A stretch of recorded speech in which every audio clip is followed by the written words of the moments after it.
Hello? Oh, there we go. Hi, chat. How you guys doing? Welcome to the stream. Is that the drops thing with the delete? Yes. Okay, chat.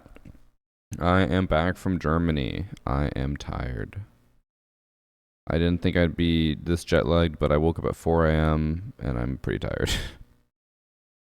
So, bear with me today. I am getting everything ready. Should probably get the YouTube stream ready. I am streaming early today because I want to do Hacker Replay before we do test server. Just so you guys know. How was Germany aside from the event? Germany itself is okay. I don't know. It's not my favorite European country to visit. It's not very pretty, at least like in the cities. At least like in other big cities, you have a lot of like cool old architecture. A lot of these German cities don't have much at all. I know that's because a lot of it was bombed, but still. But yeah, it's I don't know. Trip was good. Much needed break. I'm gonna get the YouTube stream started. There we go. But yeah, I mean, also the other thing with Germany is like, I don't know, the food, the number one food everyone told us to get and told me like Germany was known for was doner kebab. And it's not even German. It is Turkish. So I was like, the one food people say is good in Germany isn't even German. By the way, thank you for the 4 months from Uteranos. Uteranos. Yeah, it was like, I don't know. It was just kind of meh food. Meh. Weather was actually not bad. That one wasn't that meh. Scenery, meh. You know. So let me remove the. I had a bunch of stuff bug out with my OBS, so I need to change this.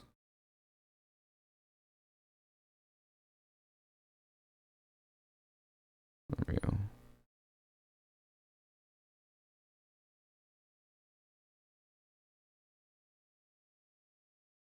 There we go. Now it should work.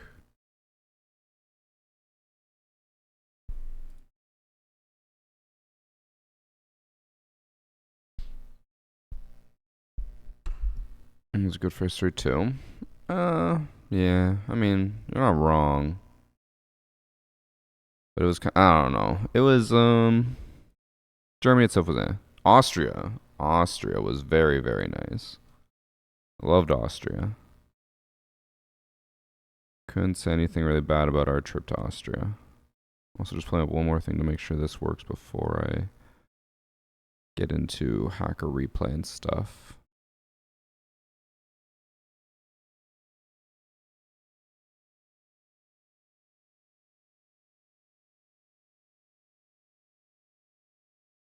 Germany has some cool castles, but not enough dragons.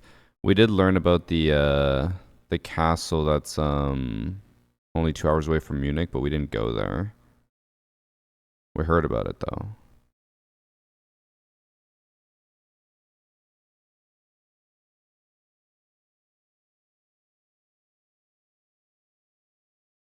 Okay.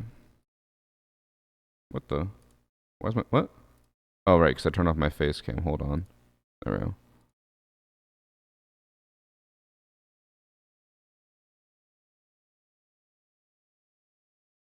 There we go.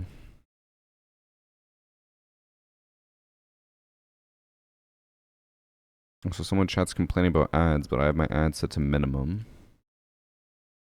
Chat, try not to complain challenge. Difficulty impossible.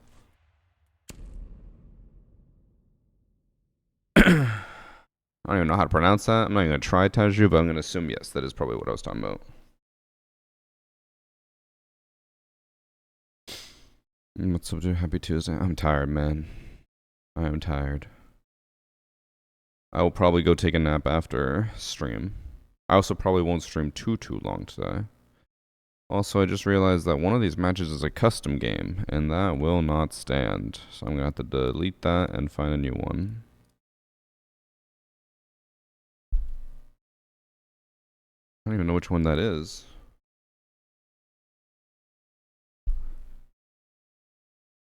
Is the new season out right now? No. It's just on test server.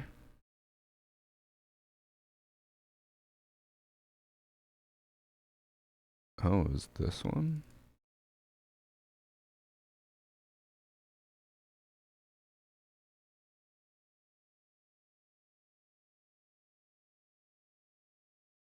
Someone submitted this and said it was a Siege Cup, but it's actually a custom game?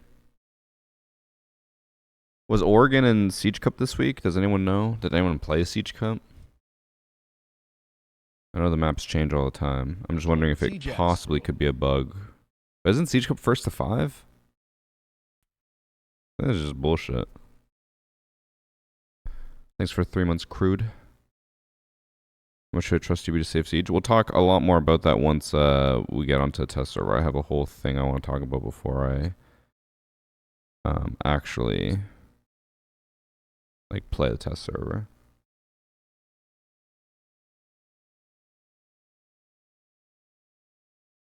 Let me just find the submission and make sure.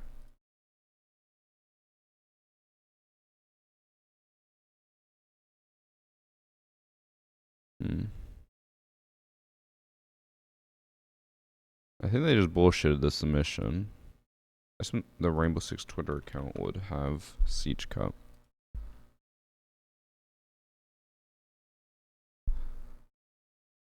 Let's see.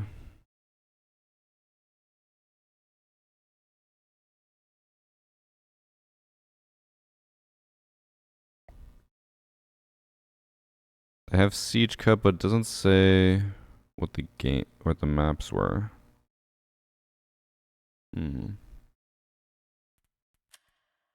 I assume I can't see it here.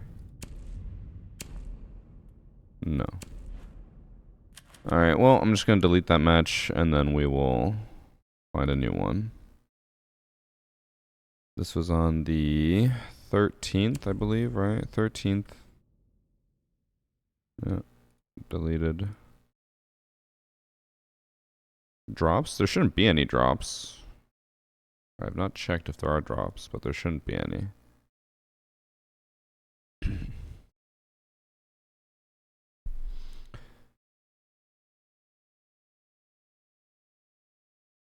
Okay, let me try to just find a good match here. This might take me a minute or two.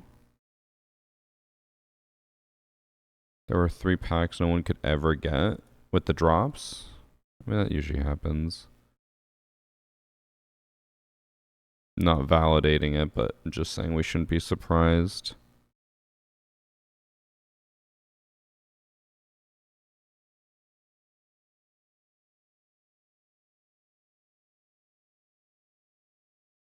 Someone submitted a match, but they didn't submit the text file, and I thought it was finally a good one. Submitted a potential console cheater last hacker replay. I don't look at console matches because I have to download clips, and I don't work with clips. I only work with match replay files. Unfortunately for you, if you submitted a clip from console, it'll just get ignored. Because it's not worth it.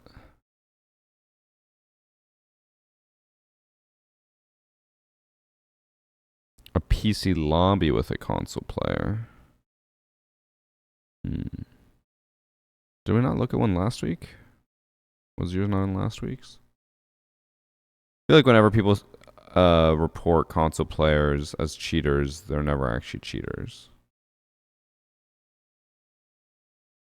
There's also the whole issue now that it looks like they're a console player, but they're actually a PC player, and vice versa. It's very annoying. I think ever since this season, that's been a bug.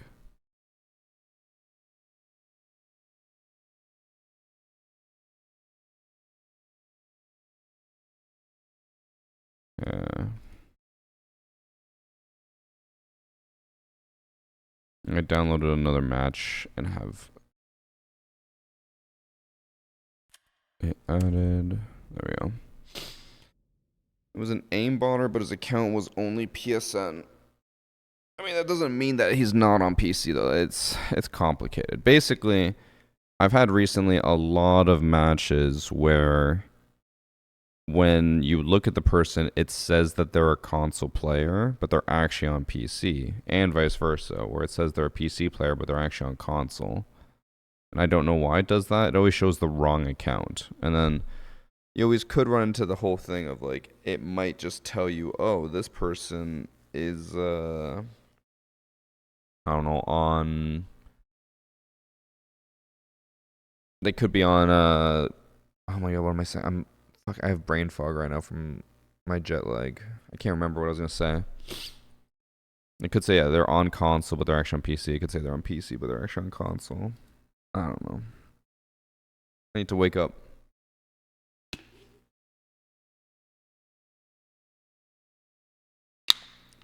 Could it be R6 Tracker not linking their accounts properly? It could be. Or it could be that they unlinked in R6 Tracker has not updated it or whatever. Oh, there's a million different things, but who knows for sure what it could be. Well, my brain is foggy. I hate being all over the place.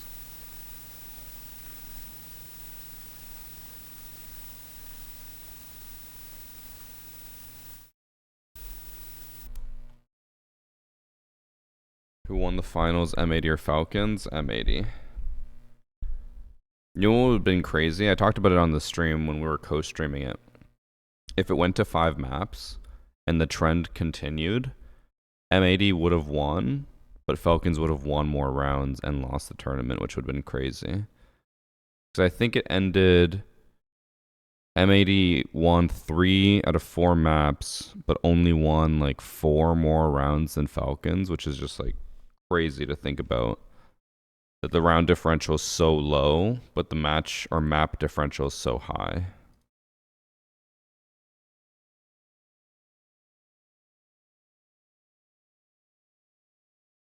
Do I believe in the vision of the devs to save Siege? We will talk all about that after Hacker Replay.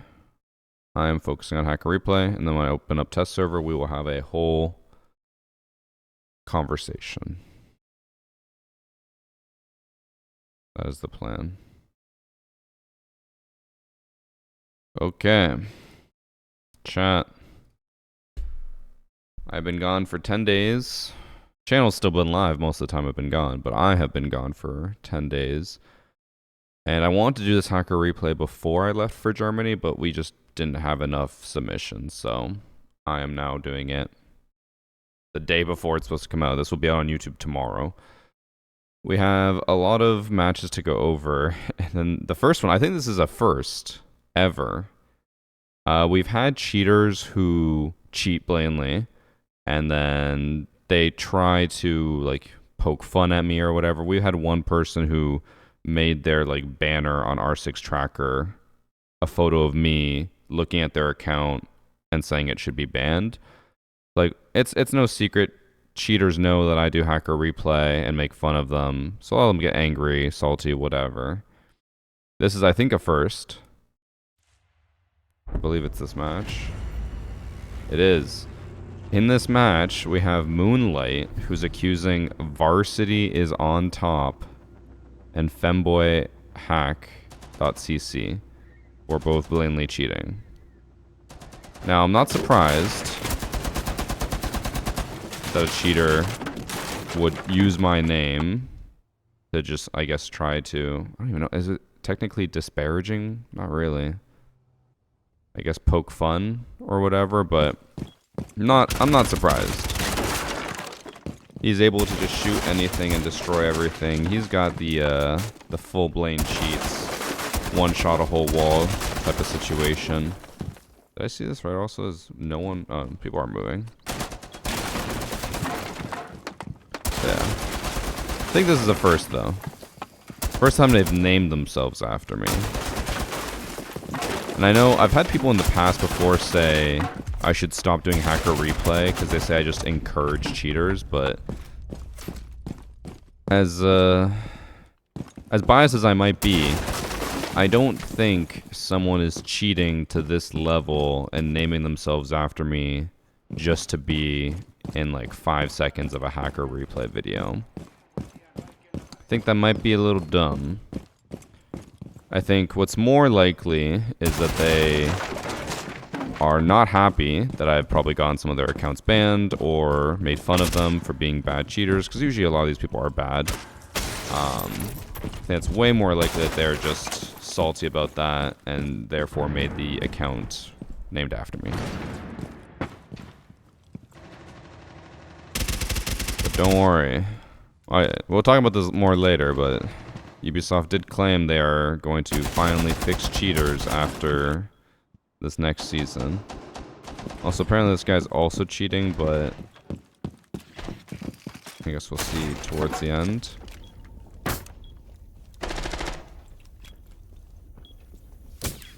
He definitely has aimbot. Keeps locking onto the guy's head. So, both cheating. And if I'm gonna go on a limb here, I'm gonna say probably not banned, either of them. What's nice is, because he named himself after me, it'll probably be a lot easier for me to get him banned. Like, I think it would actually be harder for me to report them. Oh no, they're already banned. But it probably would have been a lot harder for me to report them if they hadn't named themselves that. Probably not a good idea to do. Because obviously I could make the case that as a content creator, they're trying to disparage my name or whatever. The femboy hack guy we know is cheating. And he has a negative KD, bro. That is from last season's. But I think we know why he started cheating. He was hard stuck in copper with a 0.4, 0.6, 0.8, 0.8, 0.5 KD. And those aren't just like 5 matches or whatever. This is 82 matches with a 0.6. So, yeah.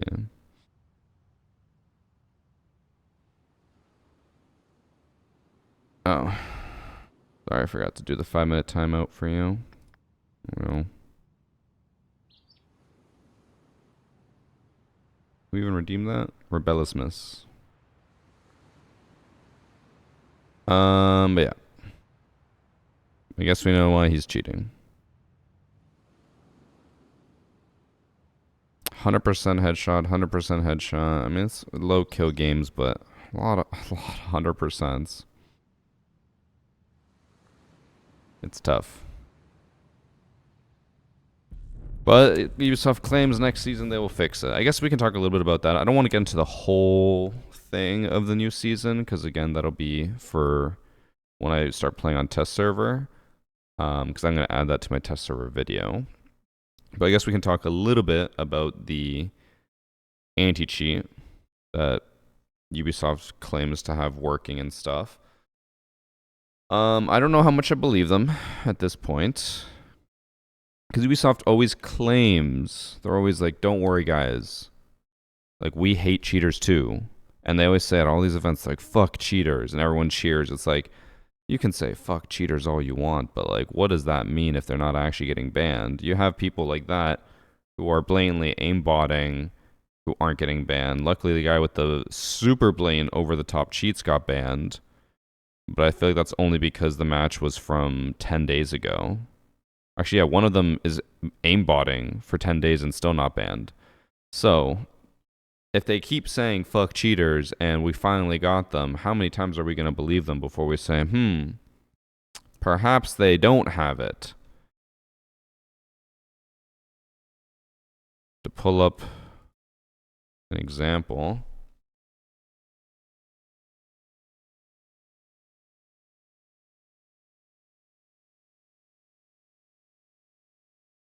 Where was it?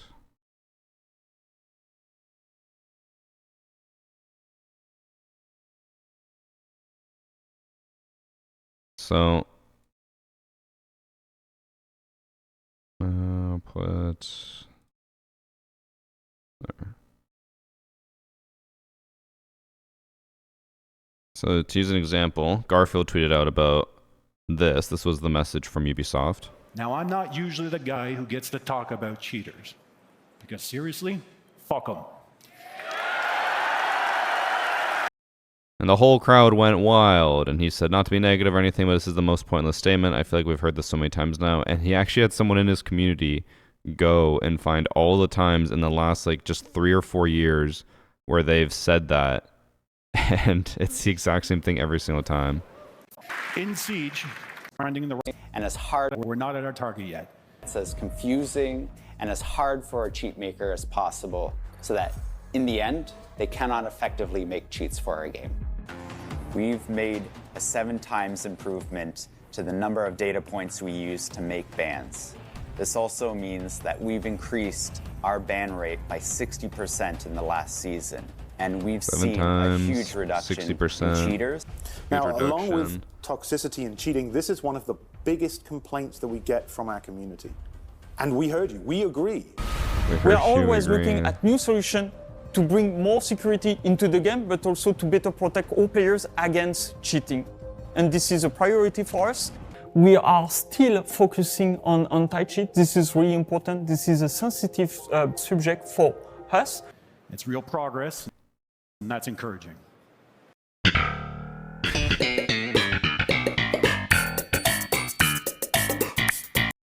I did not hear that ending before, but so that's kind of how I feel. Like Ubisoft keeps promising anti-cheat, anti-cheat, anti-cheat, and it has now been 4 years where they're like, we know it's a problem, we're working on it. It's been 4 years, bro. Like, how many times are we gonna believe you? I've gotten to a point now where I genuinely just don't think like anything's gonna change until like they do some massive like overhaul or add some new security features. Nothing's gonna change.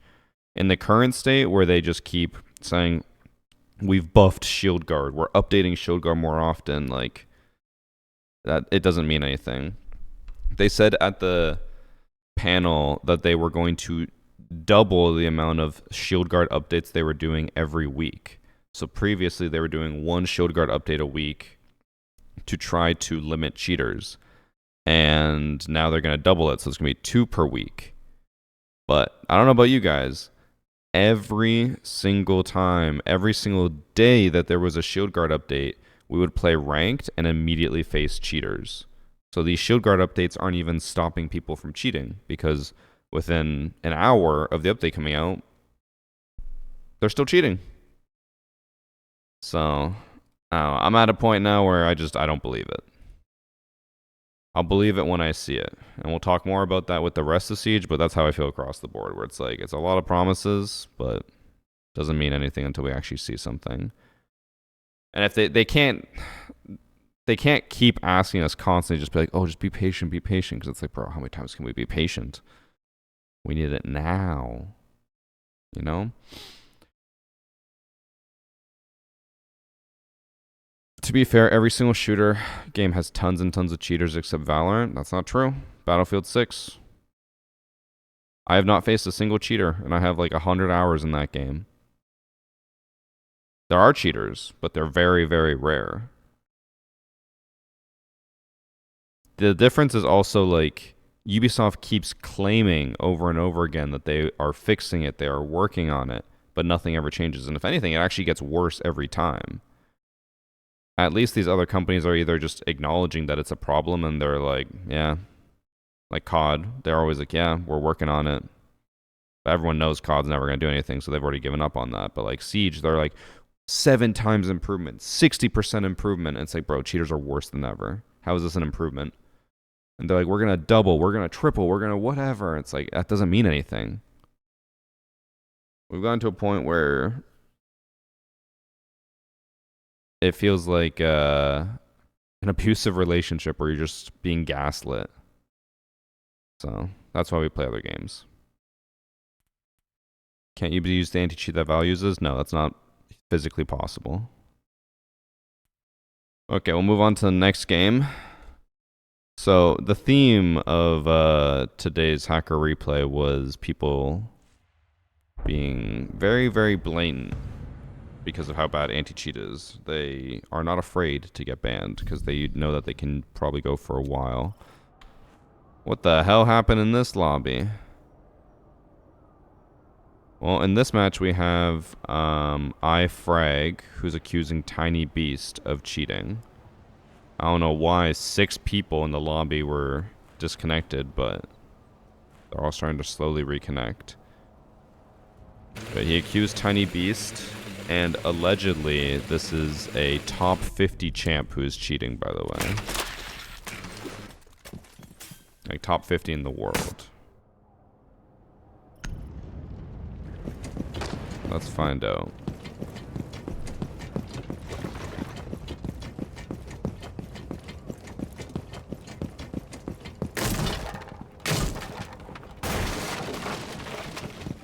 He does have a Go 4 charm.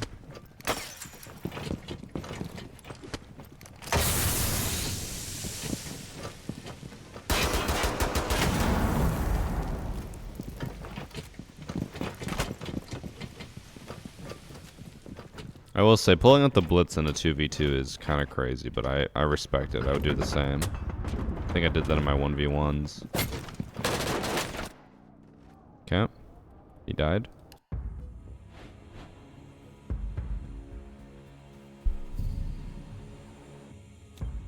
Oh. Everyone disconnected again. Bro, what is going on? And then they all reconnect. If they're all disconnected by the start of the next round, I'm gonna believe that this guy might be DDoSing, or one of them might be DDoSing. Luckily we have real names, so we can find the lobby. And I can see if they are consistently like in empty lobbies.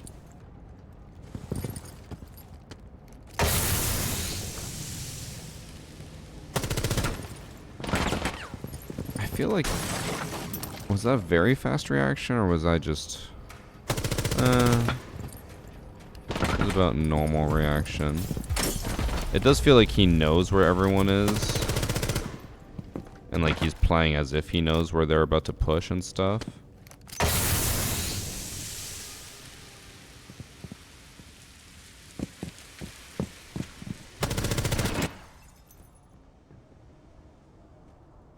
He's cheating, right? I don't think there's any way he would have known exactly where they were and perfectly pre-aimed all of that.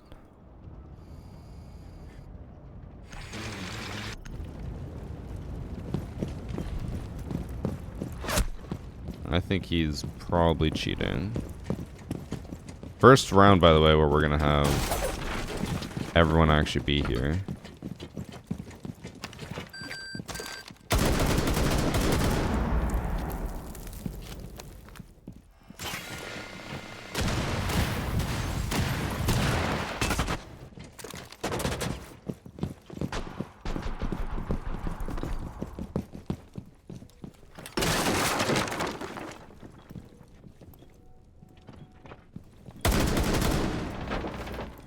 Surprised the zombie didn't move from there. I will say, if this is supposed to be a top 50 champ lobby, it doesn't feel like it.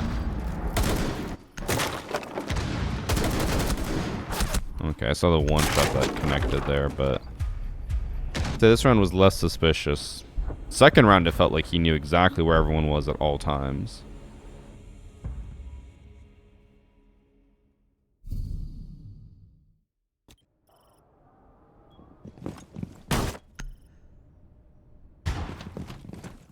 They finally fixed the bug where when you fast forward, it doesn't automatically break the game. Hold up, 1 sec, I want to see this. Okay, so Dokkaebi gets hit by the goo.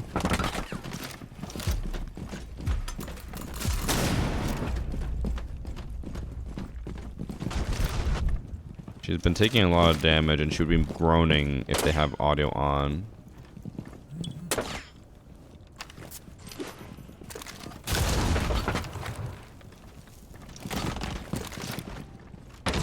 Okay, I feel like he is cheating because, like, look, I know you'd be able to hear. I know, obviously, they have ears. But here, like, Dokkaebi backs up, and he just so confidently is, like, quick peeking this. When, like, if Dokkaebi had backed up to here or anywhere, she could shoot him. But he knows exactly where Dokkaebi is, tries to C4.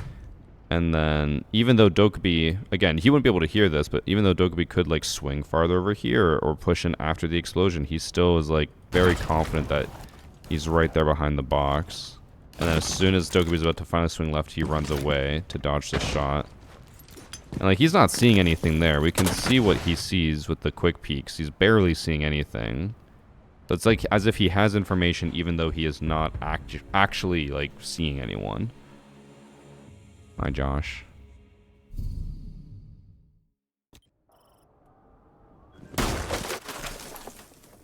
I think, in my opinion, he's doing a decent job of hiding it, but... Or is he even? I feel like this is pretty obvious here.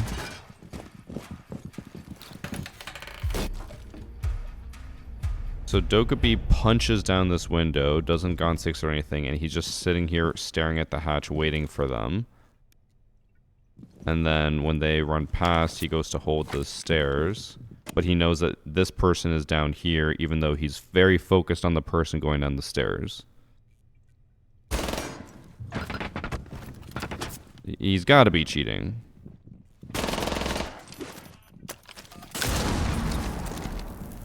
And he knew as soon as Ash was about to punch the barbed wire or whatever, so he threw this, or he had the C4 prepped.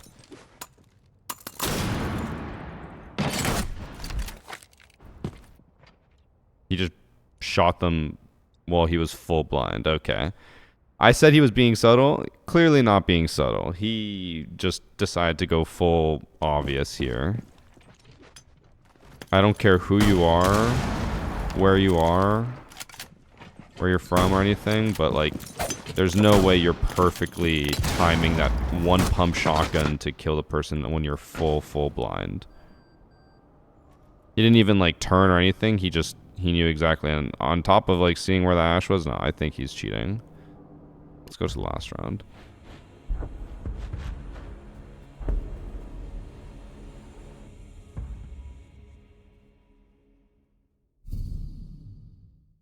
Oh, and then everyone in the lobby is gone again. Oh, but including the cheater. Okay. Apparently his real name is N-By with 3 E's, all caps. He's number 75 champ in the world. He's been champ for a long time. Diamond for a long time. Even with all that, I still feel like he's cheating.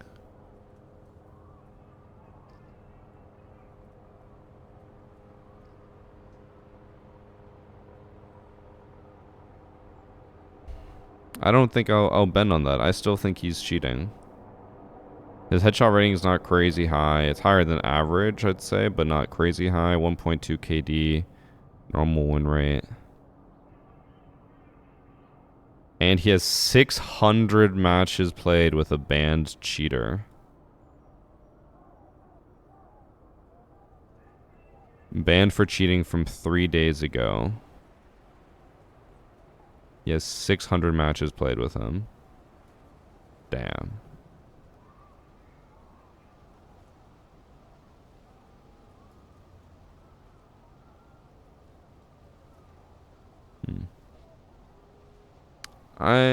I feel like he's gotta be cheating. Might just be a good player that's just bored, or it's a bot account. A good player can't perfectly shotgun someone while blind, and, like, you can't hear or see while blind, or, like, flashed. You can't perfectly do that on top of perfectly timing 2 other angles at the exact same, or in the exact same round. So again, to go back here, so he's just walking around the Christmas tree.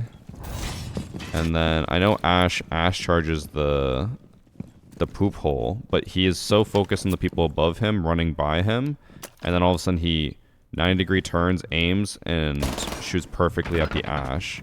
The Ash now slow walks up to the door while aim down sight, and then the mute has the C4 prepped, and as soon as Ash steps forward, he throws the C4 and kills her. And then he pushes up the stairs, and while full blind, perfectly times one shot to kill the Dokkaebi. And the Dokkaebi didn't even push in immediately. Like, he stutter stepped a bit. And it looks like, obviously we can't see because the mute is blind. Unless, actually, wait, can we maybe cheat the system so it shows us? Okay, so he should be blind. Okay, we actually managed to get the blind to go away. Oh, fuck. We did not.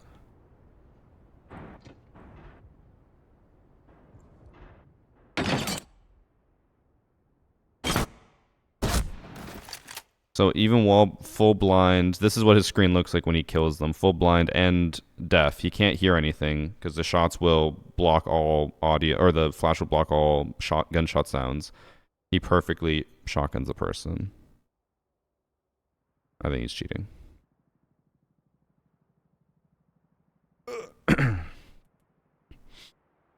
Oh, hey, pineapple. I won't pay him because I don't feel like I'm double texting. I don't want to look like one of his hoes. You know me and my hoes.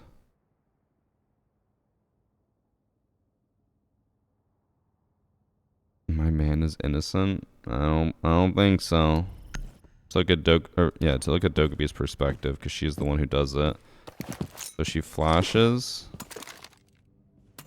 Flash goes off. Stutter steps.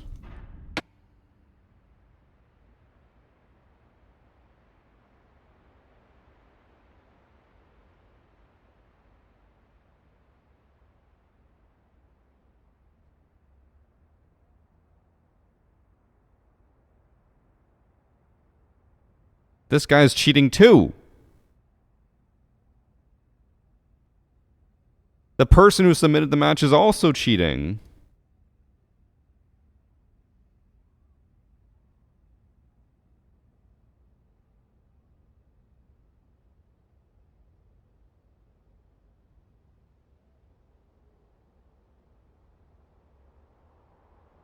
I genuinely don't know what to say about that.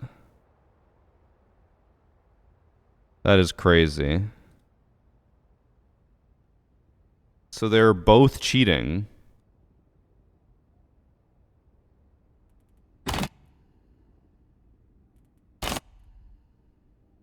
Trying to get the exact frame when... Yeah, he shotguns perfectly. Like, literally the millisecond that Dokkaebi is peeking there, he shotguns them. But they're both cheating. Oh my god. I don't know what to say about that. I think that's the first time that someone has submitted a match where they're cheating, accusing someone else of cheating. I even pulled up the text document to make sure.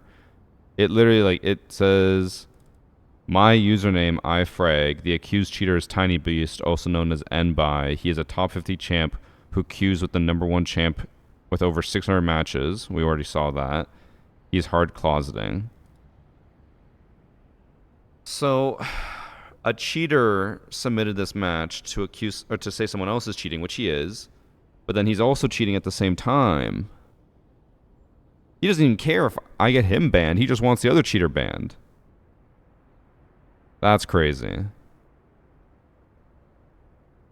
I think this is a first. I think this is the first time someone has submitted it where they're actually cheating, but they don't care. This is how much, or how bad the anti-cheat is in Siege, that these cheaters are able to report themselves, or like throw in a report with themselves, and they don't care because they're probably not going to get banned.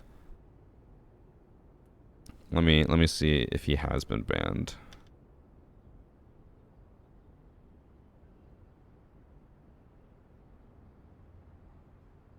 Dokkaebi has not been banned. 2.72 KD in champ.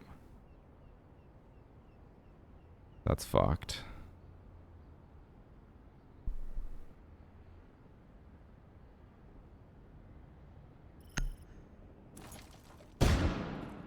Just to prove it, because for some reason people in chat are saying this is not enough proof.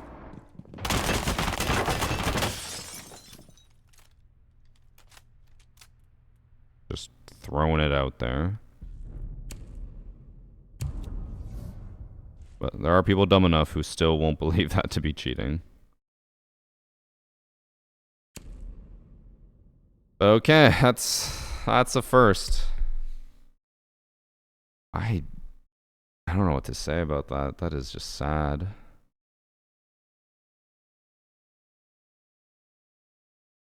This is the state of Siege, the state of cheating. This is a big reason why over the next 2 weeks I will probably be streaming a decent amount of both Battlefield and Arc Raiders. I really want to get into Arc Raiders. My current plan, this is going to seep a little bit into the test server video that I'll be making for Thursday. But my current plan is I'm only going to play test server for today, and that's it. This is going to be the only day I play test server because 1, it's always dead, so there's no point. 2, there's not many changes, so not much for me to do. And then 3, it's just like, since there is a lack of content, there's just no point playing it forever. So I'm going to try to play some Arc Raiders this week. I want to give it a try, but I have heard that the best thing with Arc Raiders is to play with friends, so I need to find friends who play that game. Because I would really like to get into it. I'll probably still play a lot of Battlefield. I really want to play that. And that's also why a lot of other people are leaving Siege to go play other content. Like, I know I talked with Roy about it a bit at the event, but he even said in his video he's going to do 90% variety, 10% Siege. Skittles is now doing like every other day is variety. Other content creators in general are just leaving or saying they're going to leave because it's just not good. We got cheaters reporting cheaters because they don't care if they get banned. They just want the other cheater to get banned. Every lobby is cheaters. Nothing's being done about it, so... What are we going to do, chat? I guess not play Siege. Thanks for sub, Rash Butler. Also, I want to make sure. Did I miss anything from Pineapple? Did he say anything he wanted? I always feel bad when another content creator joins and I just miss their message. I don't know. He just doesn't want to double text. We good. Okay.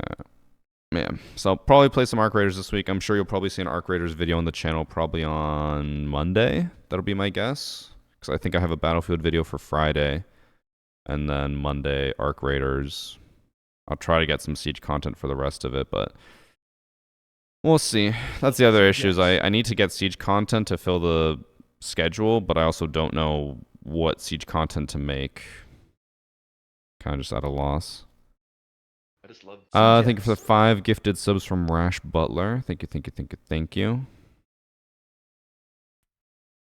Alright, next match I just love is Emerald Plains. Speaking of which, Emerald Plains not going to be in ranked next season. It's being removed. Kind of makes sense.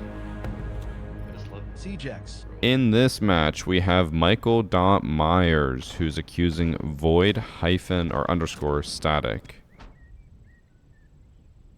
I just love CJX, bro. And don't forget, oh, this bug has not been fixed. I thought it had been fixed. Don't forget that the theme of this hacker replay was how Blaine people will get, not get banned. So I think this one is also very Blaine.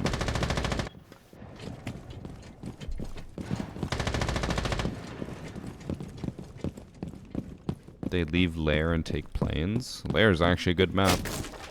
I think at this point, if you think Labs or Lair are bad maps, then you're just either not good at the game or choose not to learn anything.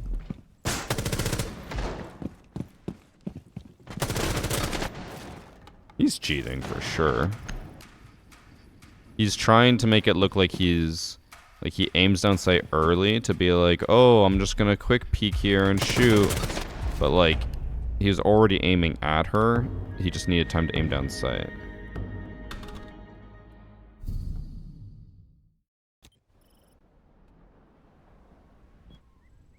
90% sure he's cheating. God. Restart the round.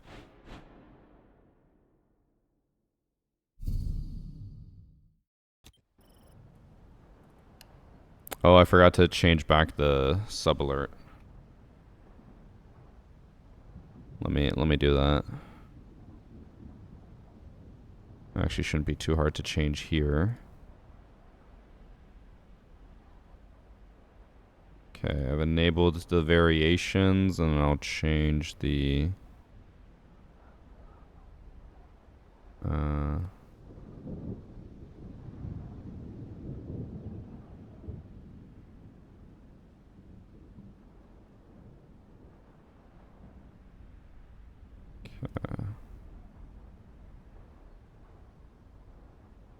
I just love CJX, bro. This is a subscription test. I didn't press save. Hold up. I just love Dex, bro. There we go. This is a subscription test.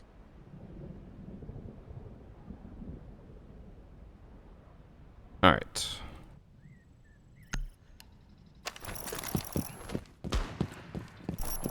I'll also throw in that this Ash does kind of look like he's a bot with his movements sometimes. I think that was supposed to be an attempted 360, but he went too far, not far enough. And he's like not droning anything, but like look at how high up he's aiming, and then all of a sudden he aims right at the person. No, he is cheating. And he's not even trying to hide it. But he also doesn't seem to know the map layout too well because he keeps aiming at walls thinking someone's there and then realizing they're not.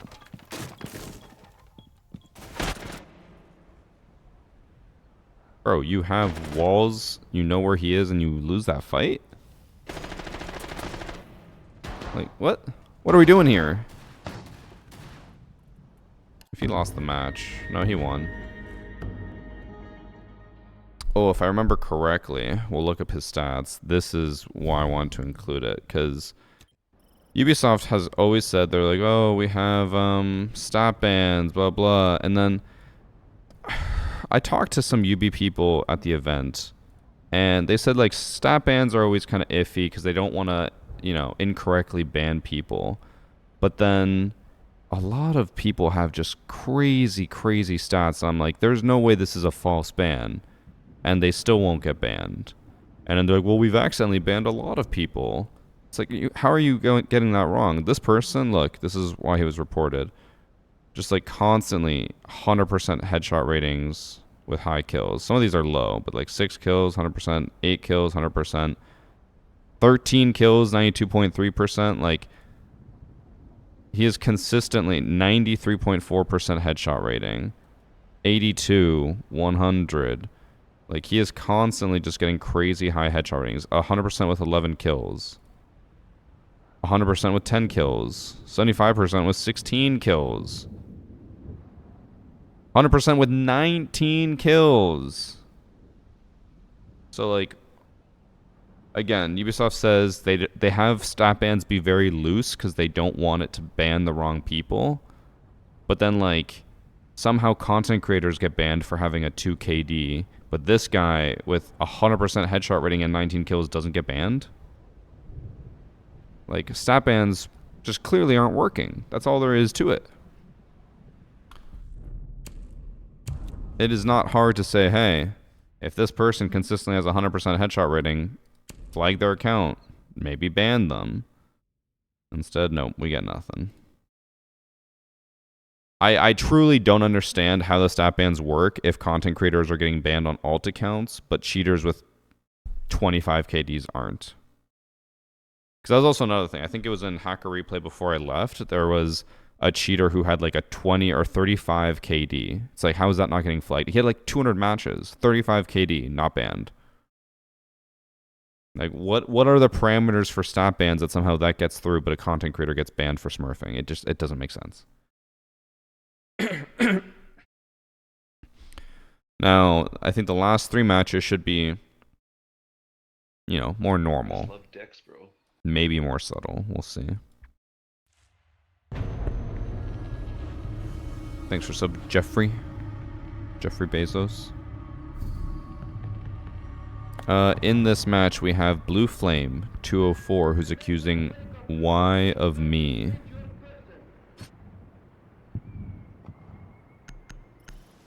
Also, the one benefit of getting the consulate match is I can now call the video.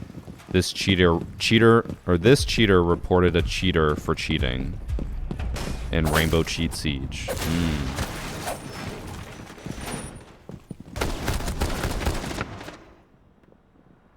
Don't tell me this guy's also cheating and just lost that easily. How?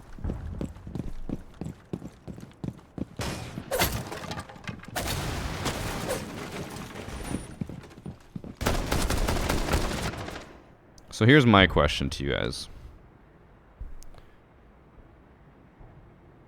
At what point do people like this cheat because they find Siege too hard to get into, so they just cheat instead? Like, does that happen? Because this was also something we talked about in Munich, where we said that we want, again, bleeding into the next video I'm going to make, but we said, like, we want less reworks, more new operators. And then, you know, some devs are like, well, we already have, like, 75 or whatever operators. So they said it's really hard for new people to get into the game. Adding new operators just makes that harder and harder.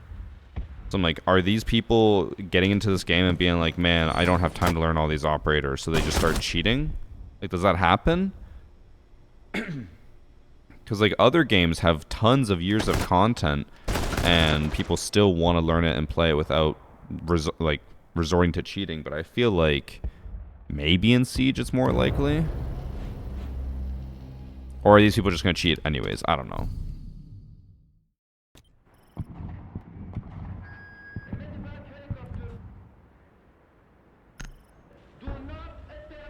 It's an IQ problem or patience problem. I mean, that is possible, but like, what if that is like possible, if that is the case that people are cheating in Siege because they find it too hard to get into, why does that not happen a lot in like Apex, or I don't know, what are some other games that they add content instead of making a new game? Overwatch. Those games have cheaters, they have cheating problems in general, but it feels like in Siege, it's just so common for us to find bad people who are cheating.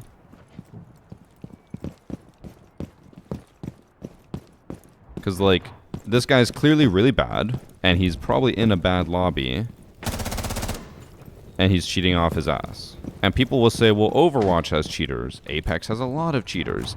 And while I kind of believe you, because it's probably true, in all of my time playing Apex, which was a lot, like I played it a decent amount, I never ran into cheaters. So like, I'm not, like, maybe it's just only in the high lobbies where they're cheating, but like, this is clearly a bad player in what would probably be a lower ranked lobby cheating off his ass. And then all of my new player lobbies didn't have cheaters. But like, I don't know, I feel like it has to be a Siege problem, whether it's the game or if it's how easy it is to cheat. Like, maybe getting cheats in Apex or Overwatch or whatever is just harder, but maybe Siege has just more accessibility when it comes to cheating. Could be wrong.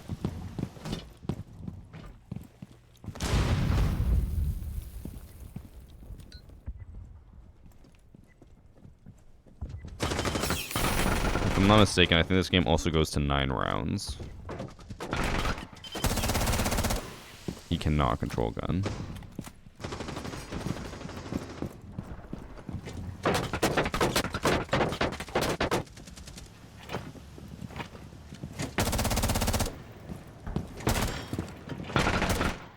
And he loses the gunfight again. I can't remember if this was ranked or not, but we'll maybe look up some more people as well.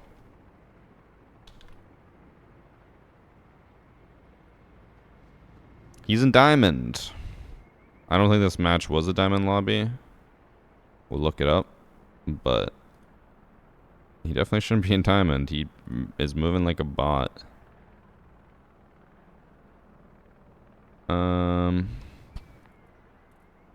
It was a 9-round match, by the way.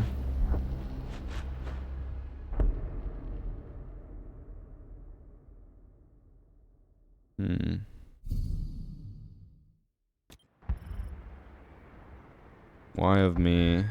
He went 6 and 7. He actually went negative. That's crazy. So this lobby overall was low rank. So this was from a while ago. He wasn't in diamond yet.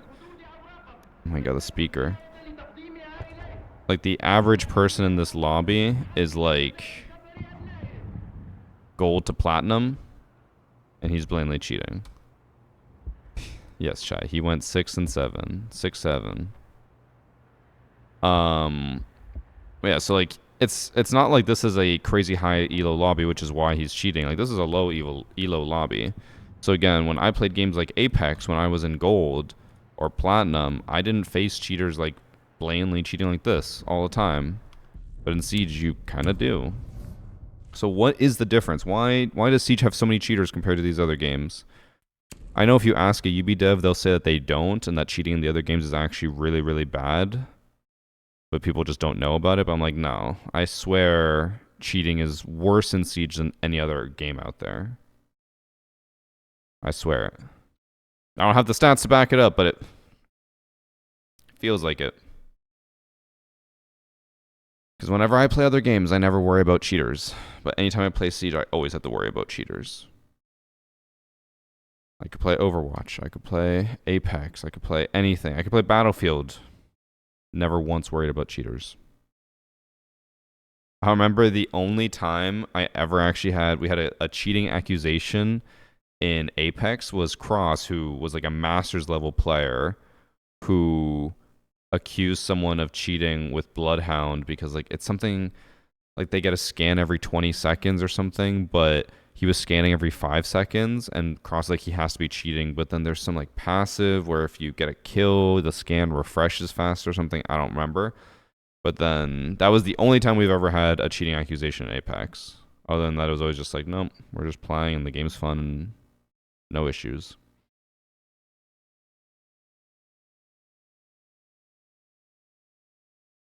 Warzone cheaters are worse. Warzone has really bad cheating, but the reason for that is because it's a like console kid game. So all these console kids come over to PC, just download cheats. That's why. I don't think Siege is as much of a console kid game, but maybe it is. Maybe that's why they come over to PC and they just start cheating. I don't know.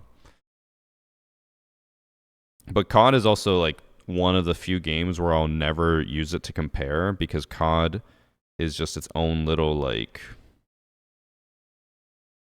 self-destructive nightmare. Because like in the sense that like they're always making a new game every single year, and then the code changes so much, so it's not like they can just, even though they have a kernel level anti-cheat, it doesn't really do anything because it's too hard to have it work for everything all the time. It's super complicated. But I'm like, I'll leave COD be because it's a product of its environment.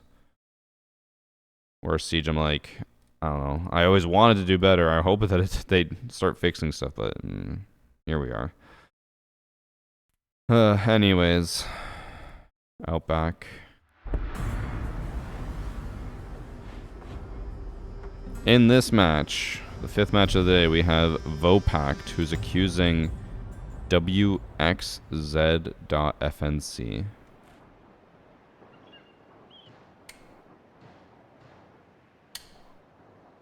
Alright, WXZ.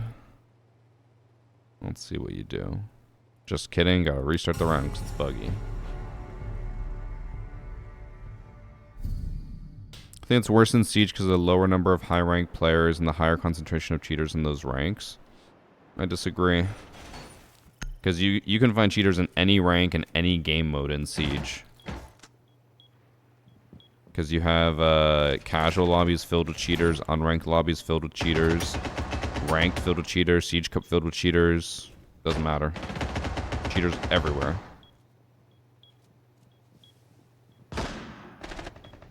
So this guy is just AFK. Wake up. Link. The blood moon rises. Oh, he's gone.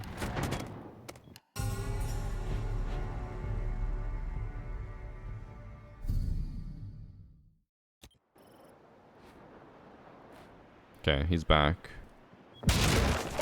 He's AFK again. Bro, stop wasting my time.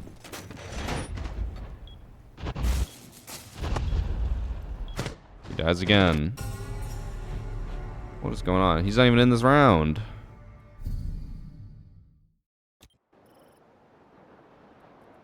Next round.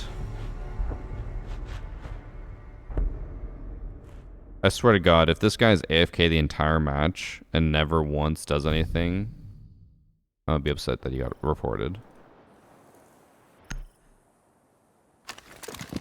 Oh, he moved. Guys, sorry, he was just on the toilet. I can't imagine queuing for I think this was ranked, and then AFKing for 3 rounds. I'm already going to assume he's cheating just purely based off how fast he's moving and not checking anything. And he also did that side look where he looked at the enemies across the map. Yeah, okay. Well, or he could just do that.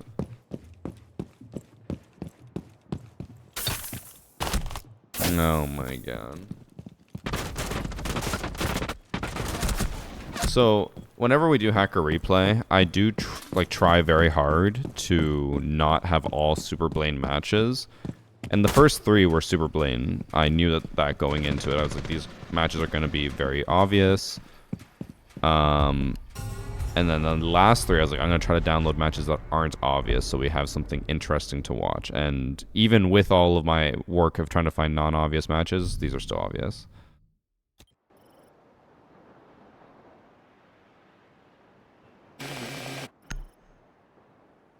I think this guy also might have just an insanely high headshot rating, just like the other guy we looked at, given that he's just full Blaine, doesn't care.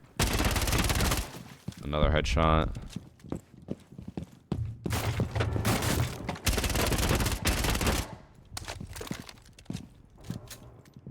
Bro, you got aimbot, and you're still missing.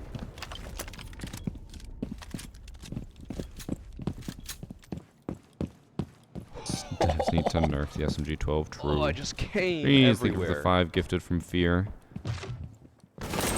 Siege might be cooked, but chat's cooking with these gifted subs. Let's go. It is depressing seeing this and realizing like probably nothing will change. Again, I know Ubisoft said that they're going to double the amount of shield guard updates in the next season, but I genuinely don't think that'll change anything. I don't even want to be pessimistic. It's just like actions speak louder than words, and all we have are just them saying we will ban more cheaters. So that doesn't mean anything to me. Let me look up his stats real quick. If he is not banned, then that's just... No, he's not banned. I didn't even get to finish my thought. 3.26 KD in Diamond Ranked. Let's look at his headshot. 90, 100, 100, 80, 100, 100, 100, 100, 100, 100, 100, 100, 96, 95, 100, 86, 100. What happened to stat bans, chat? Where'd they go? Did Ubisoft just give up on them? Are they? Did they disable stat bans? What is happening? I don't know. I just want to be able to play the game. That's all. Am I asking too much? Maybe I am. Maybe playing the game that you want to play in 2025 is too big of an ask, and we should settle for we can have the game, but we can't play it.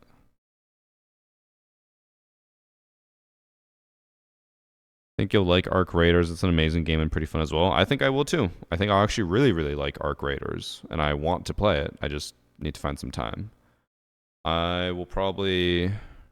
I mean, I saw Pineapple plays it, so I might ask him to play. I know Roy plays it, but he kind of was like on the fence, I think. Or I think he said he liked it, but he doesn't have anyone to play with. I don't know. We'll find out. But I'll probably try to play with other creators and enjoy that game, because, yeah, Siege, not it right now. I also saw that Tarkov came out in full release, so I could get back into that if I wanted to. But I don't know. I don't know what I want. Oh, hi, Pulse. Are you playing Arc Raiders? I just assumed you wouldn't like it because it's not Tarkov. But if you're playing it, we should definitely play. I feel like every time I've ever mentioned an extraction shooter to you that wasn't Tarkov, you just said, I don't like it because it's not Tarkov. You have been playing. Good to know. I don't know if I'll play tonight, Pulse, because I'm still pretty jet lagged. I woke up at 4 a.m. I've been awake for 8 hours. But I will try to fix my sleep schedule tonight, and then I'll probably play a lot tomorrow. I think today I'm going to just try to focus on, like, sticking my head down, grinding, get all my editing and stuff done for the next few days, and then I can game a little bit. I was in Munich, in Germany. Okay, last match. Chat, I'm sorry for the name, but it is Twink Slayer who's accusing Tall Ninja.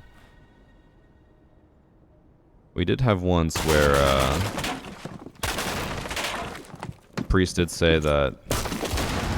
What did he describe it? Oh, okay, that just bothered me. The fact that he's currently shooting open the wall and they still used impacts for it bothered me.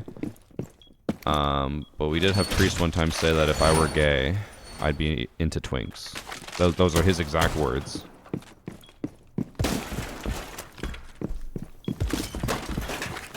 It's sonar from dispatch. What does that mean?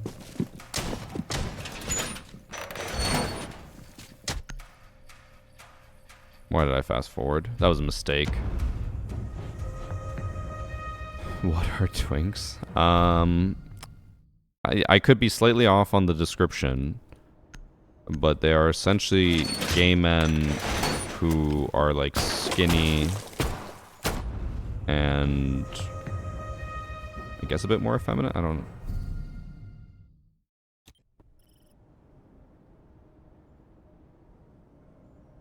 That's essentially how it's been described to me. Feminine petite men. There you go.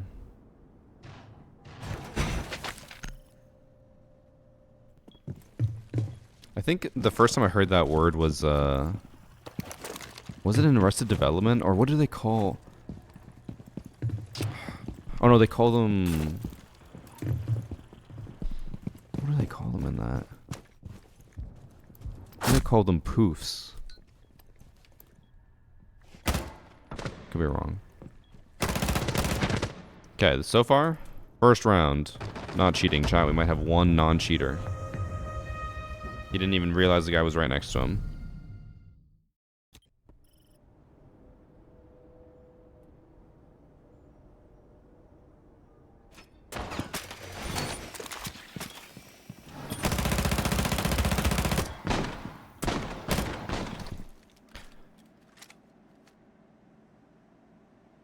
Stay with me on this. I think he's cheating. I know. You guys are gonna be like, what are you talking about? He just missed all those shots in the drone. What type of person do you think is gonna download cheats? Someone who can hit that drone, or someone who misses all those shots? I think he's gonna toggle on. That's my theory. The easy, lame answer is to say he's not cheating. But I think he's... I'm doubling down. He's cheating.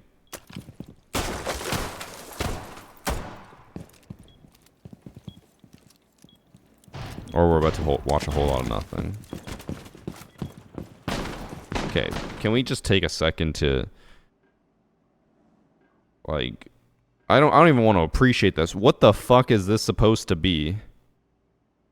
The only way someone's going to hit this Denari is if they walk through the top left corner of the door. What the fuck is this? Maybe this is why new operators like Denari don't get a lot of, like, screen time and people don't care about them because they don't understand how to make it work. Like, I understand the point of this Denari is that it's high up, so it's harder for them to destroy it, but, like, this literally does nothing.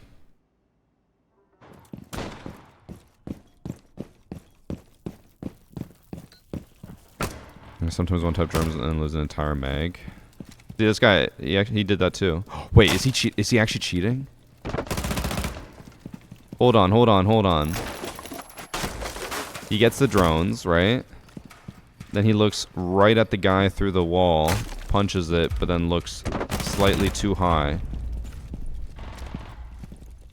Was I right? Was he actually cheating? Because he missed, like, not because he missed all those shots on the drone, but, like, it just means that he's that bad he needed cheats because he can't even hit a drone. I might have been right. I looked away at chat for 1 second. He finally got the kill.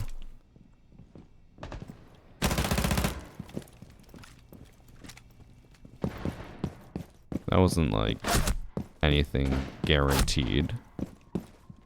Now the Denari's cooking. Look at all those. Look at all those lasers. Look at all those chickens.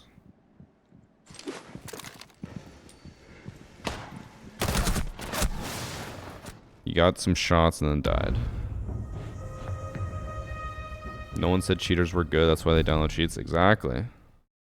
You're gonna miss all those shots in a drone. You can't be a good player. You'll learn from that. Bad cheaters, or bad players don't learn and then they cheat.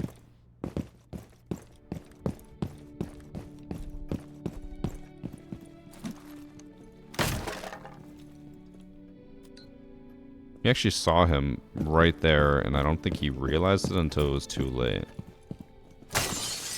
Oof. Oh.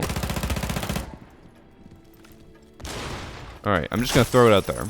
We saw how he was aiming before, right? We saw how he aimed on the drone. I don't think his gun moves, like, at all here. It moves a little bit, and then it aims, like, way above him. And then it somehow kills him.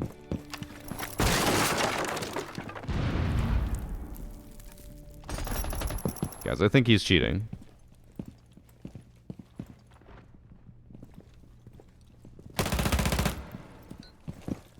Maybe they should focus on the top cheaters instead of these shitty copper cheaters. Why does it have to be one or the other? All cheaters are bad. At least cheaters in champ, usually champs can, like, do stuff to beat them. But cheaters in copper, the players are too bad to know what to do. And then the cheater just runs rampant and ruins the experience of new players. I feel like, if anything, bad cheaters should be prioritized to save new people in the game.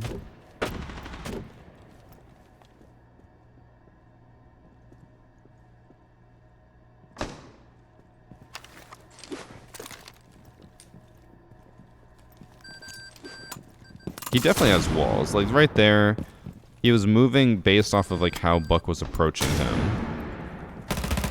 And, like, we know he's not good enough to be using his headphones for this. Like, he constantly keeps seeing people and then, like, positioning himself through the wall with them.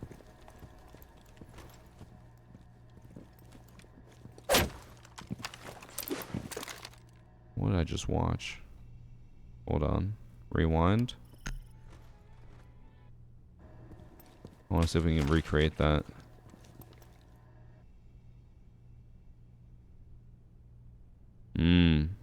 Yes.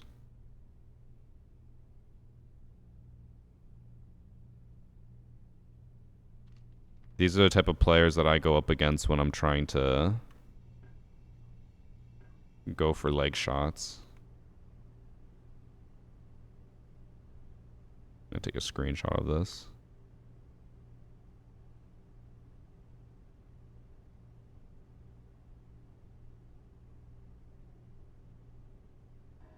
Okay.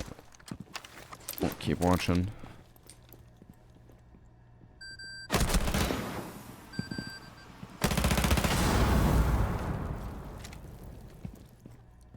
I think I'll tweet something out being like the type of peeks people be doing, saying it's a skill issue if you can't beat them. Because, like, that's literally what we see when people try to quick peek us. Like, how do you not kill me? It's like, bro, I can see your left toe and that's it.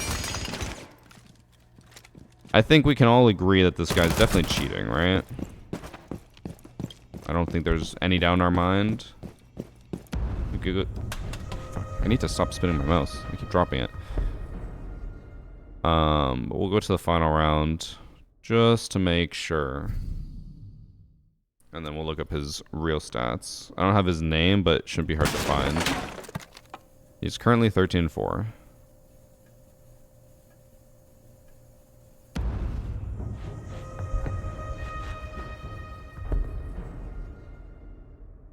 Side bans are still active. If someone has a 5+ KD above platinum, they'll get automatically banned the next day.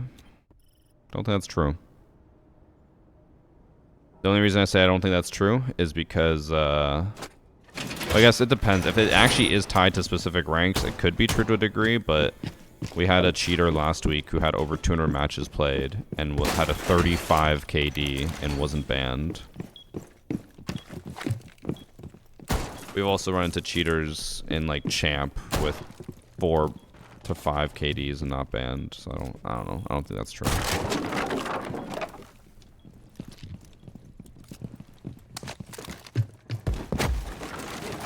Also, what rank do you guys think this lobby is? Just purely off of this person that we're watching.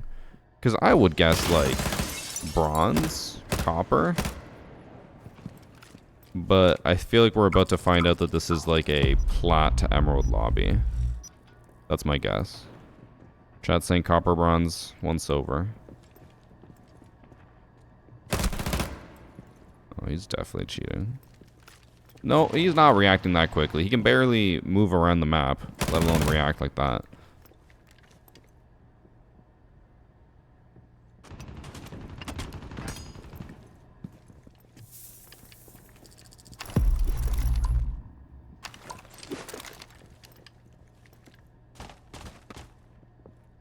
I know he'd be able to hear this. Actually, oh wait, no, that wasn't even... That was the line in there. SMG-12 was the vigil.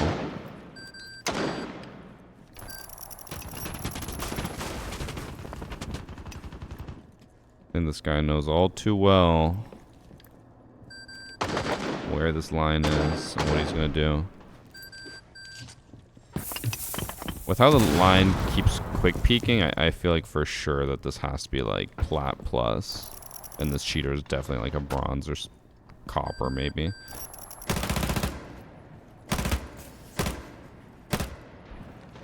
Also, like, I know the kill feed's buggy and it's not showing it properly, but I feel like he's only getting headshots. It feels like he aims at them and then it like flicks to their head and gets the shot or the headshot for them. Feels like some level of aimbot. Thank you.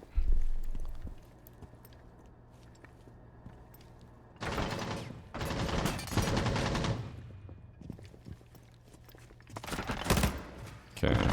He ends up 16-4. Let's find out who he is. I swear to God, if his name is actually Tall Ninja with the X's, I would just be disappointed. This match was on Cafe Dostoyevsky. And Big Guns did go 5-7 and won. Tall Ninja's actual name is Genuine Grub. He was an Emerald for this match, by the way. So this lobby is Emerald. So obviously he's cheating. He has a 2.5 KD in ranked, a 2.9 KD in unranked, and a 7 KD in quick match. His headshot rating is actually not that high. 45, 25.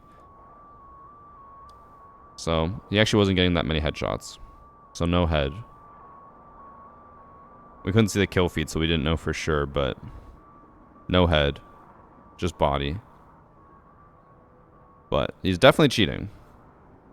Because there's no way in hell that guy should be an Emerald with how he was moving and aiming. Zero chance. That is it for Hacker Replay, though. That is all the matches we have. Again, I did try to find some non-obvious matches, but I think every single one of those matches was obvious. Now, we only have 2 weeks until a new season comes out. Maybe Ubisoft will actually fix it. The fact that all they've announced is that they are just doubling the amount of Shield Guard updates in the next season makes me not confident. Because again, doubling updates that do nothing is going to do nothing. 2 times 0 is 0. So, I have no faith. And I know Ubisoft people probably hate me for saying it, but like, I don't believe anything is going to change there until something massive happens. Because this is now the 4th year in a row where they say, we hate cheaters, fuck cheaters, we're getting rid of cheaters, and then nothing happens. Also, I believe the title, the job posting for anti-cheat team lead is still up for Ubisoft. Let me check.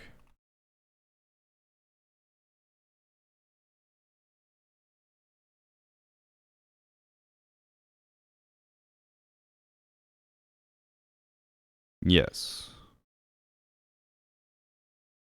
Let me just make sure this doesn't show anything bad.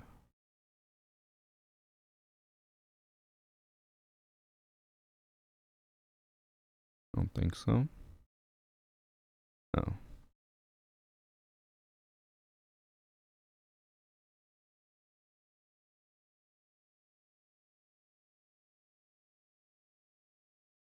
Yeah, okay.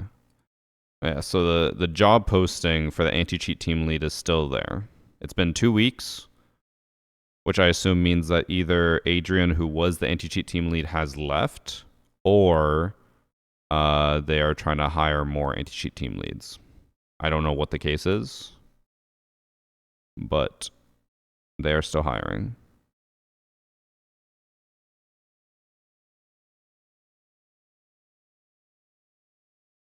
I'm curious what will happen whenever they fill that position, because as far as I'm aware, I could be wrong. I don't think the anti-cheat team lead actually does the anti-cheat programming. They're the ones who coordinate and determine what to work on and where resources should go, type of thing. More like a project manager, but I could be wrong. I don't know the internal workings of Ubisoft enough to comment on that. I don't know if anything will change, but we'll see. So yeah, I guess end point, no faith, no belief that anything's going to change, and we're very much in a world, and I think a lot of people agree with me on this, because a lot of people commented on my reveal panel video with this, that they're just like, I'll believe it when I see it. There's no belief that it'll actually work. It's just, if it happens, sweet. If not, it's going to be the same thing, and we aren't going to be surprised.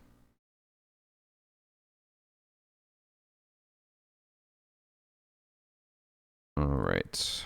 That is it for Hacker Replay. Time for some test server.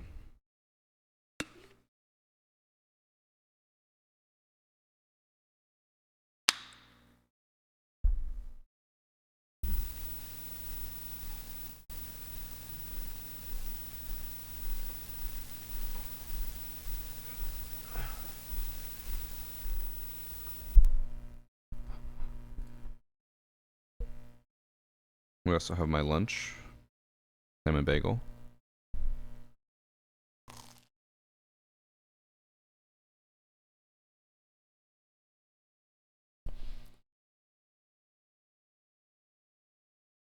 The fam, now it's a desk.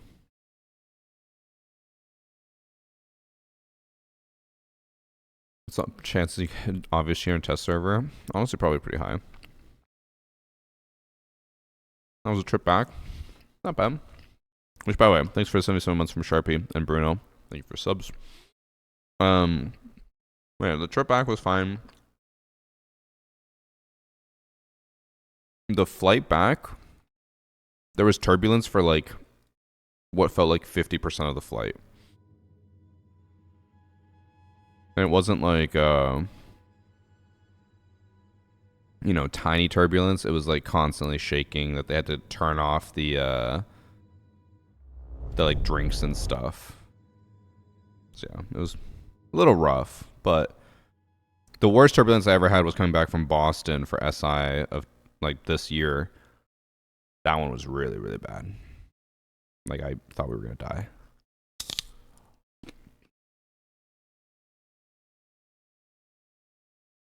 Underscore. I'm happy you asked that. I will explain in a second. Just gonna send Annie a message asking something.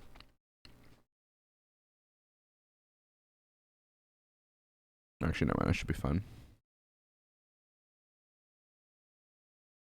Okay, so I'm gonna play the test server today. and I'm going to make it clear, this is probably the only day I will actually play a test server, and here's why. The test server is pointless now. Test server is not good. It used to be good when a lot of people played it, and we could really test things and get bugs worked out, but no one plays it anymore. The test server has not peaked, I think, over 1,000 players in a long time. I think the only time it peaked over 1,000 was for CJAX, because people thought it was going to be a lot, and it wasn't. God damn, I hope this is not true. It might be. Apparently, according to Steam charts, there are currently only... Oh, this is from 6 days ago, though. Okay, no, this is not accurate then. I thought I was going to say 17 people. Oh my god. Yeah, we had 2,000 for CJAX. But then normally, we barely get over 1,000, if even that. I don't remember ever having 4,000 in February 2024. That's actually kind of crazy, but... We used to get a lot. August 2020, 14,000. May 2020, 10,000. August 2019, 10,000. February, 6,000. Like, we used to get a lot of people in test server, 20,000 in February 2018. But no one plays test server anymore. No one. So yeah, I think this will be my only day I play test server. And also, I don't want to be, negative Nelly. Everyone is trying to be hype about the new season. But I personally, for what I want, still don't think this is enough.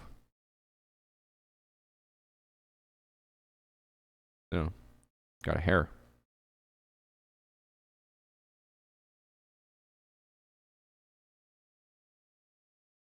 There we go. Oh, I got the hair out. That was gross. I don't think this is enough. The new season has a lot of stuff. They have a lot of hard breach changes. They have the Thatcher rework. They have 2 new maps getting remastered, which doesn't really mean anything. And then they also have the Fortress full rework. But the thing is, I think overall, the community is going to hate Fortress no matter what. Unfortunately, that's just the way it is. People will always hate a new map no matter what. It also, Fortress rework is a little weird. I know we haven't played it too much, so I can't comment fully on it. Like, we only played it during the capture session. But it doesn't feel like a great map. It's not terrible. It's not amazing. It's just kind of meh. And then, on top of that, so the test server... I loved the test server before because we always had so much stuff to try. We would have 2 operators. We'd have a new map. We'd have a lot of changes. But now for this season, there's nothing new on defense other than castle barricades can be electrocuted or electrified.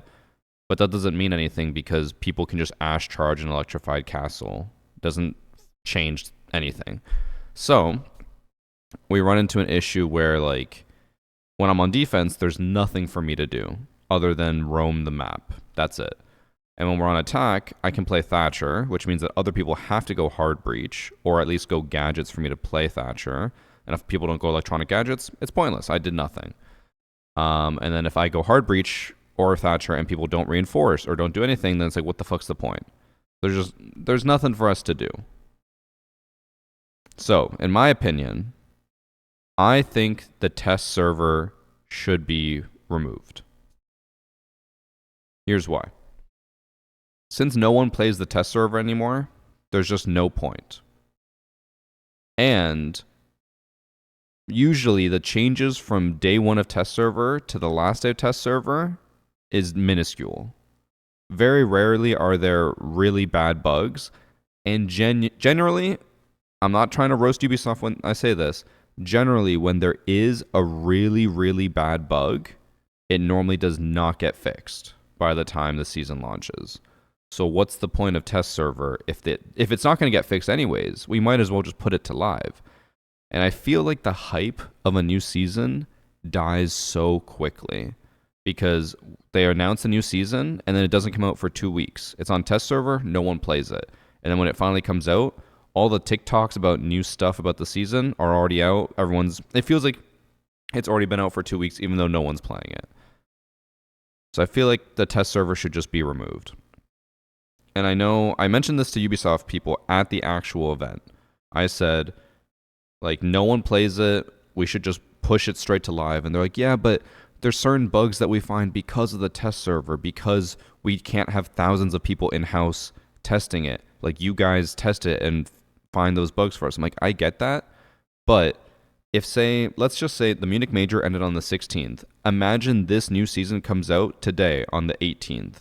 They just push it out right away. And then if Ubisoft still maintains their ability to update it every single day, then we're good, because they do that for the test server. They update the game every single day on the test server. So just apply that work to the new season launch, and the bugs will get fixed in the first few days. And again, most of the time, those bugs aren't even that bad. So just get rid of test server. Delete it. No one's playing this shit anyways. We might as well just have it come out right away. Oh, maybe I'm alone in that. Maybe I'm the only one who thinks that. Or maybe it's just content creators who think that. Because a lot of content creators said the same thing as me. They're like, test server's pointless. There's literally no reason to have it anymore. It used to be a lot of hype, but now it's nothing.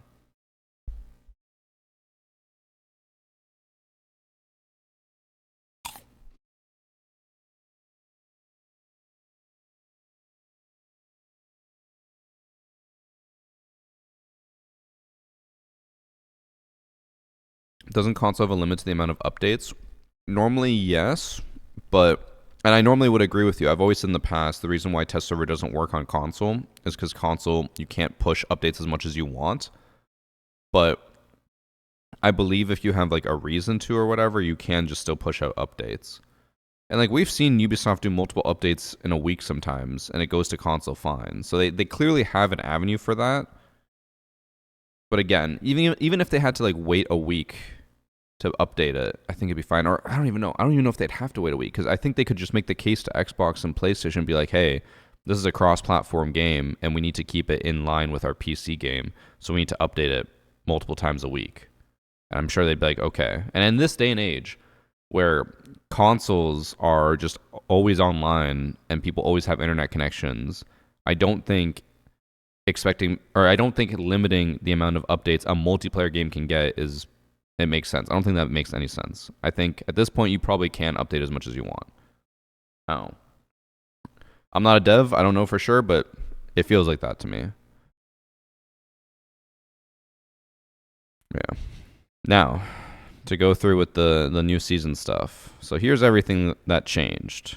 So Thatcher got reworked. He's basically IQ and Thatcher in one. He can EMP and track gadgets and scan them. It's interesting, but I personally, this will go back to what I was saying before. I don't find reworks to be content. Like, it's cool that Thatcher got reworked like this, but I don't see myself making a lot of content on Thatcher being what he is now. This is why I have a firm belief Ubisoft should go back to one operator per season. One new op. And if they want to rework operators like Thatcher, make that a mid-season update. That's my thoughts. Because, like, I don't really know anyone who's super excited about Thatcher. People are more excited about the hard breach changes. Thermite now has 3 hard breach charges instead of just 2. So you can get 3 hatches or 3 walls. Imagine Chalet Basement, where you could get snowmobile wall, large garage wall, and trench wall. Nowhere to hide on site. Hibana can now spam her pellets, which is just a quality of life change, really, but it's very nice. I like it. Maverick now only has 1 torch, or maybe 2. I don't know. I haven't tried him. They also got changed, like, secondary gadgets. They got, like, Maverick has frags. Hibana has claymores. And then Ace got changed to a... Where is he? Ace got changed to a 3 armor. He's a chunky boy. He's now fat. He needs to go on Ozempic. But then on defense, like I said before, the only thing that's changed is castle. His castles can be electrified, which again doesn't mean anything. People keep trying to make it like sound like a big deal, but it's not. Really, the only thing castle counters now is like fuse, but who the fuck plays fuse? Maybe if you're in silver and below lobbies, you'll see a lot of fuse, but in every other lobby, not really. And then also on top of that, for the castle, you have to use a Kaid Claw on it. You can't use a bandit. And someone in chat saying what counters Ash? It doesn't, because if you just Ash charge the floor, it destroys the castle. You don't actually have to Ash charge the castle. Again, maybe if you're dumb and you don't know what you're doing, you'll Ash charge the castle and waste it, but you just Ash charge the floor. It does the same thing. It's the same thing with deployable shields. You can electrify deployable shields, but it doesn't matter because if you just Ash charge next to the shield, it destroys the shield. So, but other than that, defense is kind of, that's about it. Mute got nerfed and buffed. His radius is larger, but he no longer stops everything. He no longer EMPs everything. That's a little something. And I think that's it. But T-Hunt is back. Okay, this is the last thing I'm going to say before we actually play. And this is another thing I wanted to get into. So, people are excited about T-Hunt being back. Here's my reasoning as to why I personally am not excited. Most of the content that we have been receiving recently have just been them bringing stuff back, and everyone's happy. So we're not even getting new content. It is just them re-releasing stuff that they took away. So T-Hunt got removed. People were upset. T-Hunt gets added back. Everyone celebrates and say, yay, it's back. But it's like, that's not new content. They just brought back something that they took away from us. And then for the mid-season update we had for Year 10 Season 3, people were excited because they're like, Solus is finally good again. But all they did was just revert her nerf. So, like, it's still a good thing. Don't get me wrong. I'm happy they're doing this. But this isn't new. This is just them going back on what they did. And then people are like, oh my god, yay. It's like, no, that's not a yay moment. This is the only thing they are thinking of doing is reverting stuff, which sucks.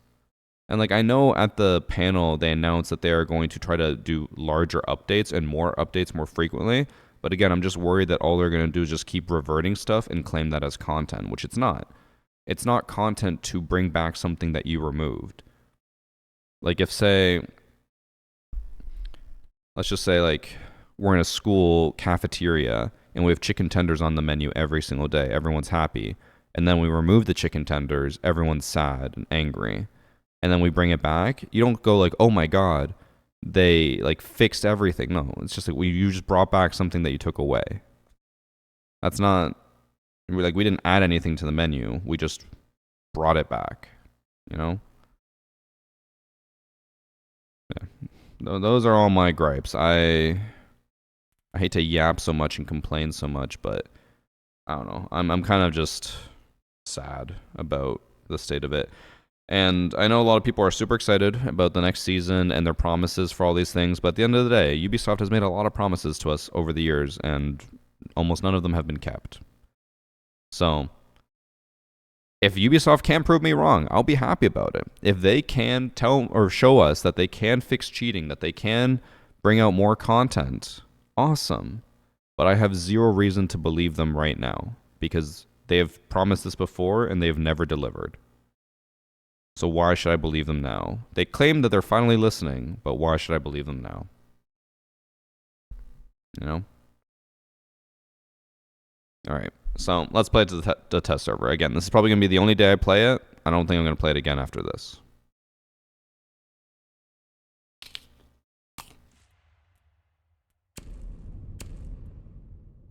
Let's see if I can even find a match.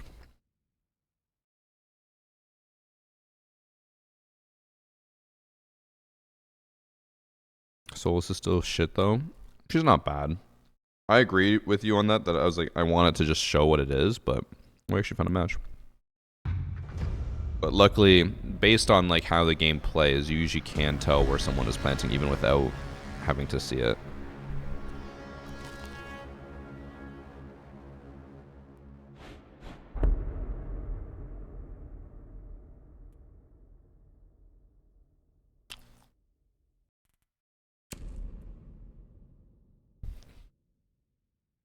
Well, unfortunately, we got defense first. And nothing has changed on defense, so... Yay.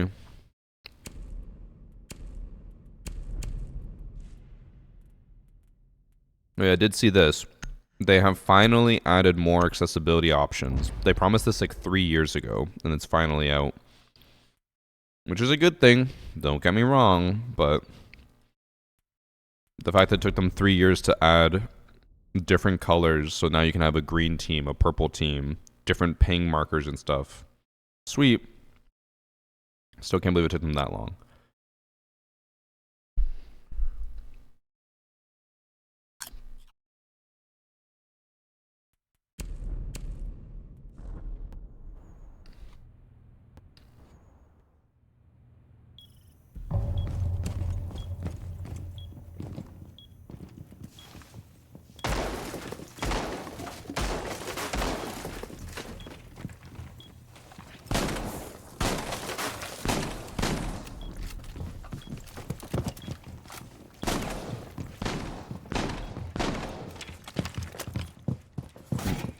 Colorblind settings. Well, I mean, that's what essentially it's supposed to be. I'll show you in a bit.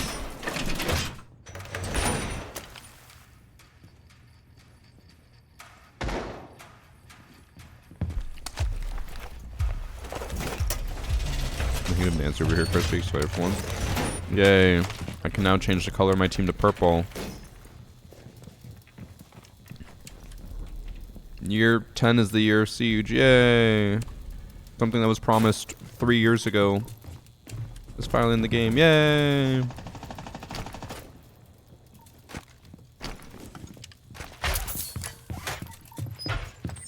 I know you're probably trolling, but that's sad.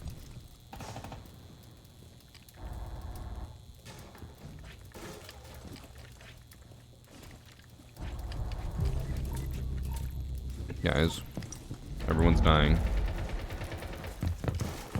Oh, what the? He's just in the hallway, bro. What is Mirror doing?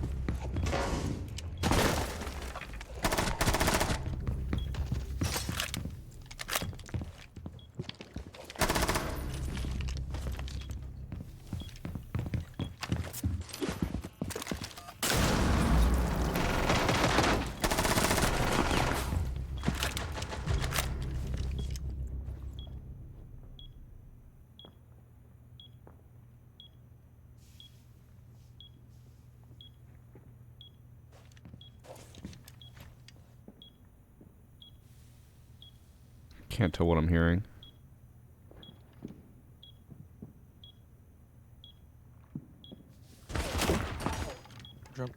Jump to stairs. You got my cam.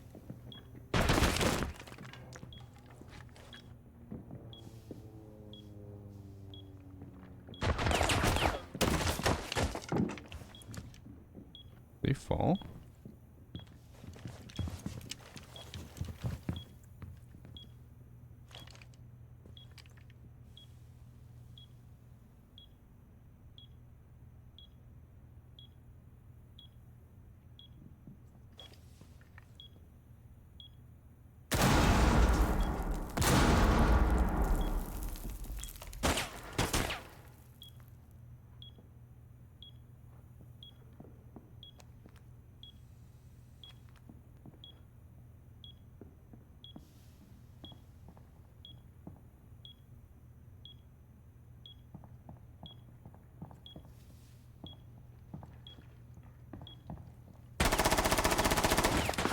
Oh, I missed the shot on his head.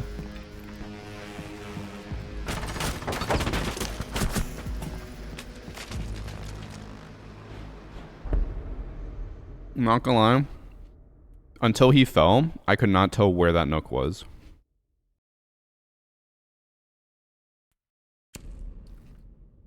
Could be just me, but zero clue where they were. Play mute, I guess.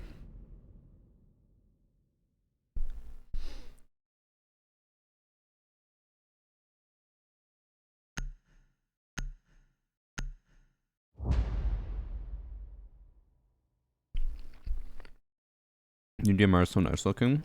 I need to actually try it on the test server. Bro, when at the capture session, it looked like it was made out of Play-Doh. I was like, this looks like it's unfinished.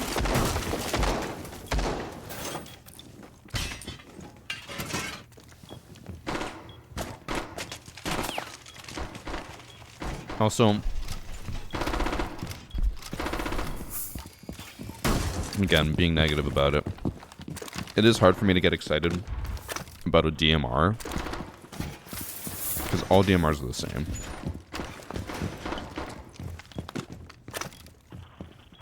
Like, I don't think the new DMR is any different than Twitch DMR, Buck DMR. I'll have to check. Maybe it has some slightly different properties to it that make it better, but as far as I'm aware, it basically does the exact same, like, damage and everything. That's why I like SMGs and ARs because they're always different, but DMRs are all the same.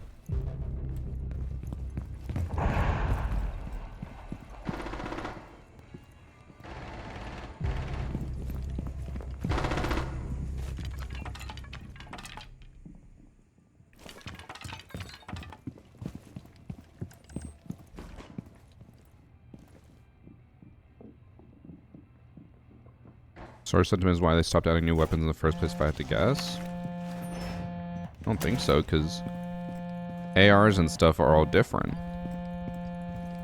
There's like so many different possible combinations you could do for all that, but DMRs, it's like the DMR has to be the same fire rate, and it has to have either high, like less or more damage. It can't be the exact same damage, because otherwise it's identical.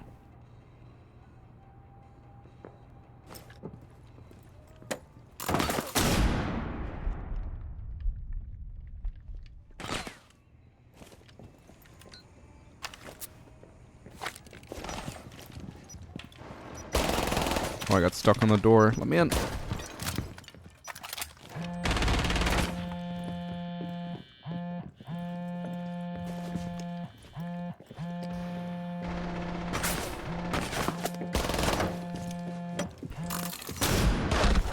Oh, he was prone.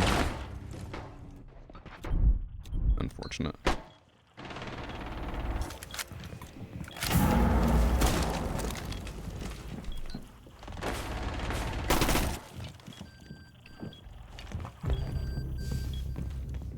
Reaper MK2 should have a reduced recoil since it's pistol on an SMG. Is that good opinion?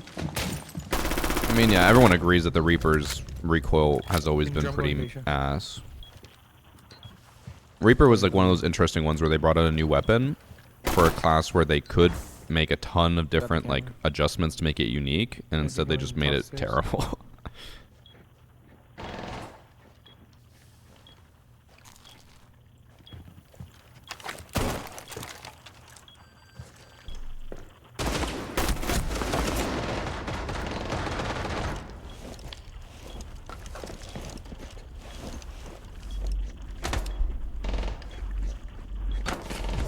Also, Ben, I did actually play the Battlefield update today.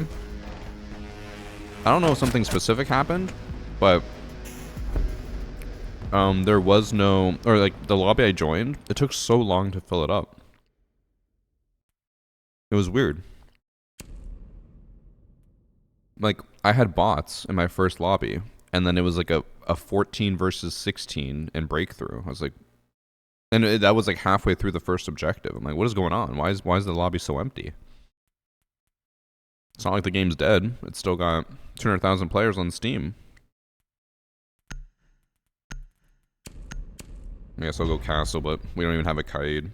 That is the one thing I wish, if they had made you able to bandit a castle, dub. Even though it's pointless, just give us the option.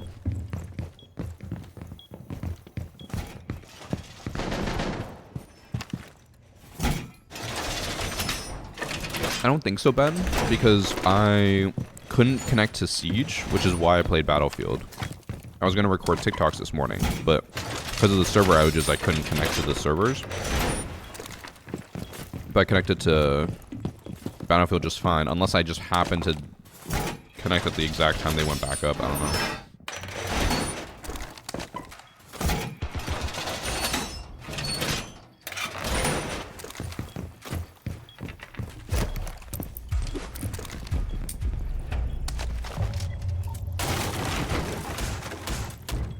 Idea.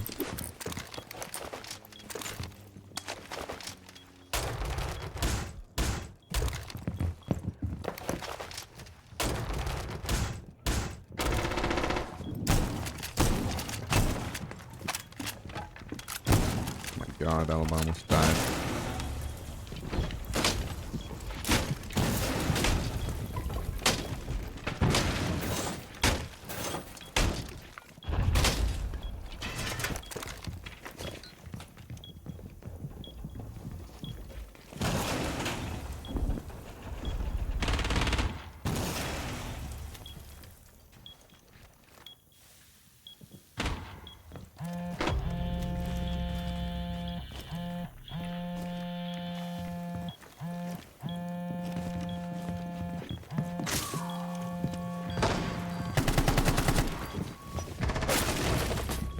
What the? Where'd he go?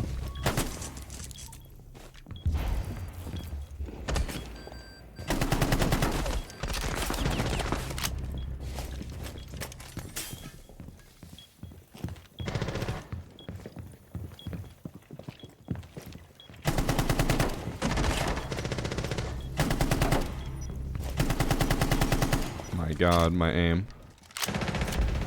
We're good. I didn't realize I was staring right at her. I thought that was the alibi clone sitting there.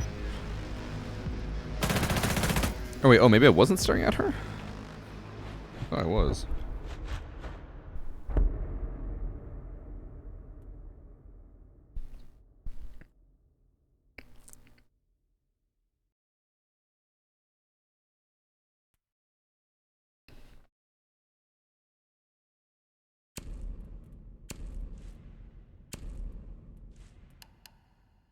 Let's see what the DMR looks like on live build. I hope it looks better, because it looked really bad.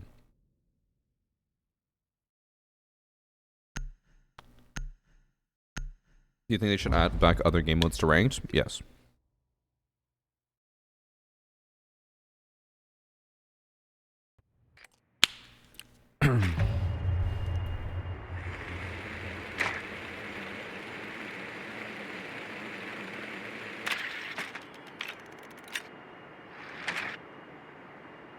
We actually had someone in the game genuinely say, or I assume they're being genuine. They said, absolutely loving the new color customizing. That is, again, trying to be somewhat objective and not just always negative. It's a good thing, but it's something that was promised 3 years ago and took them forever to deliver on. So I find it hard to have hype over them finally adding something they promised.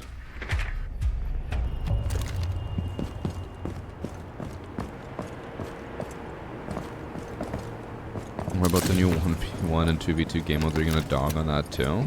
No, that's good. That's something, again, should have been added a long time ago, but hey, at least they're adding it. That's 2 pests in there. Again, you might not like me being negative about it, but I haven't said anything wrong. We should not be getting scraps from UB and being thankful for them.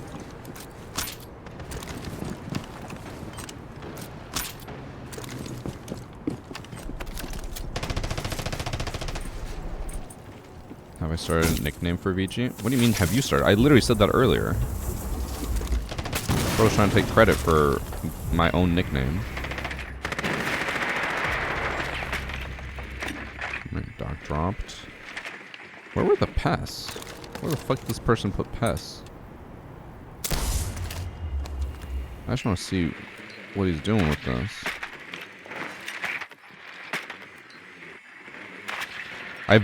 I don't know where these pests are.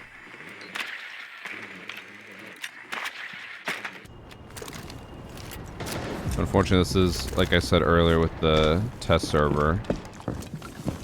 No one really goes electronic gadgets, so I just can't really disable anything.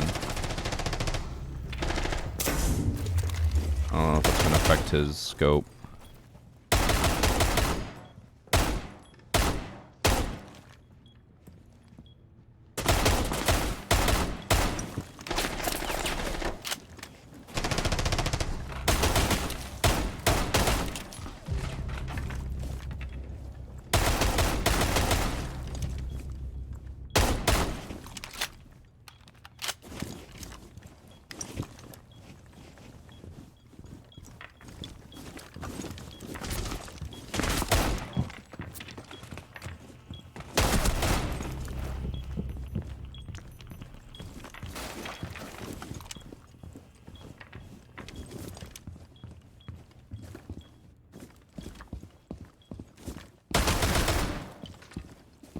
swear I heard him there.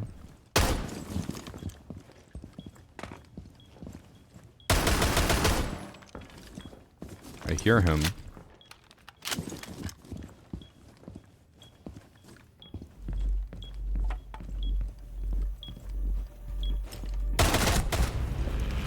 Good shit, bro. I couldn't tell exactly where, but I could hear him.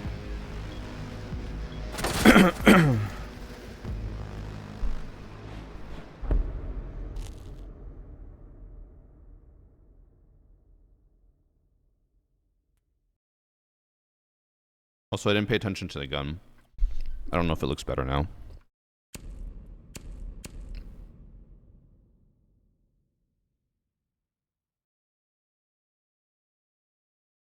We all hear him, but you don't need $900 headphones for that. So, speaking of audio. So, at the venue, or at the event, when we do capture sessions, they just have 10 computers with the exact same setup, right? Audio, incredibly different on every single computer. It was crazy.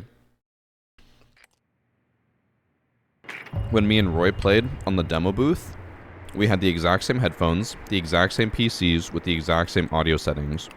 He said he couldn't hear people next to him. I could hear everything clear as day. On the exact same setup. I feel like that just goes to show that it's just like Siege is the problem.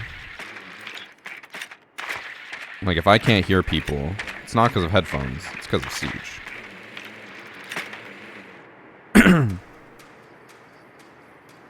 That's what I was trying to do, Salt Mines, when I hit the dock through the wall with my Thatcher gadget, but I think he just chose not to peek me for the 15 seconds his scope was down. It's almost like no human are completely alike. I feel like you just listened to what I said and drew your own conclusion that has nothing to do with what I just said.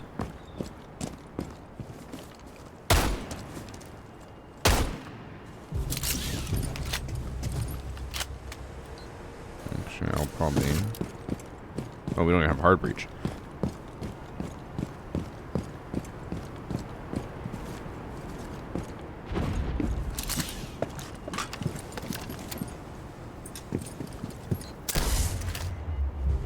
Oh, there's a BP in there. A Rooney on the window.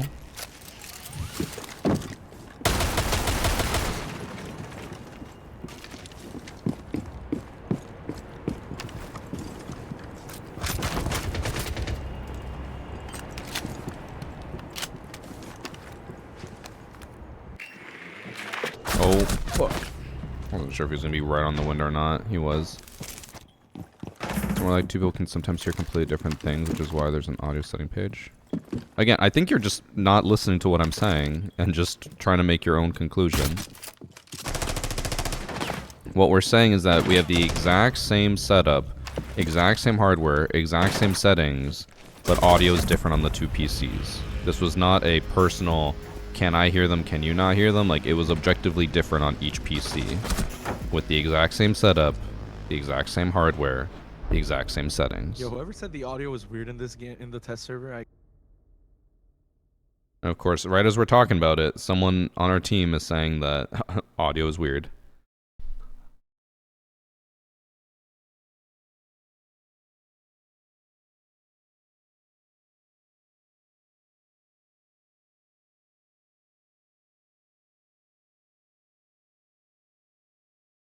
And I'll even say, so I played on two different PCs for the capture session. Each PC had different audio with the exact same settings. Both had volume set to 100. I did the same like personal things for like accessibility, so like tinnitus, whatever. And each computer sounded different. The first one I was on, I couldn't hear anyone. Second PC I was on, I could hear everyone everywhere. We were like, people were moving around and I could hear footsteps across the map. It was insane. Again, exact same headsets, exact same PCs, exact same settings. Very different audio.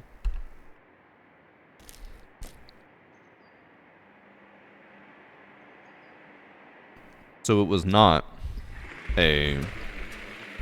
oh, people hear different things. Audio was just generally different.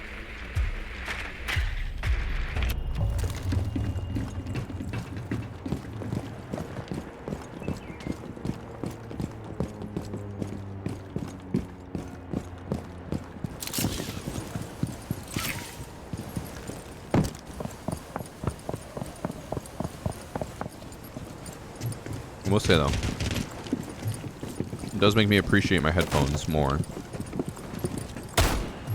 Because it makes me realize that, like, without headphones, or good headphones, Teach audio would just be objectively so much worse. Also, looking at the gun, okay, it definitely looks better on this test server than it did on the capture session. On the capture session, it looked like it was made out of Play-Doh.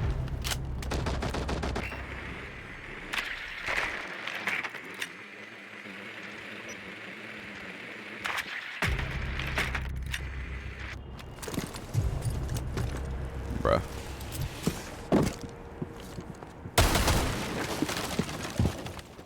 Oh my god, my frames just froze for a second there.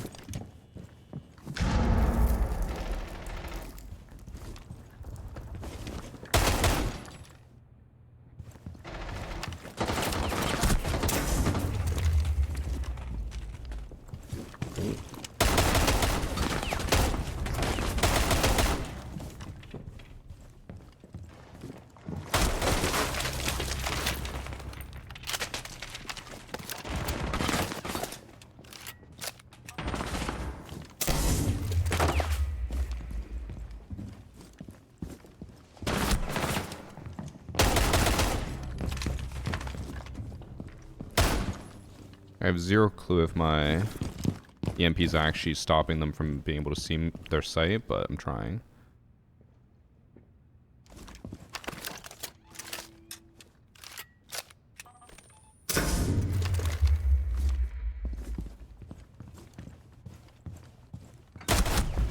Let's see. Did it work? Did it stop their sight from being visible? Not really. Unless it just didn't show. They aimed it right at her.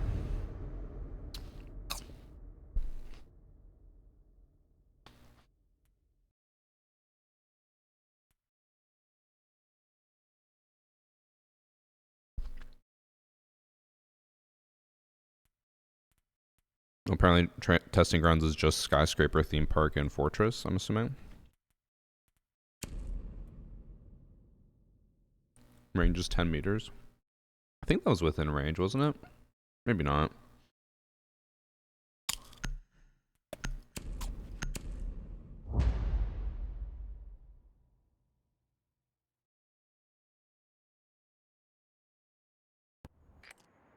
If they were holding their phones, then their ADS are gone too. But if they don't, it doesn't affect it. What does that mean? Holding their phone? Like being on cams?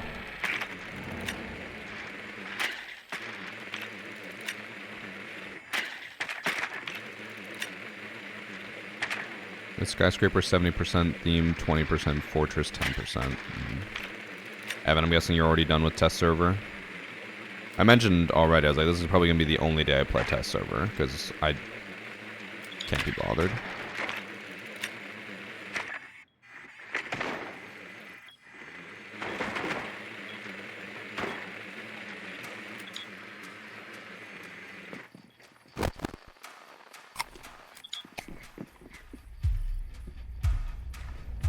It doesn't scan anything yet. I don't know what you mean.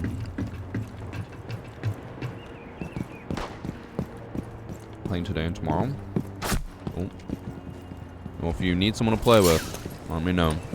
I assume you have a squad.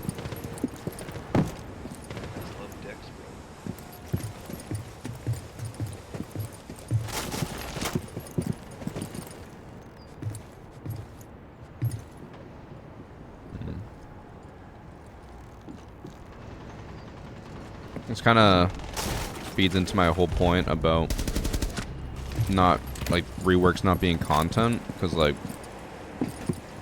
if you look at it, no one on my team wanted to go Thatcher, because the rework's not interesting, so they don't care. not interesting to them.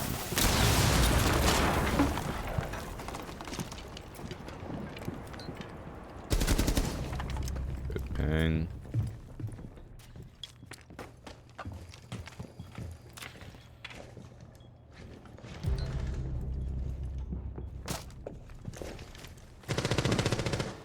Oh. Am I just hearing the Yana the whole time?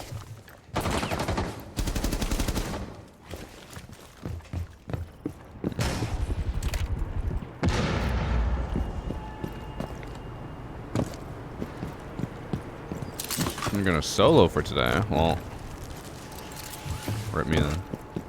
I guess I will solo too. Because yeah, I don't think I'm gonna be back on test server after today. There's no point. I'm gonna be dead tomorrow.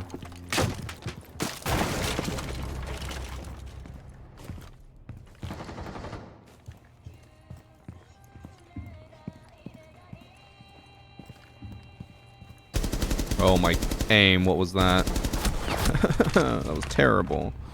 I didn't think he'd just be standing there. I should have got a free kill there.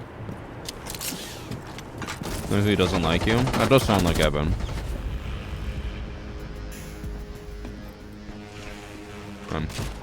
One more shot. I would have got him.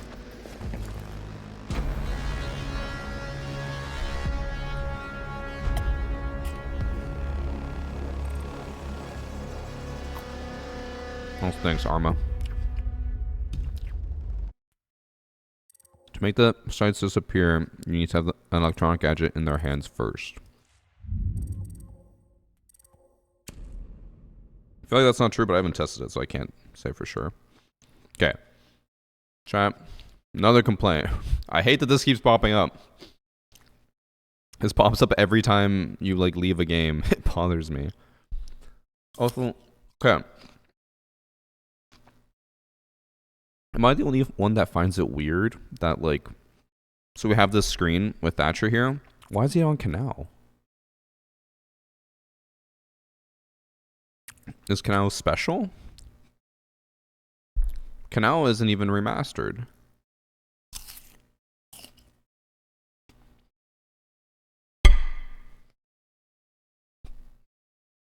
Oh, wait, I left some salmon on my plate.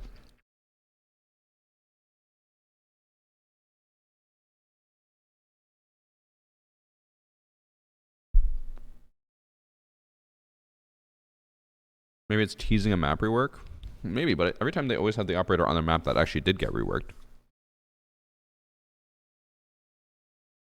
Why was Denaria Nighthaven? I mean, Nighthaven just got reworked, and I think he's part of the Nighthaven group, so it kind of makes sense.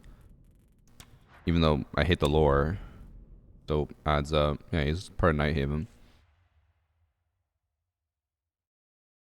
The new ladder operator coming in year 11?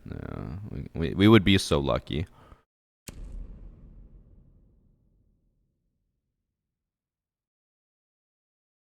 That's where Thatcher lost his at card? What does that mean? Where the animation plays? I mean, I don't know. I don't even have the elite skin, so couldn't tell you.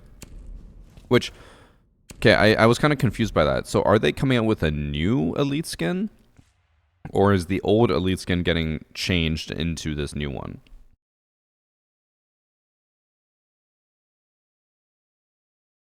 He knows Lord beat him up. First ladder op, then an op with a slide. Oh, it's gonna be a new elite. Gotcha.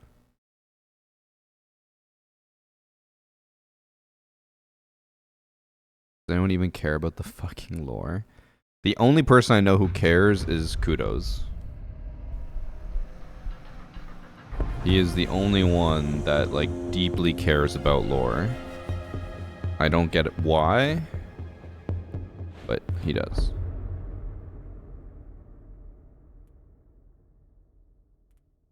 No, didn't take long. Alright, we got theme park. And someone's going Thatcher? I don't have to. Let's go. Surely we'll use the Thatcher Thermite combo.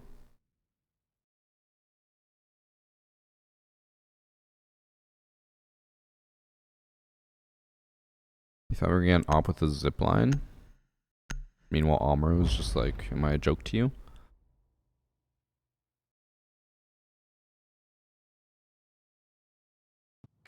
Siege is making me eepy. Isn't that what you want, Ben? Don't you want to sleep more?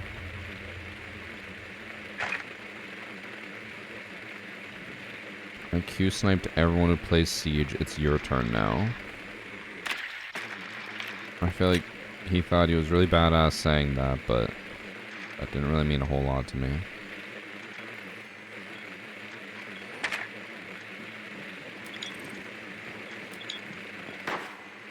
Like how someone just said weird and he said no. I'll just mute him because I know it's only gonna get worse. What do you think of the new season, bro? Eh. You don't like it? It's not a lot. Who would like it, bro? Who would like it? I like it. The DMR is crazy, bro. That thing is mid. It's worse than the 417. Ooh, worse What? like not as good as the 417, you know? That's the thing. More damage, more bullets. DMRs can't. New DMRs don't work because Not a bad weapon. it's either just like it's just a bad DMR, or it's better DMR. There's no in between. Since DMRs are locked into a certain fire rate. That's kind of the issue. Oh, they didn't even electrify the wall. Don't even need Thatcher.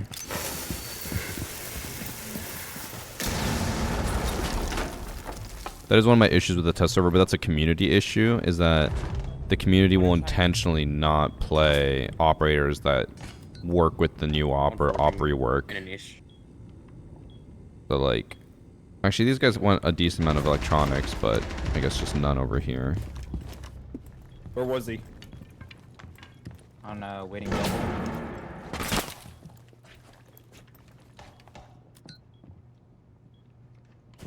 Get flash drinks. I don't know where he went. Oh. I don't have the diffuser.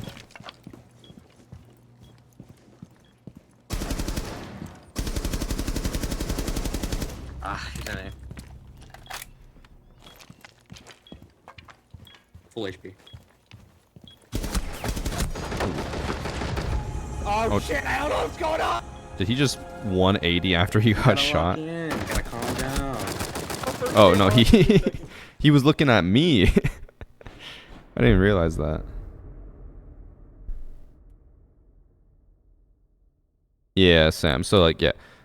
Again, that is a community issue. There's nothing we can really do about it. But yeah, it does suck that like if people go Thatcher, everyone will just stop going electronic gadgets. Or in like last test server, Denari was coming out and everyone just didn't play, or like played Thatcher to counter, Twitch to counter. It's like, it's just boring because it's like you're just countering the new op and it's not, we can't try anything with it. Thanks for the prime from Lil Ball Zach. I am curious what the stat line is on the DMR though. If someone reminds me after this, I'll go into shooting range and test it. But I'm pretty sure the DMR is just going to be the same as every other DMR. The Warden Pix on Sense release was insane. That actually happened a lot on the creator session. And I'm not going to lie, I kind of started it. I did go Warden when Sense was out because I was like, okay, we're on defense. And even back then, that was year 6, I think, or year 7. They would release one op a season and no content changes. So it's like the only thing we can do on defense is go Warden. That's the only new thing. So you'd go Warden to counter the new op, and that was it. Which understandably made people upset because obviously that's boring. But there was nothing we could really do. The guy who just joined is called Siege X Blows. That's funny.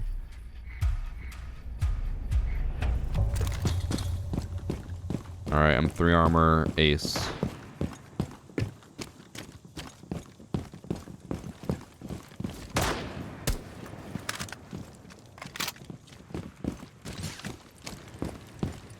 I mean, if I don't know for sure if it is one ball, but if the Scopal skin is the G36C, that's still fine because it's on defense at least, and it's a different gun, so they could change it for defense versus attack. But again, DMRs are like, all DMRs have the same fire rate, so it's just like if one has 62 damage and one has 65 damage, and they both have 20 bullets, you're just gonna go with the one that has 65 damage. And the 62 damage one is just objectively worse. Which, again, is my issue with DMRs being the new gun.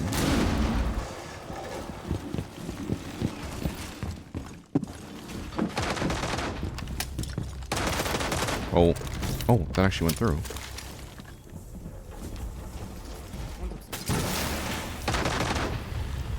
I said one's upstairs. Hey, Varsity, take the shit. Uh-oh. You picked it right back up. What? Last one's upstairs.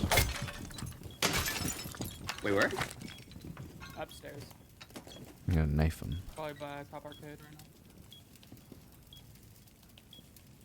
Zoom dragon there. He's top dragon, I do not think I'm going to knife him. No! I missed.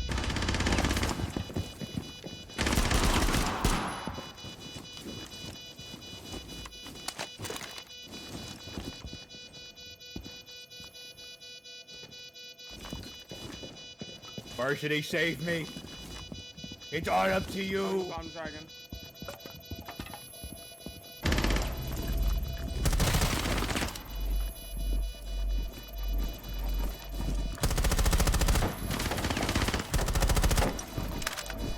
Nice, Ranger them now.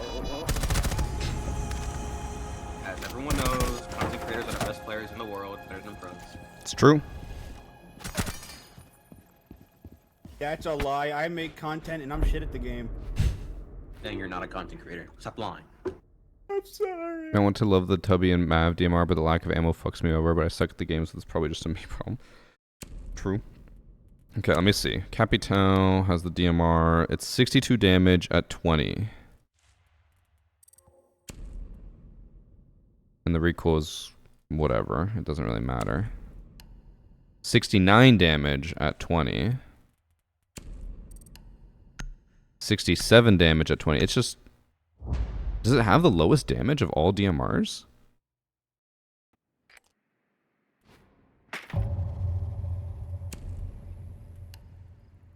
Okay, this one has 61 damage.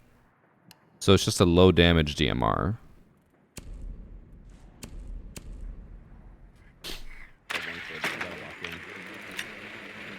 So that's why I'm like, oh, when it comes to DMRs for our new weapons, eh. If it had like 25 bullets, okay, now we're talking. We're, you know, it's a little different. Dokkaebi DMR has the worst damage. I don't know if that's true.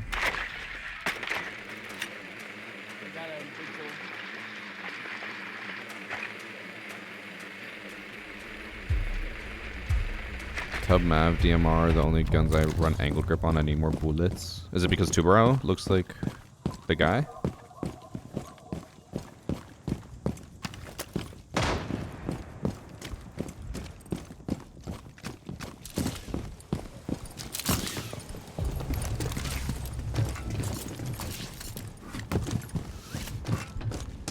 Varsity, I got a question for you. Uh-oh.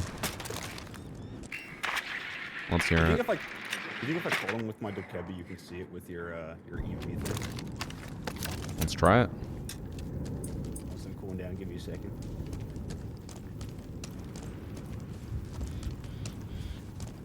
I don't see why I would, because I wouldn't be able to EMP their phones, but... Oh, waiting door. Nope. And it's on waiting door. Oh wait, maybe?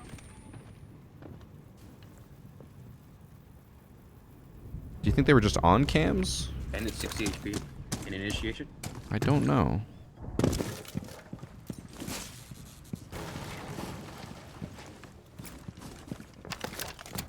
Oh! I was pulling out the bazooka. Oh my god. You just witnessed murder. Varsity, please watch your stream. Don't show that.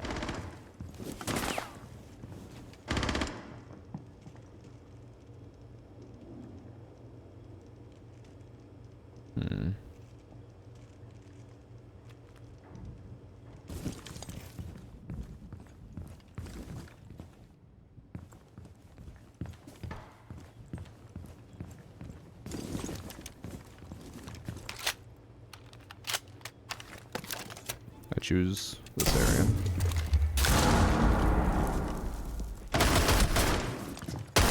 Aw.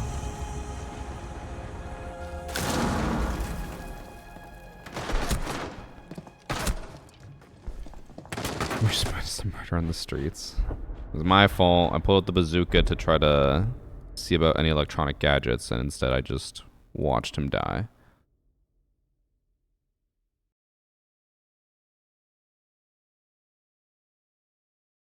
Also, oh, I didn't realize. I was like, Siege viewership I saw was slightly higher than it has been recently, and I didn't realize that there's a Pro League thing on. We just had Pro League. It's already back.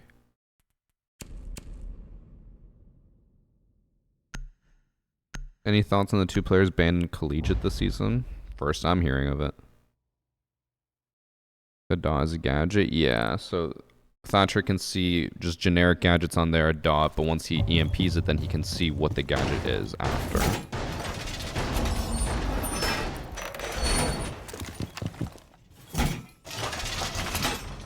Change your team color to purple, it looks clean. I like blue and red. I do need to test how the colors work with like claymores and stuff, because that I'll at least give them credit for again. I was shit talking that they promised the different colors like 3 years ago and it took them this long to deliver. But hey, if it works, it works. A lot over here for me. Oh, I'm actually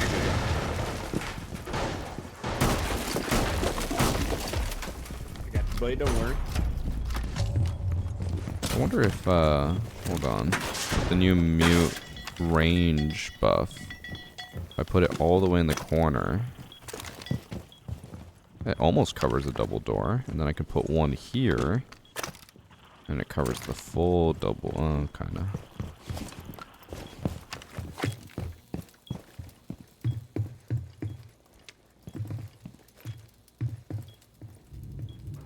The one thing I don't get about the colors for accessibility, and I asked, or I mentioned it to Ubisoft, and I don't think I ever got really a straight answer, was just, I don't understand how adding more colors takes years.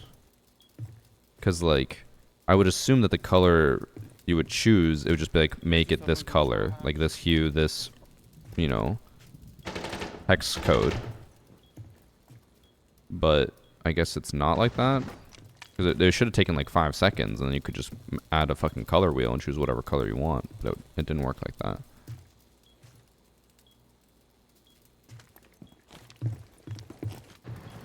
I should do like the new colors. Purple seems the easiest. Yeah, but Bravo. I mean, again, I'm not like hating on it to the point where I'm like, hate this. Why would they ever waste time or money on this? But I'm just more so like, this isn't like content. This isn't anything I'm super hyped about, so it doesn't really matter to me.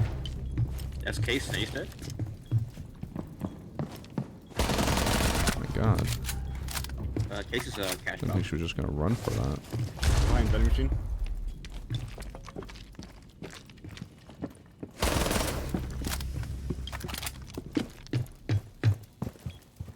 And we have case down. Got my cash cam. Dub.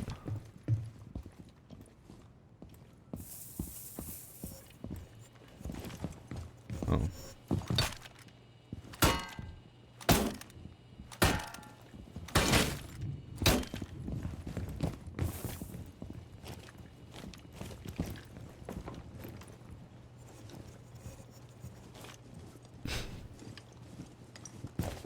My god, look at that spin.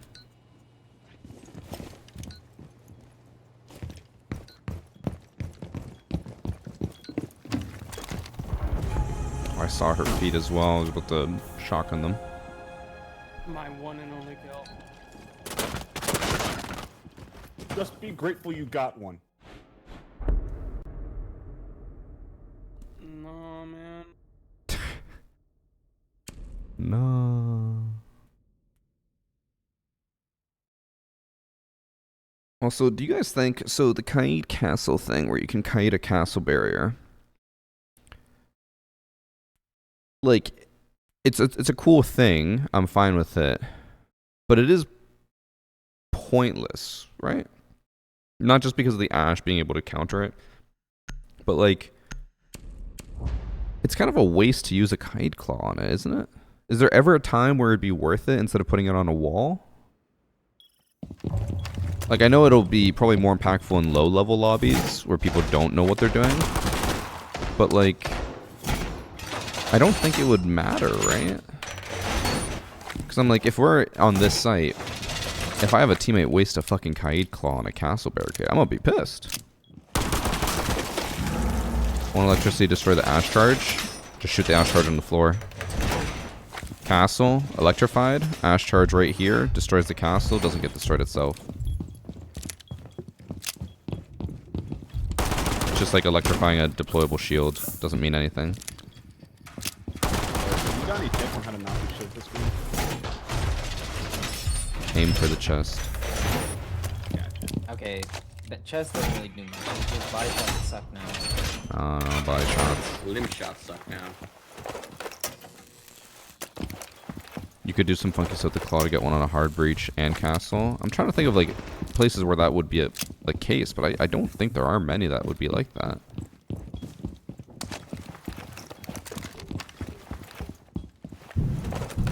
Here one top arcade, I think.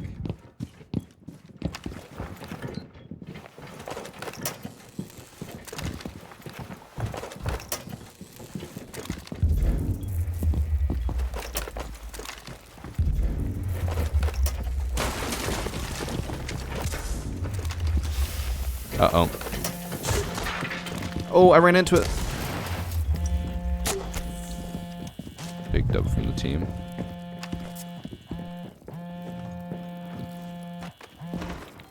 He's on me.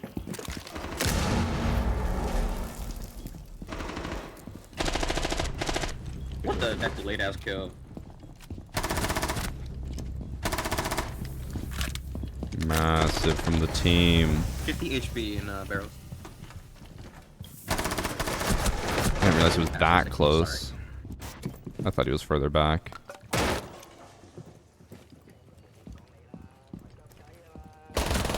Huge.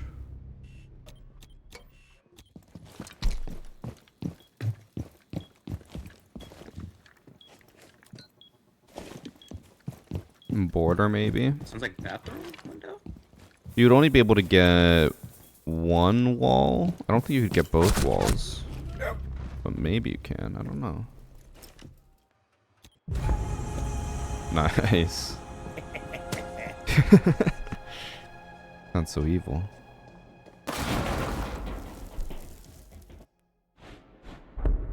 First kill of the game, baby. Woo! Oh, that is actually his first kill. Are they gonna give impact EMPs to Thatcher now since he doesn't have EMP grenades anymore?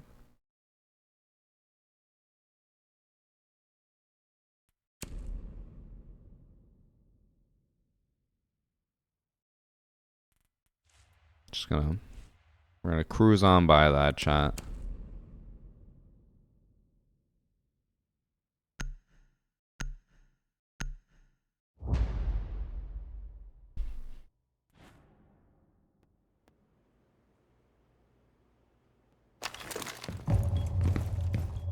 I'm gonna try my hardest to mute everything here.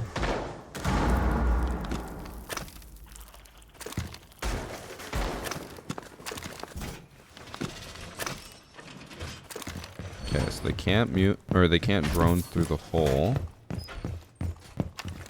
And now I can put a mute jammer like all the way over here and it should still get the door. Maybe move it a bit more in case they throw it. And then I'll put one behind here.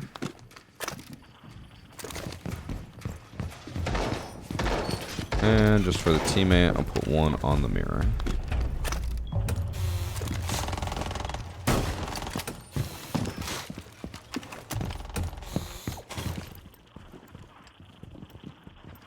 I would have niche uses, man. Come on, like to stop constant ban tricking. You thinking that him having impact EMPs would stop ban tricking tells me everything I need to know about you. You can't impact, or you can't EMP bandit tricking.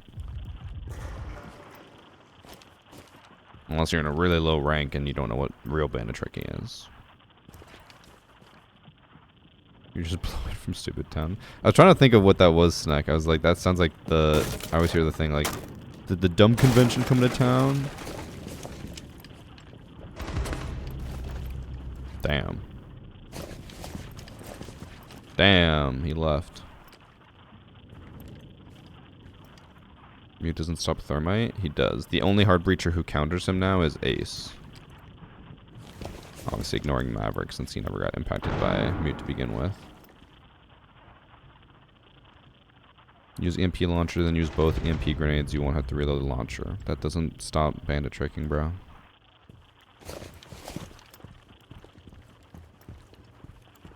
This may be one of those cases where you might just be wrong, and you just have to accept that. And by might, I mean guaranteed.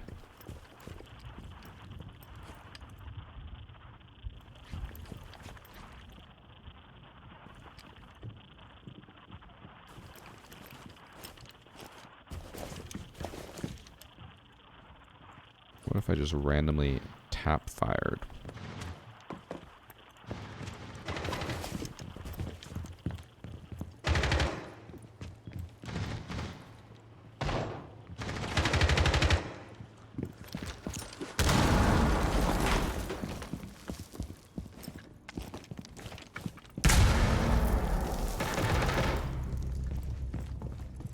Oh. Oh my god. What is happening? Thank you.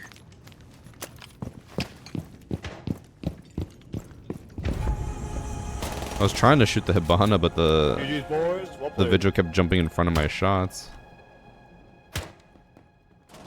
Damn. That's a head. Yo, what you thinking of one tap varsity?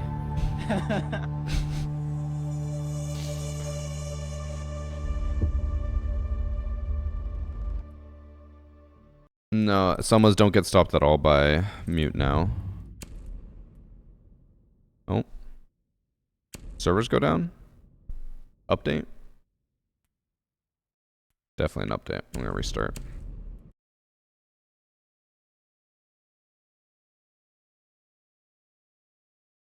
Well, chat. Oh, it is updating. Well, while we wait, chat, just so you guys know, we are still sponsored by Odyssey, in case you guys want to go check out some amazing headsets. Odyssey is a headset company that has started making more gaming headsets. They normally make audiophile headsets, but they're making more gaming ones. The ones I'm using are the LCD GXs. These are the ones that I highly recommend. They are super comfortable. You never feel like it's going to get tiring on your head or anything. They're heavy, but it doesn't feel heavy. So I had a, 350 gram headset before this, and it felt heavier than this 450 gram headset. What's a discount? There is no discount, but if you use the link, it just lets you know that I sent you, or lets them know that I sent you. But the LCGX are open back. They have amazing technology behind them, both for audio and comfort. As you can tell, they're massive on the side, so very plush, very comfortable. They also do have a cheaper gaming version, which is the Maxwells. These are $300 in comparison. And they do have a PlayStation and an Xbox version, but I don't know if on PC that would matter. It just says the Xbox version has the Dolby Atmos license, but I don't know if that would affect PC. But they're very, very nice high-end headsets that are, like, again, made by a company that makes headsets.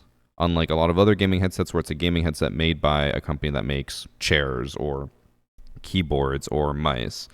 You know, this is what they do. So if you're going to get a good headset, you better get it from a company that knows what they're doing. Can I get your referral pay? I think I do make a little commission on them, but I don't really normally care about commission. I want you guys to have good things, which is why I only take sponsors from companies that I enjoy working with, because like their product is actually good.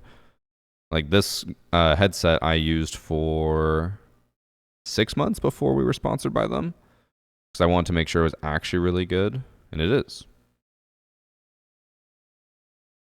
But yeah, they have the Maxwells and LCGX. Maxwell, I think, is the more like you know, popular one. It is cheaper, but it is like it's closed back, which it's not bad. Closed back headsets are fine. I love open back. So for me, the LCGXs just make more sense, and they're also fucking beautiful. I can't wait to get mine. Yeah, Sharpie, it's in the mail. Just wait. But I love Odyssey. Been working with them now for a few months, and I cannot recommend them enough. Oh, we should do a dent check. I always said that you don't get gamer dent with these, but then last time I did a dent check, and I actually had a dent. Reveal time. Barely a dent. It's always like here. You can just see my hair gets all matted around the muffs, but then I just go like this, and it looks normal again for the most part. But no dent. Small dent. So go check them out. Again, use the Odyssey command in chat or the panel down below. They make amazing products. They also have really high-end audiophile stuff, but I can't imagine many of you guys would be looking at audiophile stuff. So Maxwell or LCD GXs are the way to go. You are balding. I'm not balding, okay? Chat. Look at this luscious, thick, rich hairline. Just saying. Yeah, use the Odyssey command, panel down below. Go check them out. If you guys have any questions about them, feel free to ask. Again, I've been using them now for, I think we got them in March, so that would be 8 months total now. Love them. Love them pieces. Also, my game is launching again.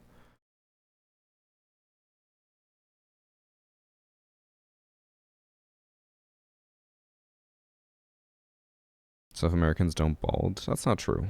A lot of my family is balding.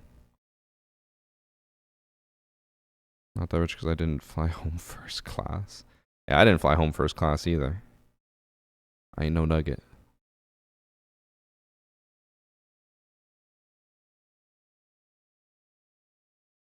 She has more hair than true.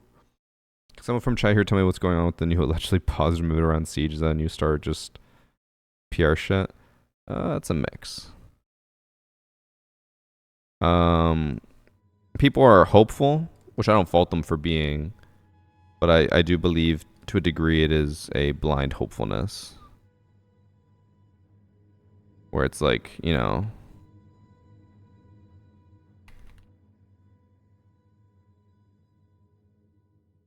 where people are like, surely this time the devs will get it right.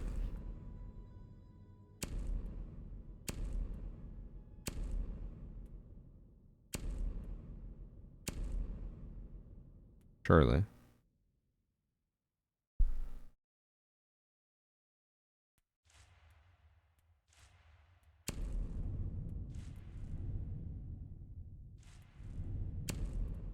I don't know what is happening.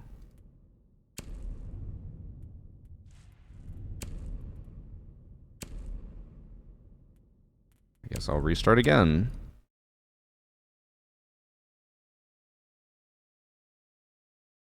The speech from Joshua hit hard, but on the other hand, I know it's Yubi and everything stays the same.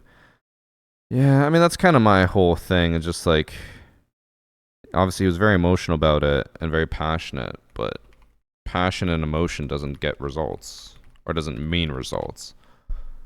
Passion and emotion can drive results, but just saying, you know, fuck cheaters does not get rid of cheaters, you know?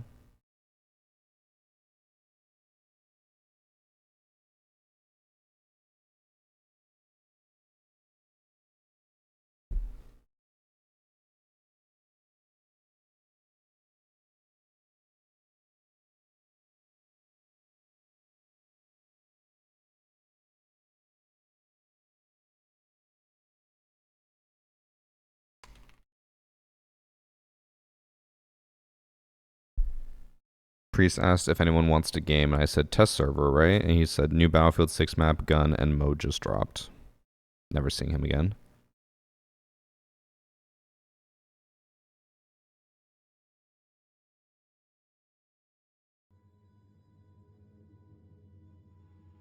It's the same thing that brings me back to normal, not get blinded by that hope and positive setting towards the future.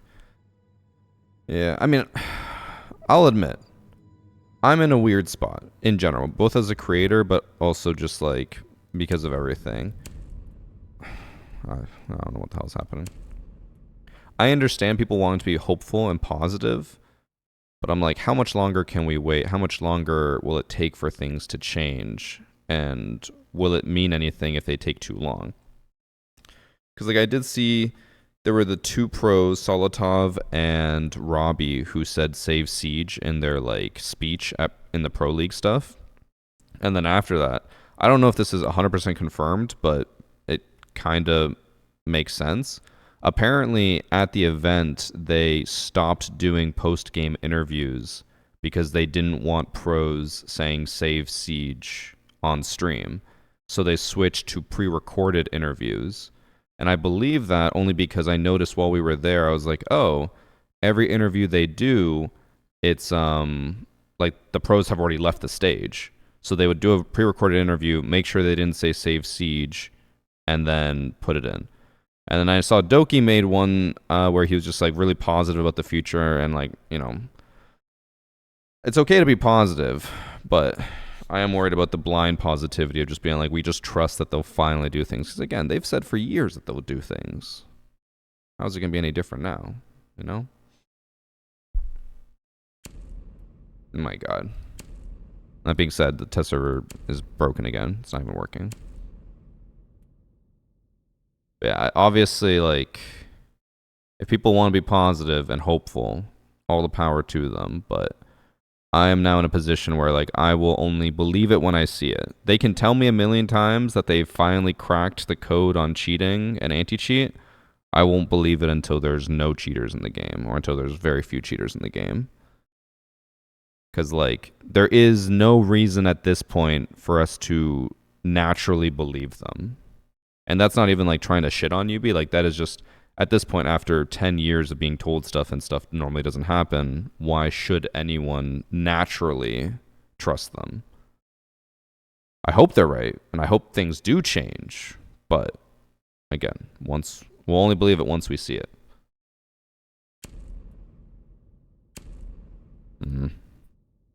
Test server just broken.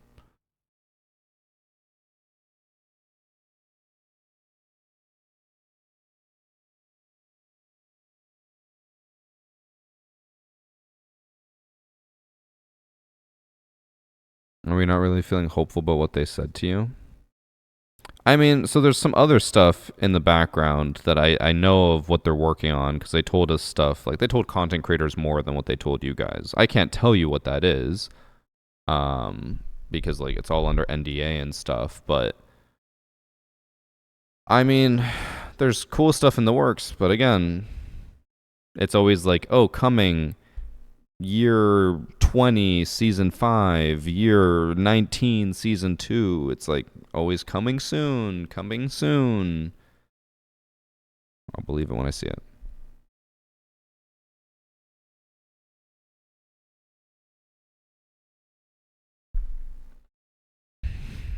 I don't know if oh, never mind, we're good. It's working again.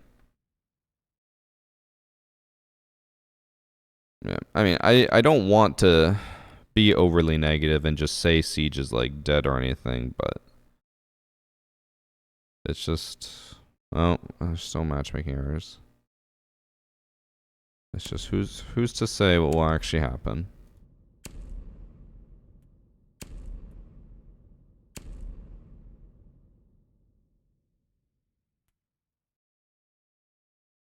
New operator in year 72.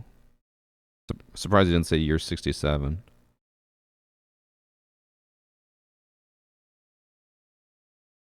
I don't think we're gonna be able to get into another game. I'll keep waiting, but test server might have already been taken down. You're looking at it from a realistic perspective, yeah. I mean, I will say I was very surprised when the reveal happened on Sunday, and in the other booths I could hear people screaming about the changes coming, and I was like, you know, if you want to be positive, and it's all content creation, everything's a show, obviously. you want to put on a show, go for it. But I was like, we have all seen this, so people were freaking out like they'd never seen it before. I'm like, we've all seen this. We knew what was coming. I don't think anything that they released this season was crazy, but it wasn't nothing. The shitty part for me and like the concern and why I'm like, you know, whatever, is like this season was touted to be like the most content packed season out of all of them, but like this season feels like just slightly above recent averages. I think I have to restart again.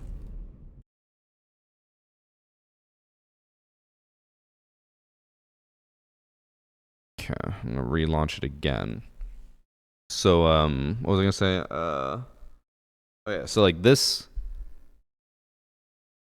update feels like what a normal update should almost feel like, but we didn't get it for like the last 3 years, you know? So we just need more of this. And if it ever goes less than this, then that is very, very bad.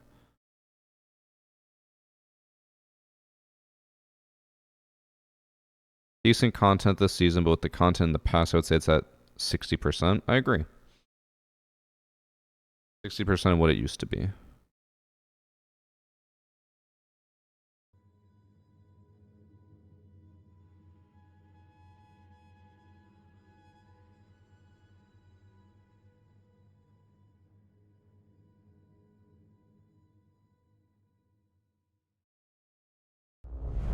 Okay. Now matchmaking is working? I feel like they can't win. Too much content and it's all a buggy mess. Too little and it's dead. I mean, I don't really know anyone who, oh my god, is seeing too much content and complaining as much as we are about the lack of content.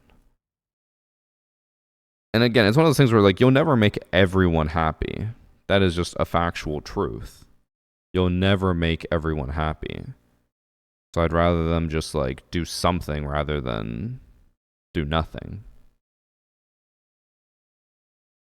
If they make content creators happy and everyone else upset, that's more than making everyone upset, you know?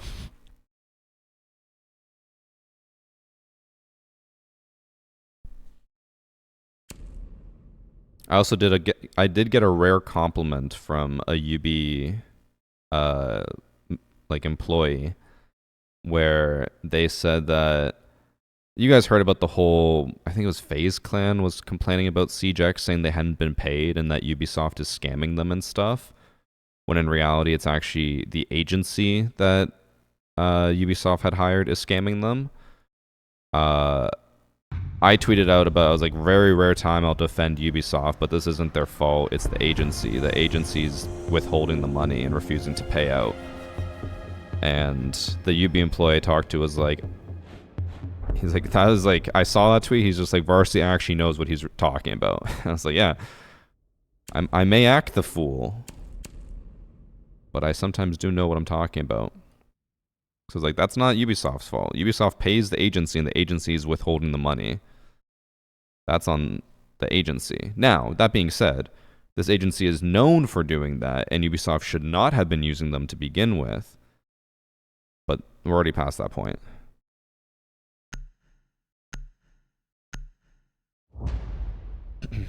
It's so Battlefield. I mean, honestly, I might play Battlefield tomorrow. Might ask Priest if he wants to queue it up tomorrow.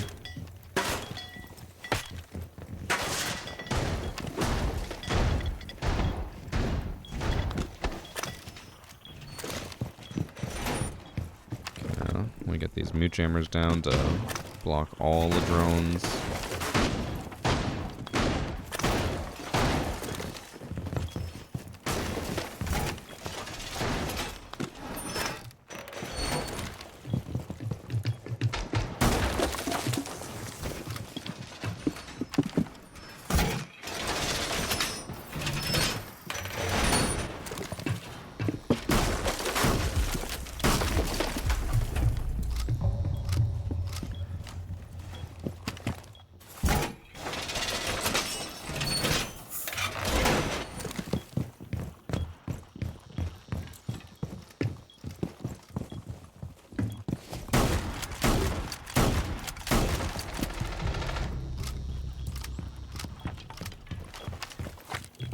Where's the oiled up guy? He is probably not going to be in the live stream chat. He's always in the YouTube comment section.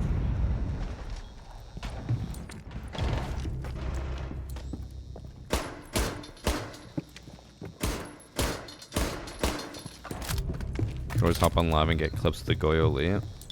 I don't even know if I'm gonna make a Goyo Elite skin video.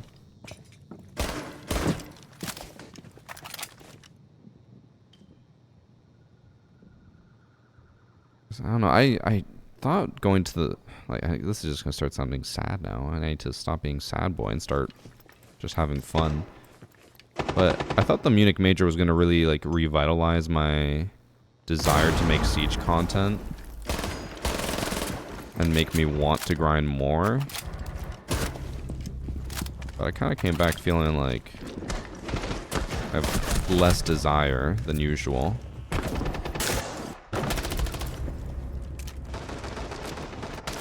Cause I'm kind of like I all I can think about is wanting to play like Arc Raiders or Battlefield. Well, maybe when the full season comes out, maybe then I'll be hyped again. I don't know.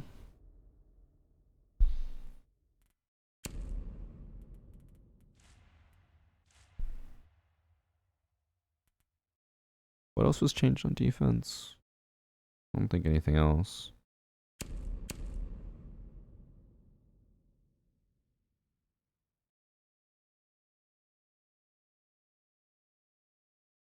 What'd I do for a mini vacation? We went to Austria. I actually uploaded a reel based off Austria. I made it a trial reel for now to see how it does. How is it doing?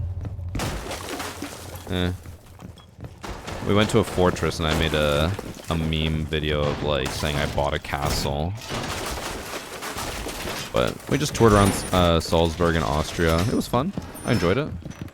It was like a nice change of pace and scenery. Nice to be somewhere different and not be working all the time, but it also felt like I was working all the time because I had to manage the stream with people co-streaming as well as managing some conversations, is all I'll say.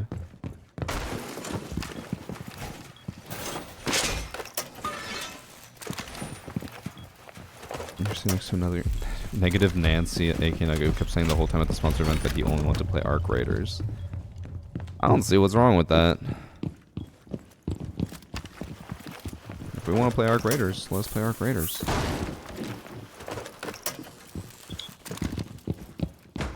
All I'll say is I think your perspective of thinking that people who are saying anything negative are just being negative overall is the same how we feel about people like you trying to be overly positive, where we're like, nothing has changed yet and there's no reason for us to believe anything has changed, but people are still blindly being like, oh my god, Siege is saved. Like, yeah, I don't know about that. Bro, everyone's dying before I can even see anyone.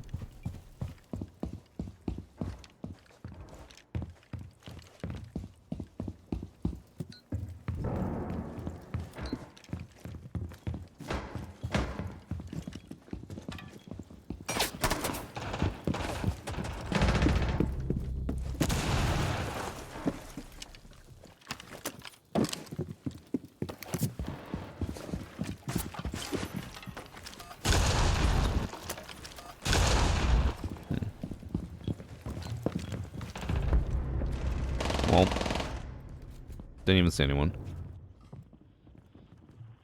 Where's your skateboard gone? The one from the event, you mean? Oh, wait, what the hell? The cats must have knocked it over. We did get another skateboard at the event, but I didn't bring it home with me because it was too big, so I'm hoping that my UB rep can ship it to me.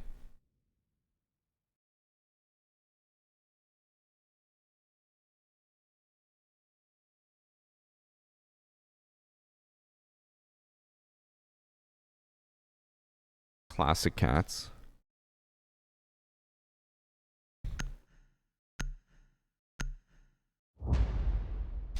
All I'll say, Arma, is if you're expecting us to be overly positive about everything with Siege right now, you are in the wrong chat. We are realistic.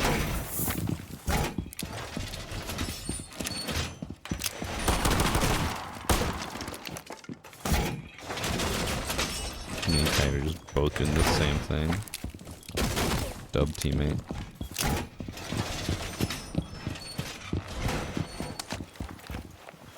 It just isn't boring and never has been. People just never do anything in moderation. I don't think that's the issue. Because yeah, people will say obviously like people do game too much. They min-max the fun out of games, but if I'm able to play Siege for 10 years and still enjoy it, and then suddenly everything starts to get very boring very quickly, and everyone else is leaving at the exact same time, I don't think that's a, you know, everything in moderation thing. I think that's just clearly they're doing something wrong and people are getting bored and leaving. Because it's not like everyone would just suddenly up and be like, yep, you know what, I'm going to leave because I've been playing this game too much and I'm getting bored. It doesn't work like that. It's exhausting, just wanted to sleep. Nugget, he went from Japan to Canada to Germany in 4 days. So yeah, he was jet-lagged to shit.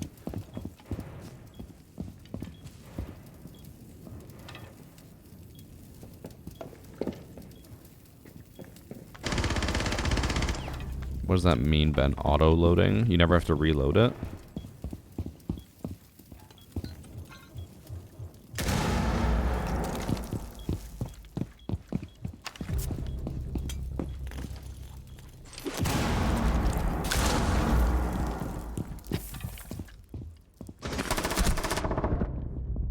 I realized I was staring right at them. Why is that text red? That looked weird as shit. I wonder if when you change the team colors, if you change the enemy to purple, if that is purple now.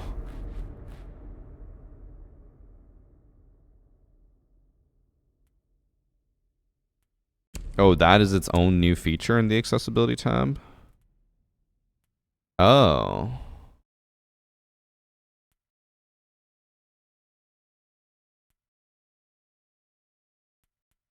Wait, is it? I don't think that's negative feedback, is it? I don't think so. I don't think that's a feature or like a change thing. I think it's just, oh, maybe it is part of negative feedback.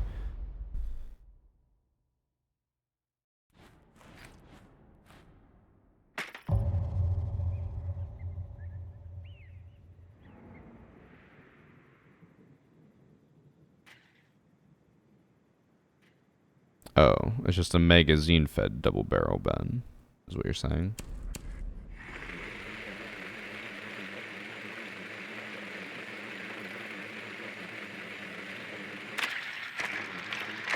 Sucks when there's shooters, but that's about it. There's more.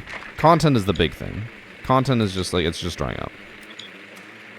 Sounds like you're never going to be happy again with Siege. And Priest wanted T-Hunt back at least a year ago. Comes back and no praise. Now you're just making shit up. I don't think I ever cared about T-Hunt. I've never played T-Hunt. I think when they removed it, I was like, it doesn't matter to me. I don't play it. I think my exact thing was I said, it seems weird that they removed it, but I don't care. But also, this goes into what I said earlier. Why should we be praising them for reverting stuff? Like, if they remove something and then bring it back, we're supposed to, like, praise them and be like, oh my god, things are changing. Like, no, that's them just, like, realizing they were wrong. But, like, it's not new. We're not getting new stuff. That's not new. That's just old stuff repackaged as new.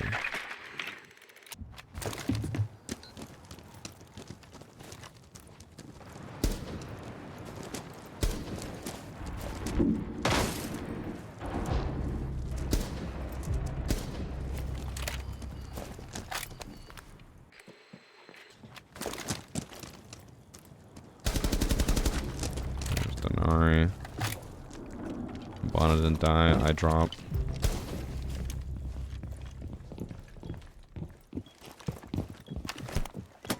I plant.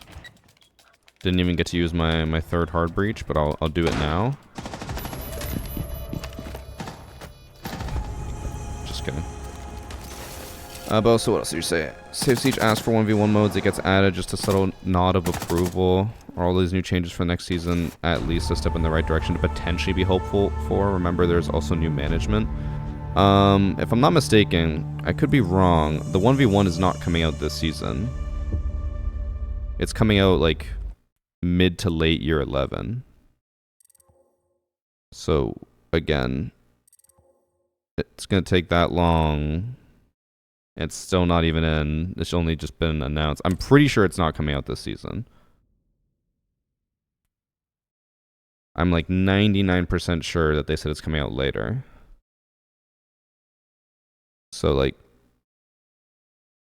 again, you're saying we should be happy about them reverting stuff or like adding in stuff that they removed and praising it as content, and you're also saying we should be happy about stuff that they've just announced that's coming out later. And chat confirmed it's year 11 season 2.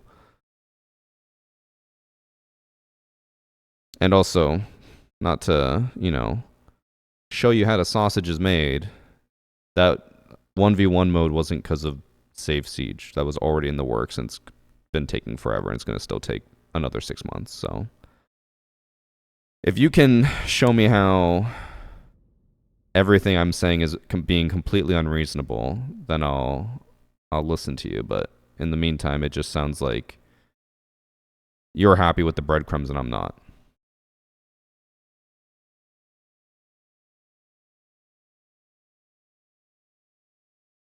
Because while the season has more content, again, nothing is new.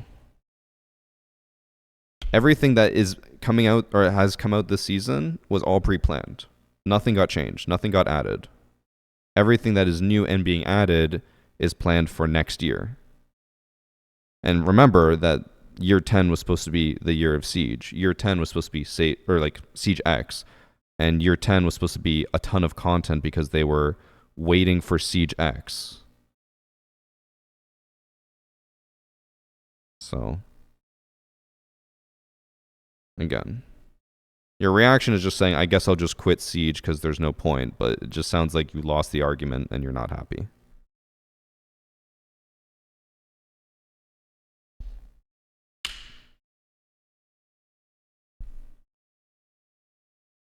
I don't think anything we've said has been inaccurate, given that it is, again, just a lot of promises, a lot of, trust me, things will happen, and then nothing happens.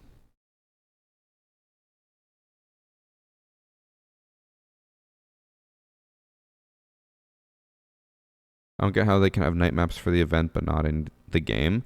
So this is no confirmation. This is just from what I know, is that apparently to have a night map and a day map, they had to have 2 copies of the map, which meant that remember when Siege used to be like 140 gigs?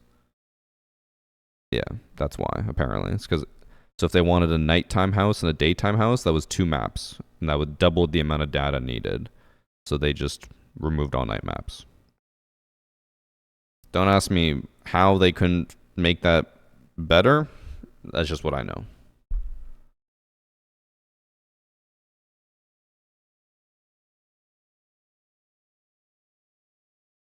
I find it funny that I have almost as many kills with the EOD bot as I do with RPG. Proud of that one. I need to use the EOD bot. I haven't actually gotten to try it yet. Now I'm confused. You wanted content into the game. You asked for new content. What is happening? Oh, this is Skyscraper.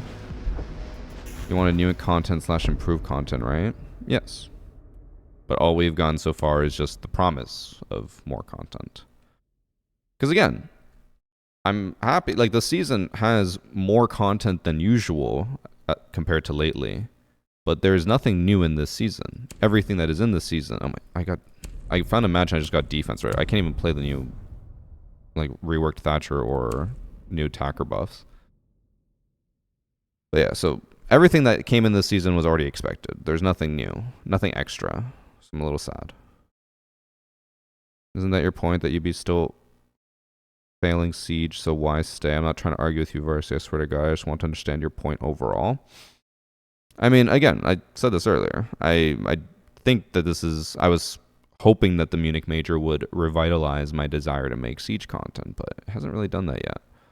But it also could just be because this is test servers, and again, I think test servers are pointless, and we should just delete them. That's just my opinion. I'm hoping when new season comes out, I'll be more hyped, but we'll see.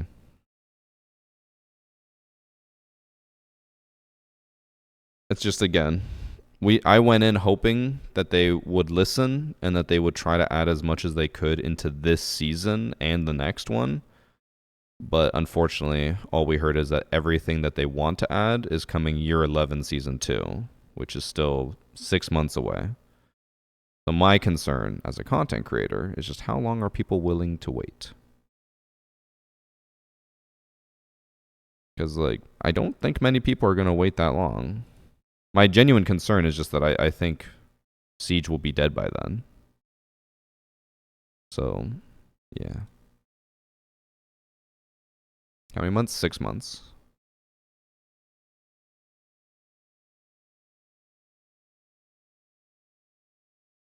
I will say that was one part that I got confused about, Zenzen. I still don't understand it, and I think I asked them, but I don't remember the answer. So they mentioned that they were coming out with a new cadence, is what they called it, for how often they're going to update content. I don't know if that's happening this season or next year, where they're going to start doing like the every 3 weeks there's an update to change the game. Because on the thing it said some of that was coming in year 11 season 2. But I don't know if that means like this season now we will get big updates every 3 weeks or not. That was next year, wasn't it? See, yeah, again, so nothing's changing.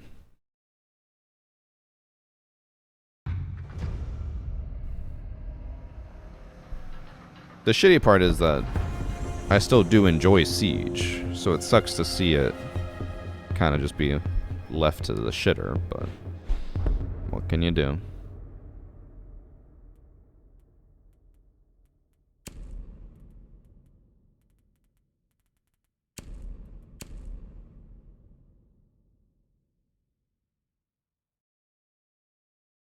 Siege can't die until it has competition. I mean, that's not true. Even games with no competition can still die out. Because, like, if cheaters never get, like, squashed and content continues to go down, down, down, no one's going to come back. And people will, over time, leave naturally.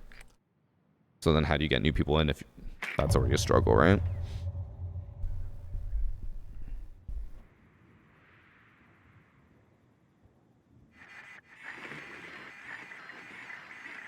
It just sucks to hear your favorite Siege creator sounds like they generally don't like anything that's going on. I mean, yeah, I get that. But at the same time, like, I will not fake happiness over things still seeming to be the same. It sucks, but I wanted more, and we received what feels like the minimum. The issue is also, like, Ubisoft themselves have said that when they make things, it takes minimum, like, 6 to 12 months. So anything that we ask for now, that we want to see change now, will not come for another 6 to 12 months. That sucks. Isn't the rank changes coming this season? Only one rank change, which is that basically hidden MMR, all that still exists, but now it'll take into effect or into account your hidden MMR and your visible MMR. But what that means is that now instead of facing champs while I'm in copper, but champ hidden MMR, I'll now face champs who are also in copper. So I'm still gonna get the exact same lobbies, just a little less extreme. Okay. Planting. I haven't gotten even a chance to use my gadget yet, but that's okay. Look, mute jammer doesn't affect claymores anymore, chat.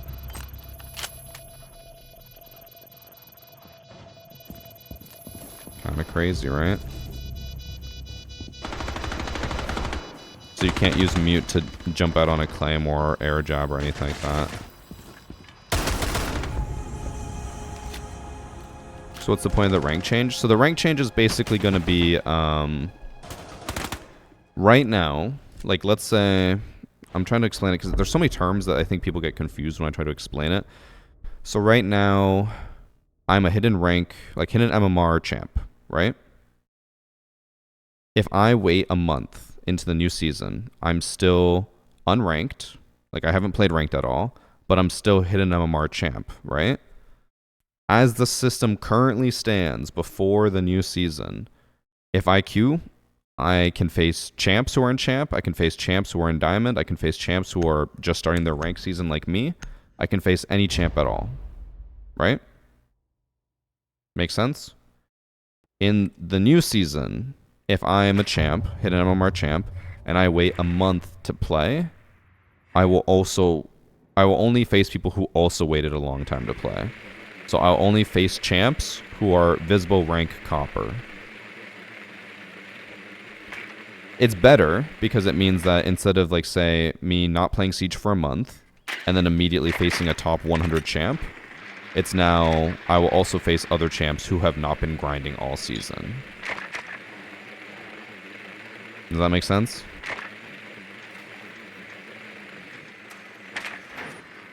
But all the other rank changes that everyone wants, everything massive with the rank changes is all coming next year. So, again, this goes back into the whole thing what we were saying with Arma. It's just like, it's a lot of just saying things are coming and we're still waiting. And it's getting to the point where waiting is not fun anymore.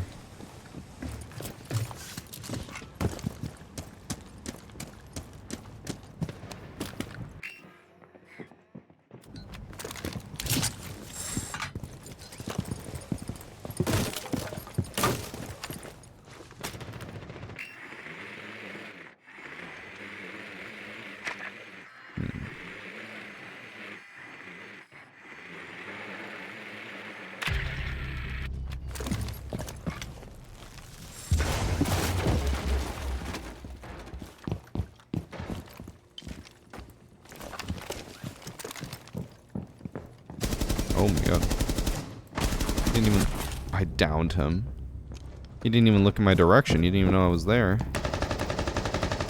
I should have killed him way sooner.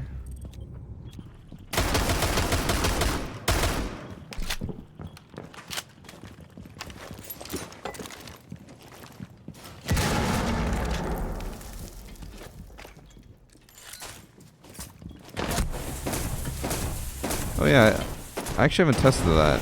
Will the mute change affect Lion? I don't know if it will.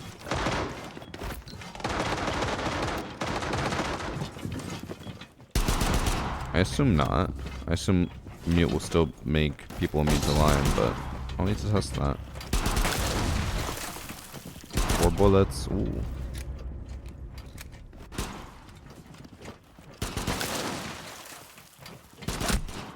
Man. To end the whole discussion, though, the end thing is just that it sucks that this season just feels like another just wait till you see what we're cooking type of season. Like, if you go to a restaurant, you order the food, and then every 15 minutes the waiter comes in and says, "Don't worry, it's coming out soon," and you're left waiting for 3 hours for your meal, are you going to be happy? Probably not. I think that's the best analogy I can come up with to explain the situation. And who knows, maybe when the food comes out, it'll be amazing. It could be the best food I've ever had. But waiting 3 hours for my meal is not it's not going to make me happy. And at this point, I'm just getting hangry. All I want is my food. And they're still telling me to wait 15 more minutes. Does that make sense? I think that's the best analogy I could come up with.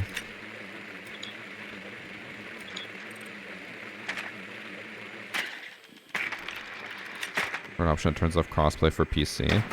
I mean, honestly, I would like that, but I understand why they won't do that. Because when it comes to crossplay, if people are on console and they get forced into PC lobbies, you can't make them have no one to queue with. You know?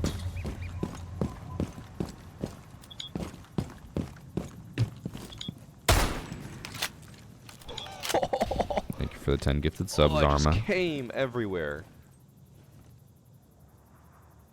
Am I blind?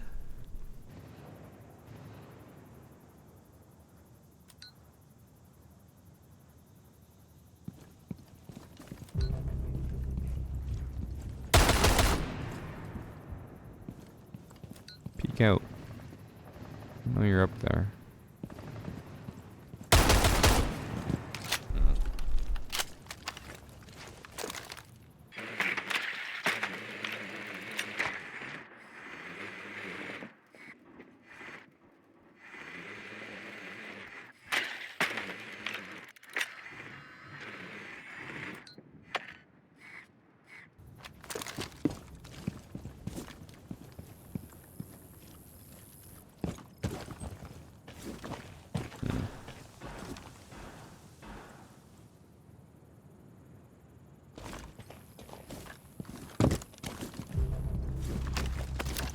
Oh.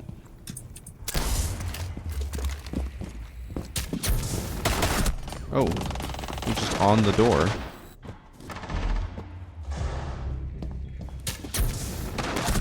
Unfortunate. He swung on the Capitan, not even on me. I just happened to be there. Is it true Hibana lost the ability to Hibana trick? I actually don't know. Is that true?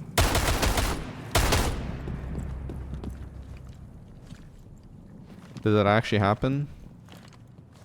You know what's really funny, Pro League wise?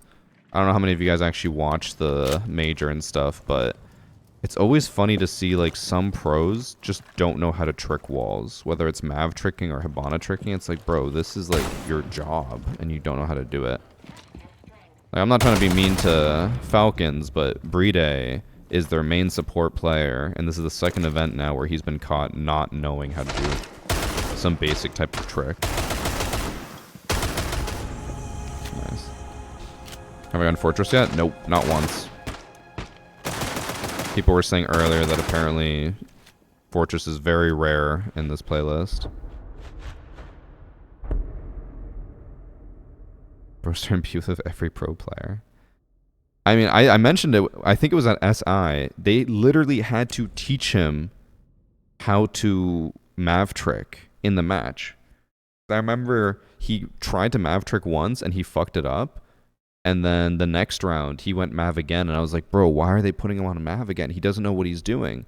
And then we watched as he went up to the wall and then his teammates like positioned around him and they were like pointing and they're like pinging here. They're like, go breach this. And then they're like, okay, ping here, breach this. And they were teaching him what to do in the moments. Like, that is not what you want. If they're seeing M80 Mav trick, it actually clicked how it's done consistently.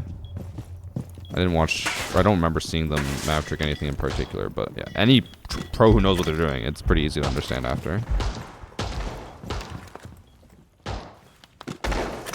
Want to run a custom match with people to try out the content? Bold of you to think there's enough people for us to run a custom game with.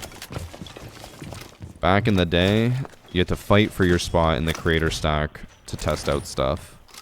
Now, Evan said he's on, but he said he's only going to solo queue. So, no one wants to play test server anymore.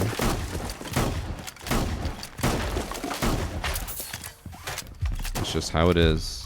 That's just the way it is.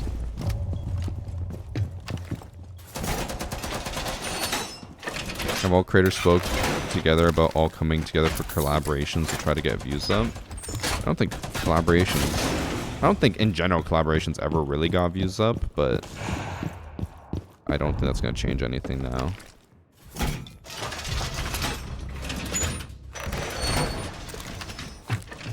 Cause I remember even seeing people do like recently, like, oh, I'm doing this video with this content creator, and it still just gets the same amount of views.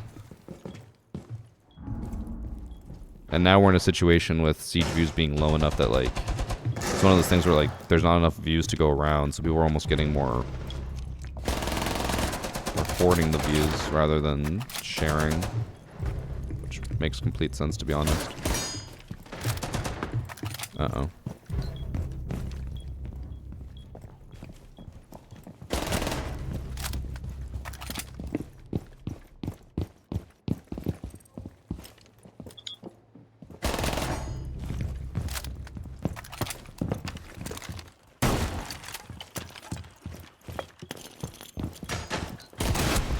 Aim too far to the right.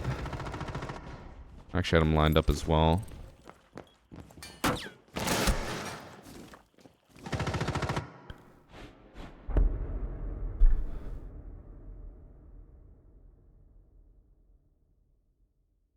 Yeah, they did, Joshua. It threw me a bit off when we did the early capture. I was like, oh, this is very, like, red. I will say also, this is more so a thing about Ubi, and something that they need to start doing more is getting better at explaining to us the changes that are coming with the new season. Because they never once mentioned all of these accessibility color things when we did our early capture. And this has been a thing in the past where they never tell us the small changes. And it's like, bro, how are we supposed to make content if you don't tell us what's changing? They usually tell us the big things, but things like that we never know about.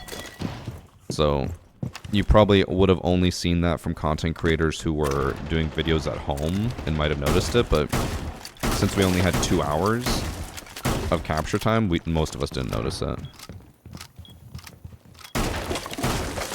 I remember there was one season, I don't remember what season it would have been, but where they changed who had nades, a lot of people, and then they never told us, and then we were trying to make content on using all nades, and we couldn't figure out who had nades.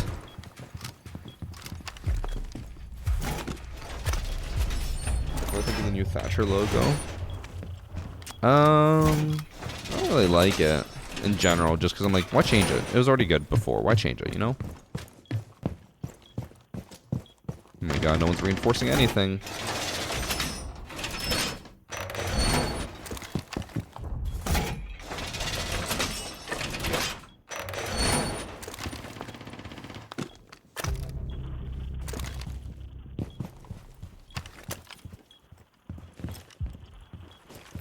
I like the little emblem change. I think the only reason I don't like it is I don't think anyone else who's been fully reworked had a massive logo change like he did.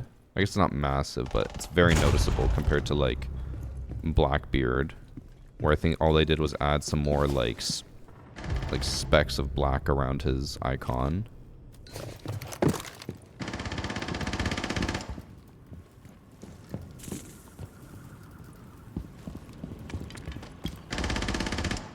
Also, you can tell how little I play some operators in the test server because my loadouts are still so old.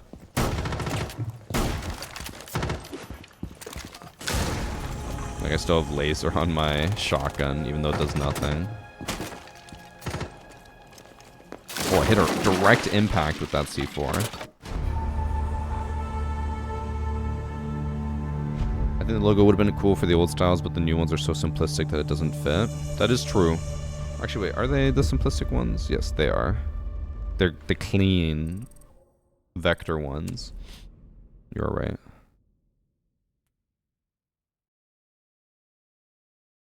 It means that Ace was buffed because Mute still counters Hibana and Thermite, but not Ace? Yes.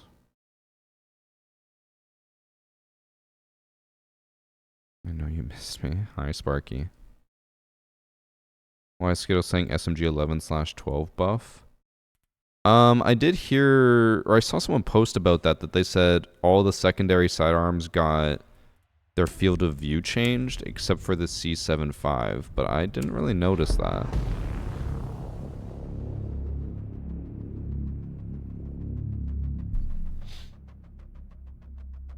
Oh yeah, I'm gonna check something with the DMR while we're here.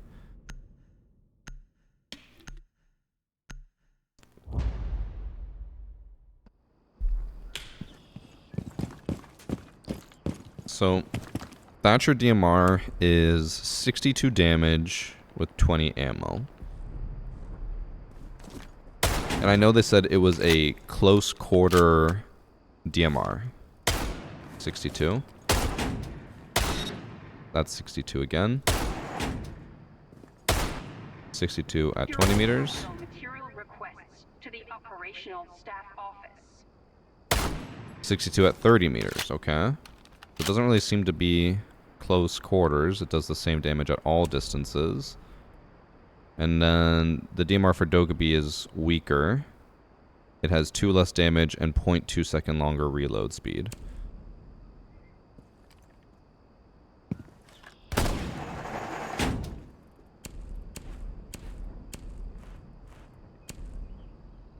Alright, it's just gonna bother me if it's different. Okay, that's 60 at 5. 60 at 10. 60 at 20. 60 at 30. Okay, so the new DMR is not any different than any other DMR other than the damage is slightly different. So lowest damage is the MK14, which does 60, and then the Blackbeard DMR does 61, and the Thatcher DMR does 62, and then I believe next is the Mavericks DMR, which does 67, and the 417 does 69. So the new DMR is basically just the exact same as Blackbeard and Dokkaebi. And I'll also point out that the one other thing is that normally the difference of like 1 damage could be impactful for how many shots it needs to kill, but at max range, this gun will kill all 1 and 2 armor operators, but not a 3 armor operator. Cybersecurity guidelines can be found on your personal terminal. Because if you shoot, it's 124, a 3 armor has 125 HP. So Dokkaebi and Blackbeard DMRs do the exact same. And then Dokkaebi DMR being 60 damage means 120 meters at 130, which means it'll still kill 1 and 2 armor. So it's the exact same as the other guns. So yeah, Glass, I forgot, 71. What else were we gonna say? Oh yeah. So yeah, apparently SMG-11, SMG-12 now takes up less of your screen, but I feel like this looks exactly the same. Is it not? People said that, like, the gun is further, so it blocks less. It's only pistols. But then people were saying SMG-11 and Reaper and stuff. The Reaper feels like it's farther away now. Does it apply to the Reaper?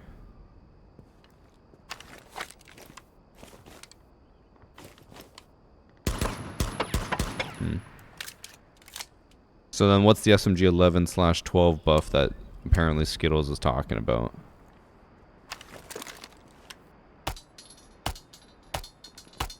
I thought it was actually just doing 0 damage. I didn't realize I was missing the shots.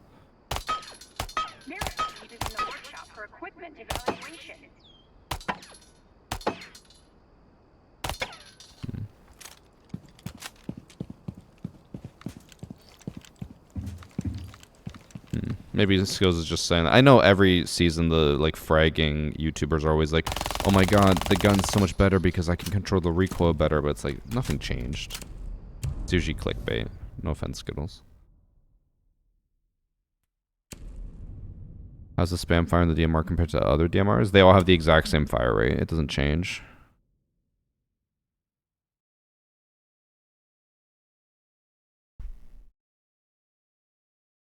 I'm still happy that they added the DMR to other operators. Like, it's cool that it's on Hibana, Nook, and Capitao. But at the end of the day, it is still just a DMR. They could have just added the Blackbeard DMR to all those same operators and then focused that time on making a different gun. Because, like, let's just say for argument's sake, it took them a year to make this gun. For it to be basically the exact same as other guns, why not just spend that year making a different gun? Or work on more changes for the game, you know? Reallocate those resources, don't waste them. It isn't for 2 weeks. It's only after 2 weeks if you don't have the battle pass.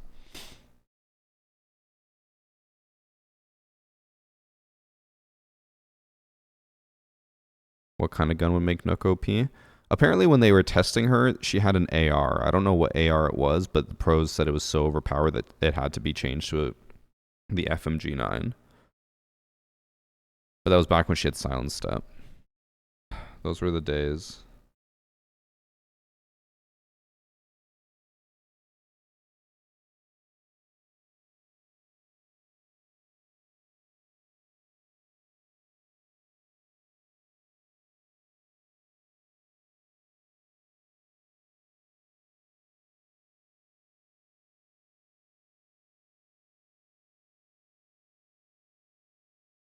I just saw Nugget posted the photo of me laying back in the chair.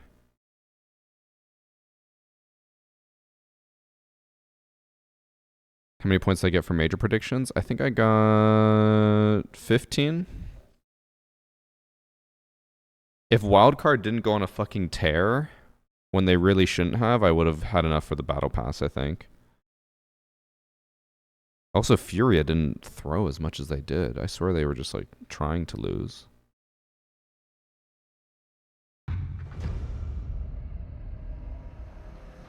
Also, M80 I bet against a lot, and every time... Actually, no. I bet on M80 a lot, and they failed me half the time.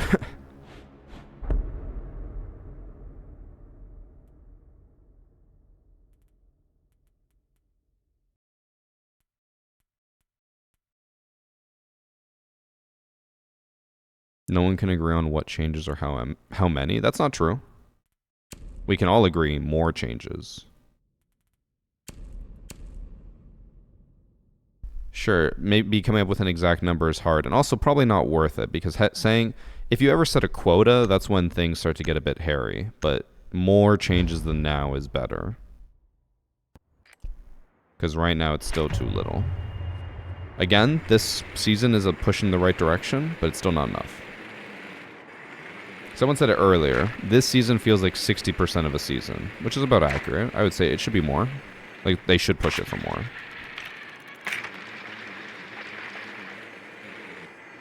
When I came to the main stage, I went full into M80 winning everything. Bro, I bet on M80 to beat FaZe, and then FaZe beat them. And then when they had the rematch, I was like, well, FaZe surely will beat M80 because they already beat them before. And then FaZe just got stomped by them. I'm like, what is going on? More changes is better for you, maybe. I don't need constant changes for the game to be fun. So here's my counter argument. And I know people aren't going to like it when I say it.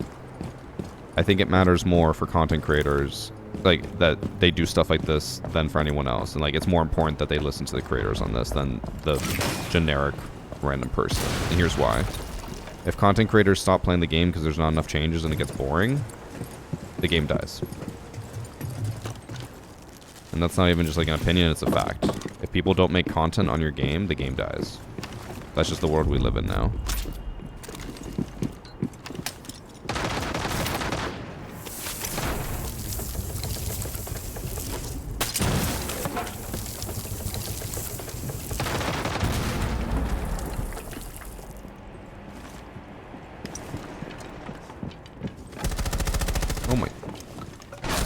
I can't get out. I was trying to go through and it was like pushing me back. My ace charge was like, I guess, slightly too high. I could go in, but I couldn't get out. That's annoying.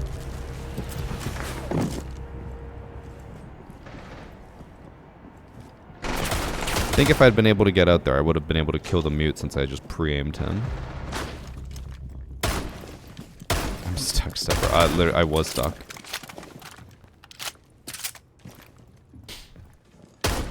I agree with that. I'm glad we could come to an agreement.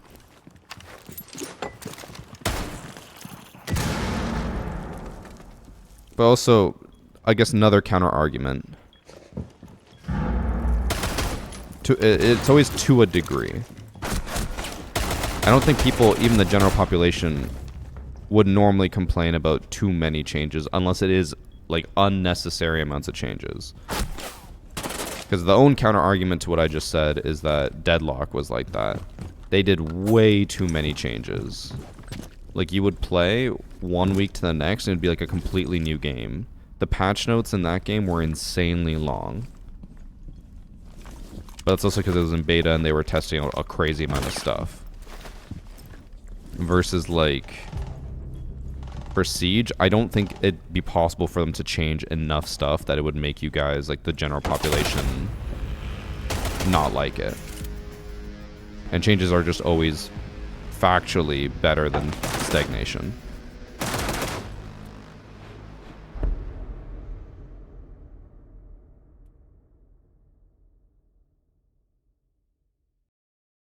I didn't even watch any gaming content until like a year ago from the games I played, though. I only found Siege content scene after I had already returned to the game after a couple of years, but that's just me. I would say, or I don't know how to describe it, but you're both the majority and the minority. Which doesn't make any sense, but let me explain. There is a huge amount of people who don't consume any content at all and just play games, and they make up probably like 70% of the gaming population, if not more. But then there's the 30% or whatever it is that consume a lot of content, and it does manipulate what they play. And as much as people who are like, oh, I don't watch any content, it still affects you. Even if you claim to not watch any content, if like your friends watch content, they're more likely to play certain games. If, let's say, all content creators like stopped playing Siege right now, you yourself, what is your name, Noni, you would probably get longer queue times. You would probably get less content released because there's less people playing the game, and then you would stop playing the game. So it would impact you. It's just not like, it's not like you would be like, oh, my favorite content creator stopped playing, I'm gonna stop playing. It's more like you'll just notice the repercussions, if that makes sense.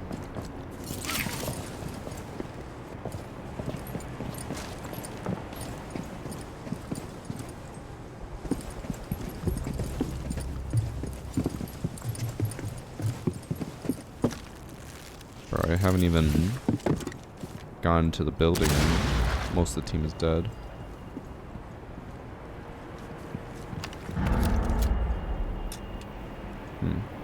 No cameras?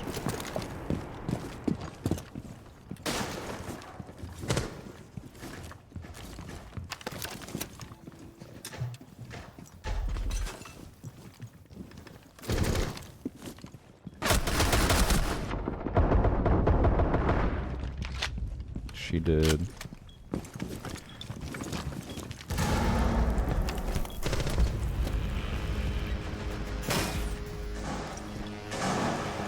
Can affect the rest of the players indirectly too and have a kind of snowball effect? Exactly. And the last, or I'll try to say, the last little complaint I'll say, and concern I always have, is that whenever we bring up a lot of these issues and a lot of these like concerns we have as creators and say like, hey, if things keep going bad, we might stop covering the game. So far, I'm at a 100% success rate on having the UB devs just tell me, well, you should just play other games and start covering other games then. I'm like, are you not concerned about losing creators? And it's different if like, you know, it happens to one, or like you only lose like 1 or 2 creators, sure, whatever. But if every single creator starts doing that, you should be concerned. And it usually, like, it's a snowball effect, like you said. It's usually one and then another and then another. It's never going to be just like just one person, that's it. Like, you should be concerned about that. You say that's crazy? Yeah. I mean, it's happened a few times now. I say, like, yeah, like, I'm probably just going to play other games and cover more content. They're like, yeah, go for it. Don't worry about Siege. I'm like, bro, you need to be more worried.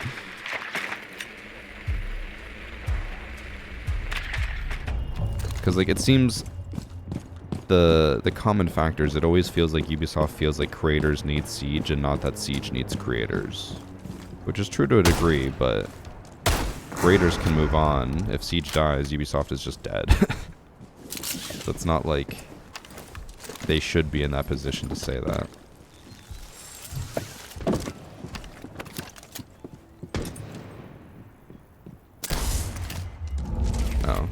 default cam. Wait, site not over here? It is over here. I really want to hit them with the EMP burst on like 2 thorn traps and just run on by.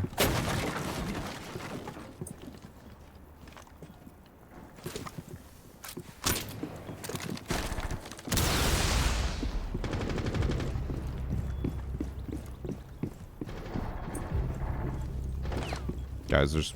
Oh. Uh-oh, I got a pest. Bro, who is this thorn?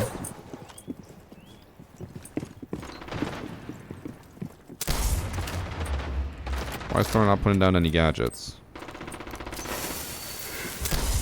There's a gadget. Now I run... Oh my god. Guys, Thatcher is useless. I EMP'd her gadget and she just shot me instead. How was I supposed to counter that? The EMP should disable their guns too. Hmm?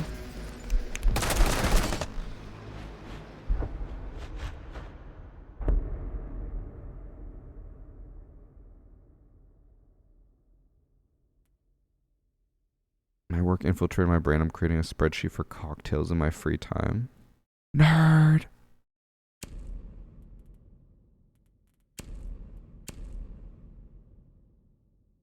It should disable her. And the biggest overall creator on Twitch was playing their game exclusively, and they didn't care. Yeah.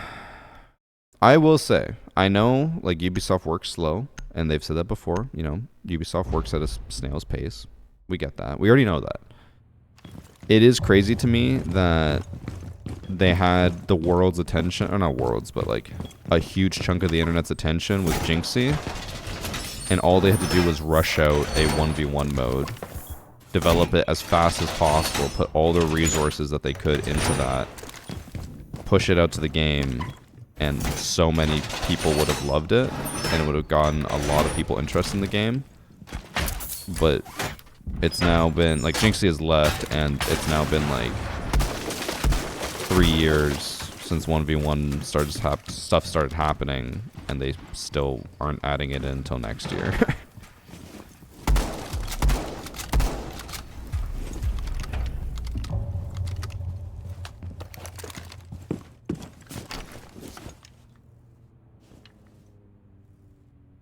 Would you pay $20 to $45 for a whole new season when it's fully packed? So like MMO add-on releases? No, because we got that for free before, so why should we have to start paying to get that same content now? Like, we used to get fully packed new seasons every 3 months. So why should that become something you have to start paying for if they were capable of doing it before and making less money back then?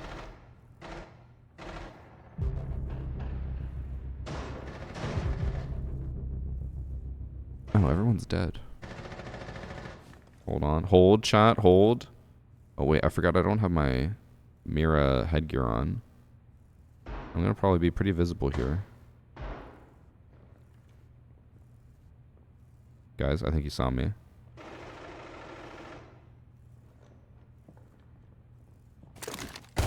No! He turned the corner.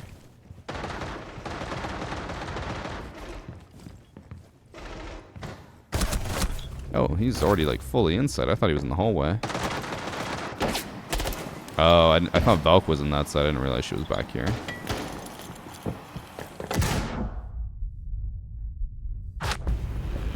No, I have not gotten Fortress yet. I'm still waiting. Oh, he didn't see you. I think he did see me. He was just trolling me. But, okay, I will say, so someone said, how did they fumble Jinxie so bad? So here's my understanding based off of like how Ubisoft works, based off what they've told me, is that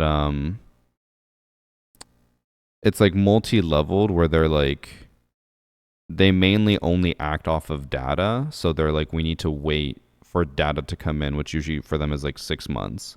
And then they analyze the data, which is like another 3 months. And then they start developing new stuff based off the data. So like with rank 2.0, they didn't want to change it because they're like, well, we need to wait and see how it affects the community. And then they waited a year, and then they started gathering data, and then they started making, like, or checking stuff, and then they started working on this new stuff. So that's why it took like 3 years for them to change ranked. But even then, they're not really going to change ranked.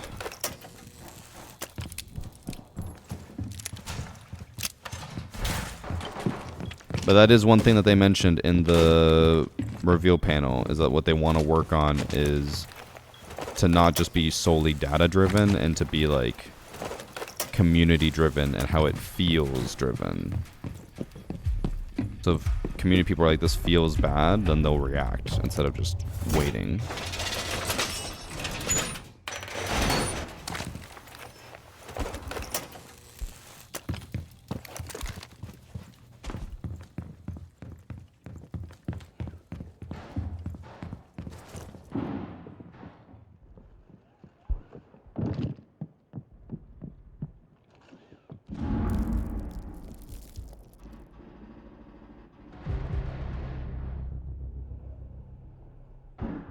Person oh, someone did repound the balcony, but then they immediately left.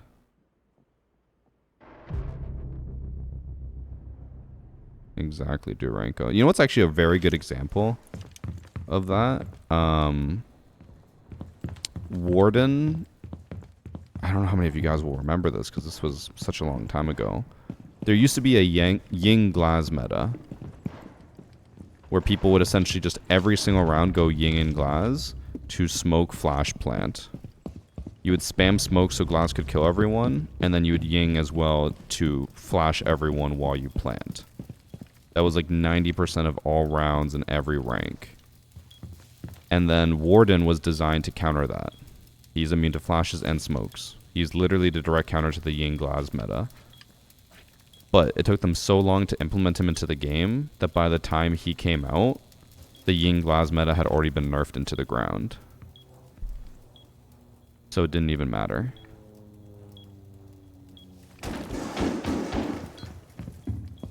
Like, he was designed to counter that, but it just took them so long that it did not matter.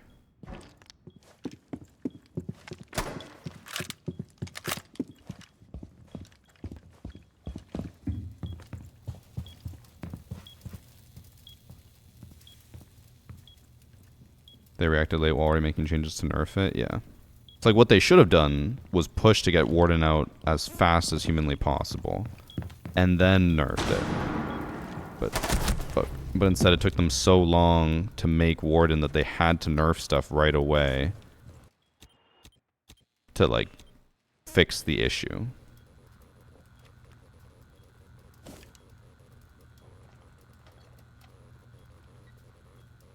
Warden? Does he not hear that?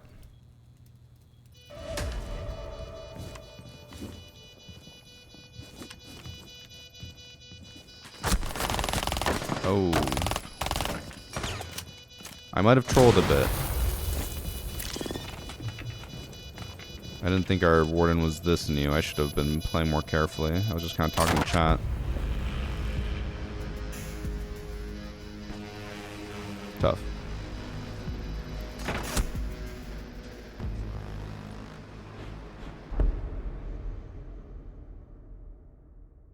I could see the game already being dead if Jinxie never came. I don't know how much I agree with that. We've talked about that in the past. Obviously, Jinxie had an effect on the game, but a lot of people claim that, like, he revived it / the game was dead until he came along, but I don't think that's true. He definitely had an impact on the player base as a whole. There were more players because of him. But people seem to believe that he was like let's say the community before was like 20,000, he brought it up to like 200,000. It's like, no, it was not that much of an impact. I would say it'd be more the opposite, where it was like, if the community was like 180k, it was like 20k brought in by him. Because again, at the end of the day, a lot of people, they watch Jinxie for Jinxie, not because of Siege.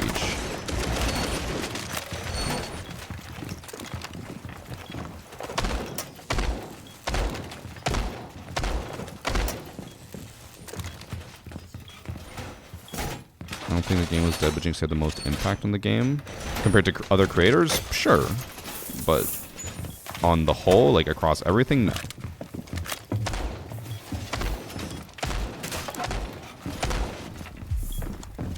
Like, I don't think that he brought in the most amount of players ever.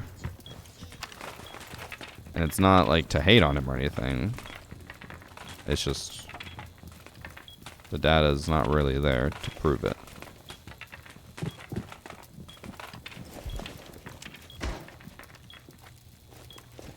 I still also genuinely believe that the one thing Ubisoft has really fumbled is creator codes. Because, like, talking about Jinx, you have games like Clash where a creator code can make them tens of thousands of dollars a month, if not hundreds of thousands, depending on how big you are. Because everyone will use your code. If, like, Ubisoft did that, people would buy credits like crazy and support creators. But instead, they only allow the creator code to work for, like, 2 skins. Or, like, 6 skins. And that's it. It's nothing. When we look at the player count before and after he blew up, that would be interesting. We did. We looked at it before. Again, it really did not correlate that much. It was like he had a natural rise as Siege rose as well, but like Siege rises at the same time every year. It rises around Invitational. So it's like, does that mean he brought it up, or was it the typical yearly increase in Siege players? Probably the typical yearly increase.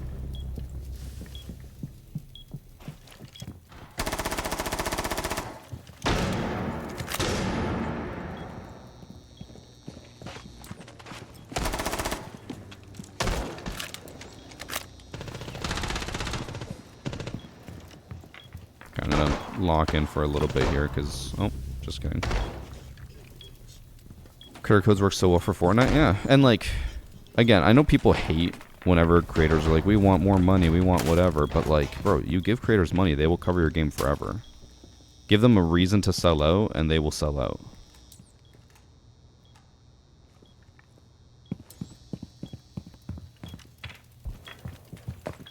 Make it harder for creators to earn money, and they'll go look for a game that gets them paid more. That's just economy 101.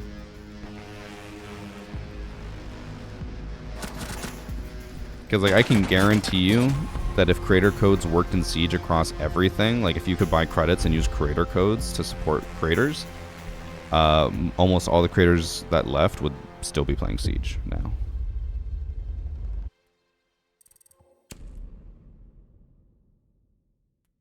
Okay, what I'm going to try to do, I don't want to play too much longer.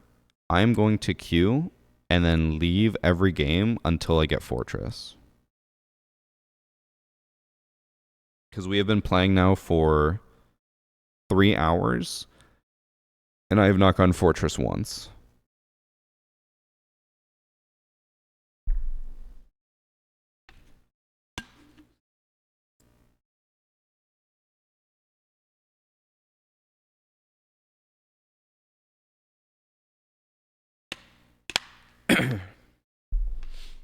All right. Match found. Let's get it. Thank you for the 88 months at tier 2, Kenny. How are you doing? Ugh. Sorry. I've been up since 4. I've actually been up for almost 12 hours. That's crazy. I basically had a whole work day before my work day. I was up from 4 to 12. Alright. We got Skyscraper right away. We're leaving. We're gonna queue until we get Fortress.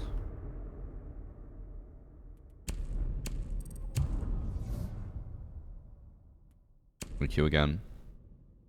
It's probably just gonna keep putting me back in the same lobby, let's be honest.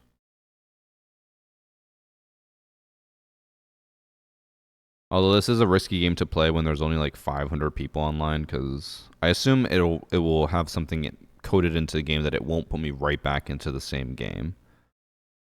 So there's only going to be so many lobbies I can play in.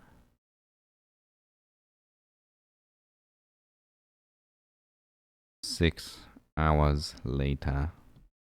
Will VG get Fortress in the next 15 minutes? I definitely won't in the next 15, I don't think.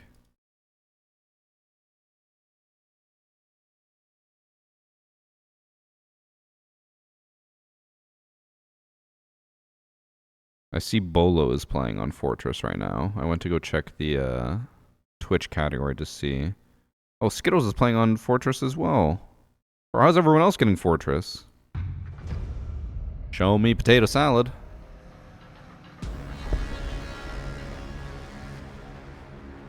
Cat.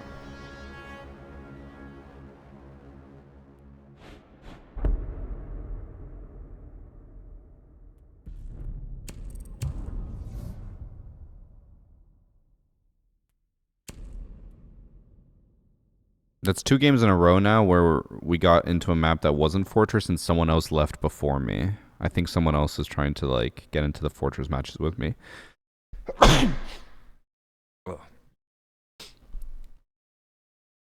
It'd be a good idea for them to add a filter for maps so that you can choose to play a new map. Yes. We have said many times that they should just let us queue for whatever maps we want. You can add even a minimum, be like minimum 7 maps. Sure, I don't care. Just let me choose which maps I queue for.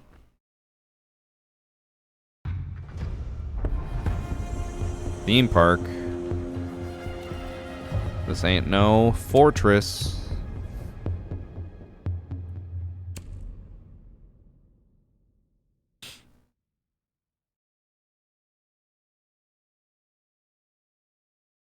I thought the map was getting added Friday. What? I really want to know where people hear this information. I assume it's just friends who spread misinformation, but... No.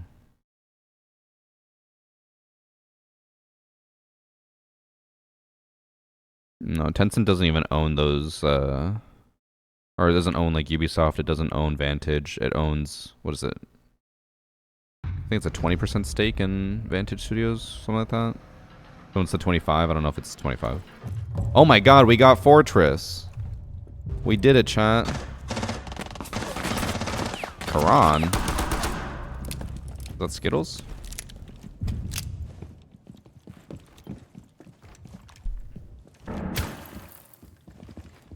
Is it actually Skittles?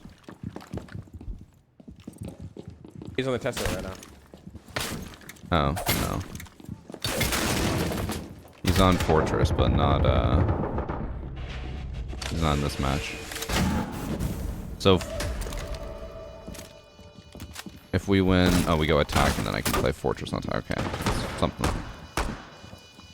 Chat, all it took was 1,000,000 requeues, and we got Fortress.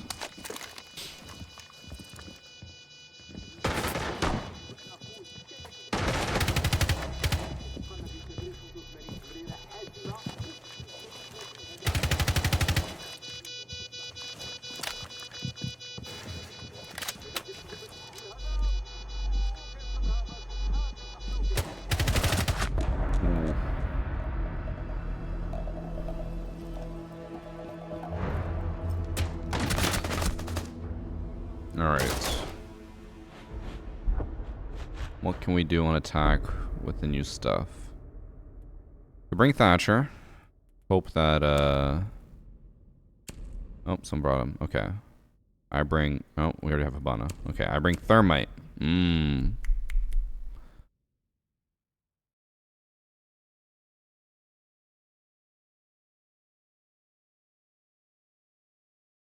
The pistol FOV changes look so good. Honestly, I didn't even notice it until I saw people posting about it. I was like, oh yeah. I don't think it's going to make me ever want to run pistols more, but I guess it's better.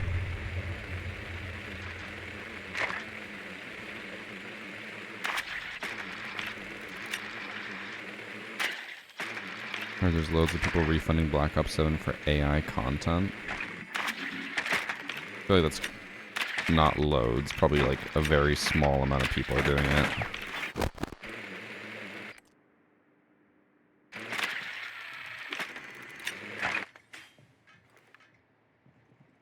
People aren't ready for AI in games. So, Sharpie, I assume you're quoting Shroud, right? What happened there? I saw him post about it, or I saw posts about him saying that, but it was in regards to Arc Raiders, I think, or was that about Black Ops 7? I'm still not entirely sure. I have barely been on Twitter in the last week, and I'm considering staying off of it more. Being on vacation and not really being on Twitter was really nice.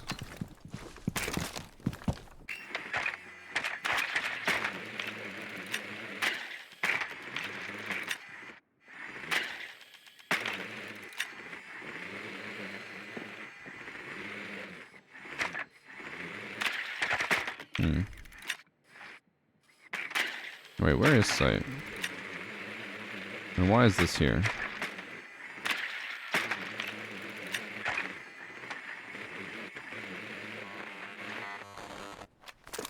Site is over here, but I don't really know what we're doing. He's angry that Arc Raiders wasn't nominated for Game of the Year, called another rigged year. But is he saying that Arc Raiders used AI in their game? Because that's what it sounds like he's saying.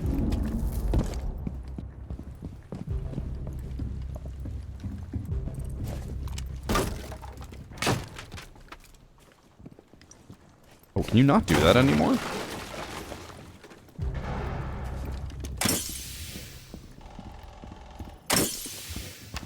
Did they actually patch out the ability to go through that crouch hole? My aim, what was that? Hold on, mental reset, pistol out. Fuck. But okay, so that, I guess they patched the ability to go through that crouch hole. Oh. That ruins my ability to rush a lot. He is, and they did from what I'm told, and I guess he's saying it's the reason they didn't get nominated. Interesting. I didn't know that there was AI in the game. I mean, not to be like a, you know, generalizing person, but I don't think there's a single game right now that doesn't have AI in it.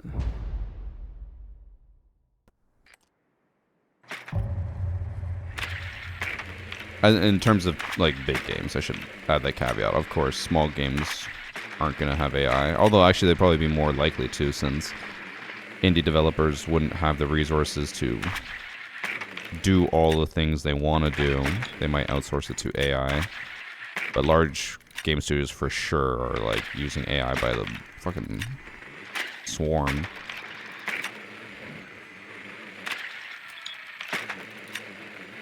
They use AI for their pinging systems so all the characters say all the items, keeps them from having to hire the actors for any future items they're added in the future.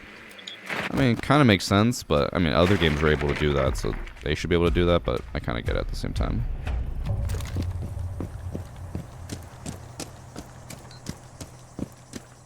Because that's one of those things where it's like, technically, it allows the devs to do more without being limited by stuff like having to wait for voice lines to come in. Because I know people are like, well, it's just voice actors, like, it's so easy, but like, it can actually be very difficult to get certain voice actors on a schedule that you need to complete these projects. So sometimes, could be better.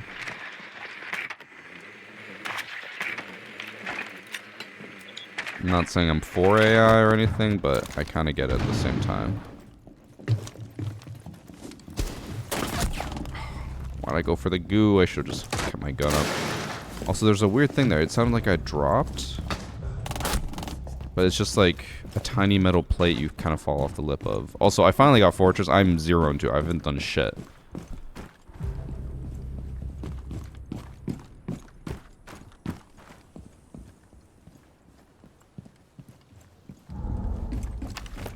If voice actor get royalties and it's hosted responsibly, I don't think it's a bad use. Wait, how would voice actors get royalties if there are no voice actors? Or is it like voice actor being like, hey, look over here, there's a, and then it cuts to AI. Hello, this is a 7.62 ammo crate. Is it like that?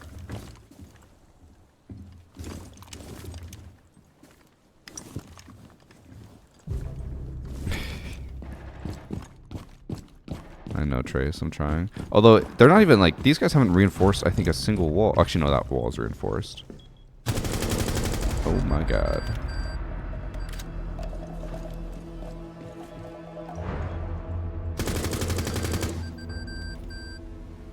They recorded their voices and now they oh, so they basically just turn their voice into an AI voice line. Gotcha. Or, like, they can create their voice using AI. Hmm.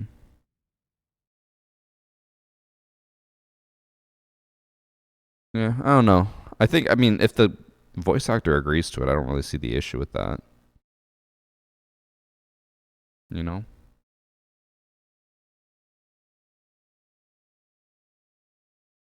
Because, like, if the voice actor doesn't like that, then, like, maybe they shouldn't have agreed to it and not worked with them. Okay. Chat, I need to stop yapping. I need to lock in and actually do something because I finally got this map and I've done literally nothing.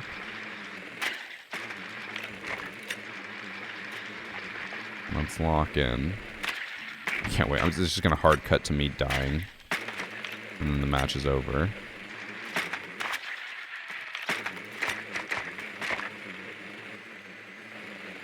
I think I'm going to try to go down here again. I might drop this tower and just go the long way, maybe? I don't know.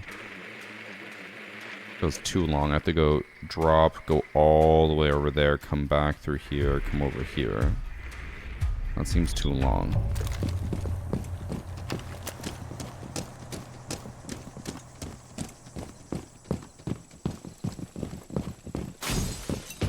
I forgot about this. You could go up the ladder. That saves us some time.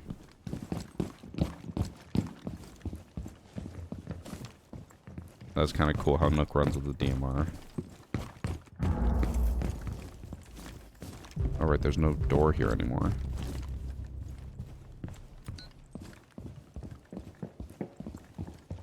Oh my god, he fucking pre-fired my head. Did he even pre-fire me? Not really. Well, I've done literally nothing.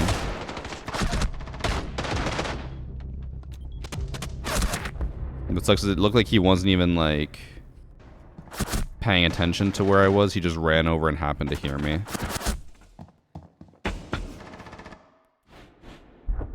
That looked a little weird, but I think it was fine.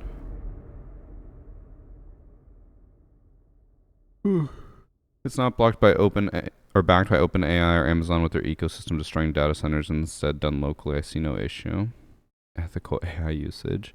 I mean, if I'm not mistaken, I don't think it matters who is hosting it. No matter what, it has those, like, server farms and stuff.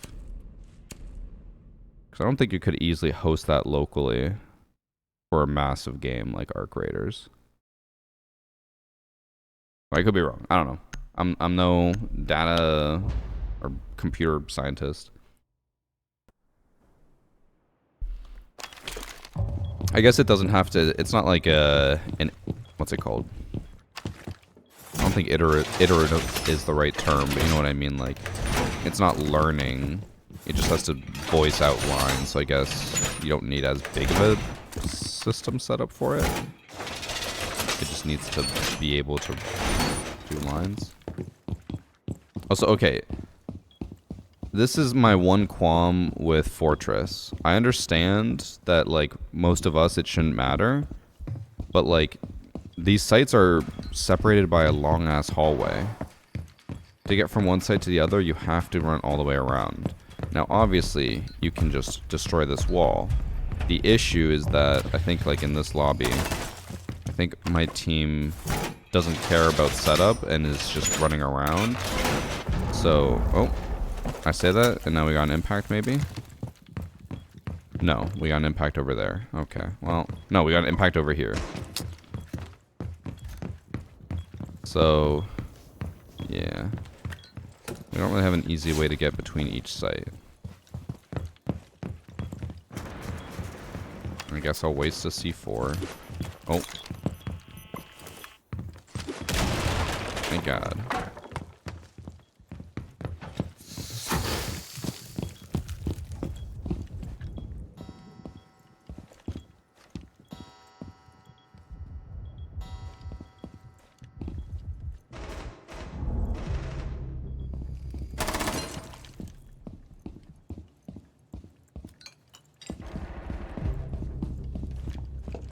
Oh, what? Oh, I forgot about that window. I honestly didn't even remember that was there. I thought it was just the window across from him. Fuck. I did literally nothing. I finally got Fortress and I went 0 and 4. Well, this was a waste. I queue again, trying to find Fortress. Another.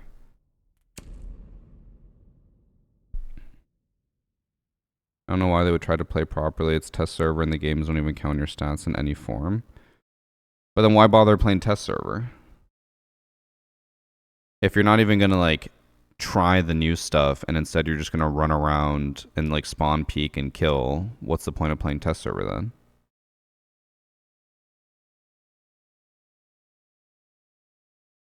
That's the one thing I always hate about test server, is that people will just like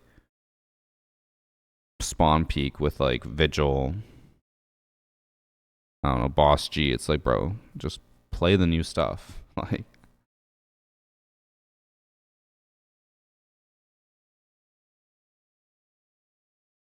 can you get Fortress yesterday? That was my first Fortress game after 3 hours, and that's only because I'm leaving every game where I don't get Fortress. Theme park. Bye.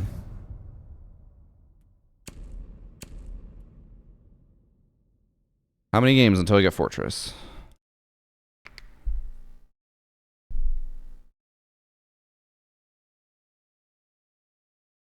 COD used AI to generate art and apparently it looks like ass. That doesn't surprise me with COD.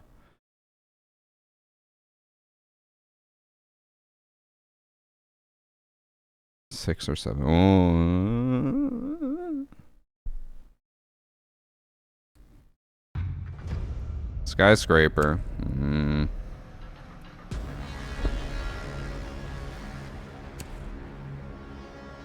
Nice. Dub name, chat. Dub name.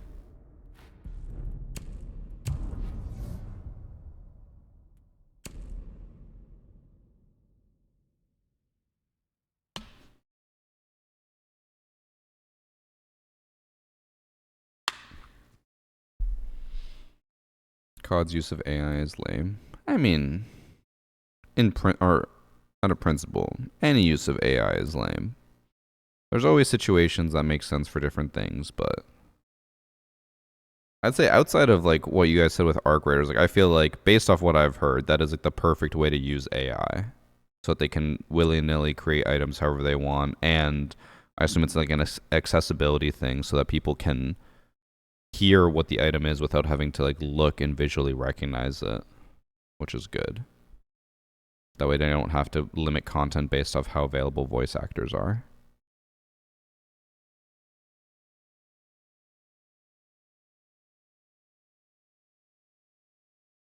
I know so many co-op farms don't last. Sharpie, I need your thoughts on this. I want to know if it's a boy versus girl thing or a gamer versus non-gamer thing, okay? If you're playing a Stardew Valley farm, and then everyone takes, like, let's say you're playing it weekly, right? Oh, another non-fortress map or match. Let's say you're playing weekly Stardew Valley for like 3 months, and then people get busy, you stop playing, and then you guys take like a 5 or 6 month hiatus, and then you say, okay, we want to play Stardew again. Do you make a new farm? Or do you pick up where you left off, assuming you have the same people?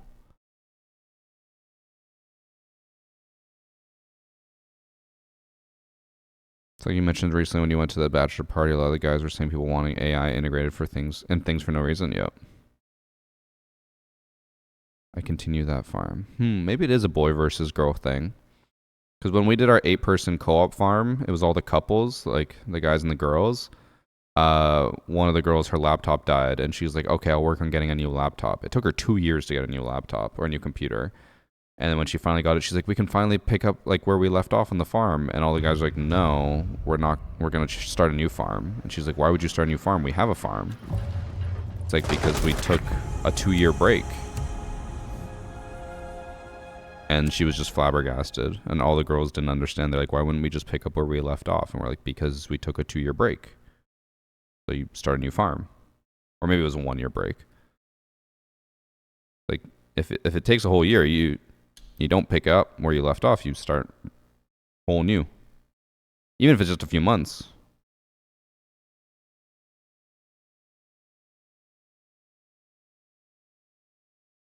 But I think it might be just a me thing. Or just a guy thing.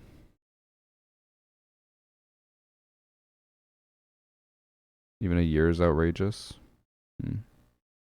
I don't know. I was like, if we're starting to play again, new farm. All the guys agreed.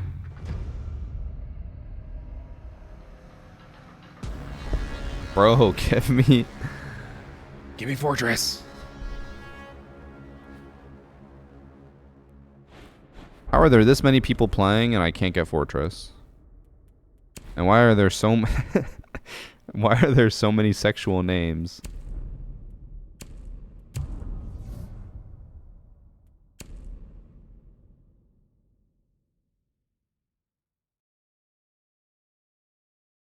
I choose to do the old thing, but more than likely I'll start a new run depending on what the game is. For me, I feel like Stardew is one of those.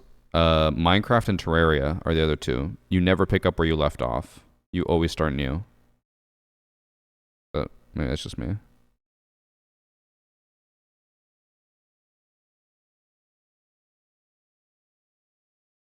So I see Karan is now on Theme Park. At least I'm not the only one that's not on Fortress. Yo, don't get attached to your farm. I guess not. But like even like Minecraft and stuff, it's like, what, Minecraft? Why would I leave all my hard work behind? Because it's been like a year. You start new. I have never once picked up where I left off in Minecraft. Oh, we got a fortress map. Ooh, you know what I'm gonna try to do? This probably won't be worth it, but I'm gonna try to do the Twin Tower strat. You guys remember that? It's the strat where you run up to the tower upstairs and then you hold it from upstairs. Twin Towers.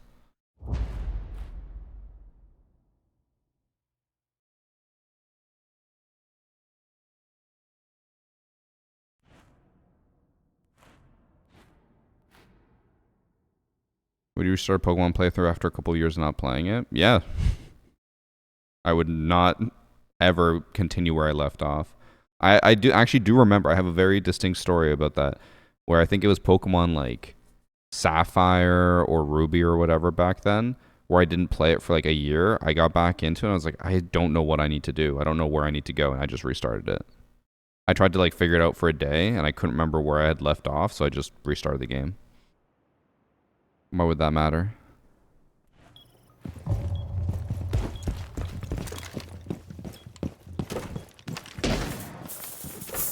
This isn't a guy versus girl thing, it's a you thing. But like, I don't know. I feel like, you grow up, you're a different person. New save, new game.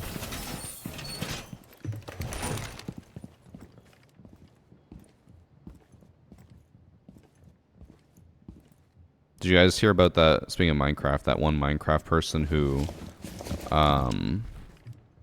what was it? He was like traveling to the end worlds or whatever, and he finally got there.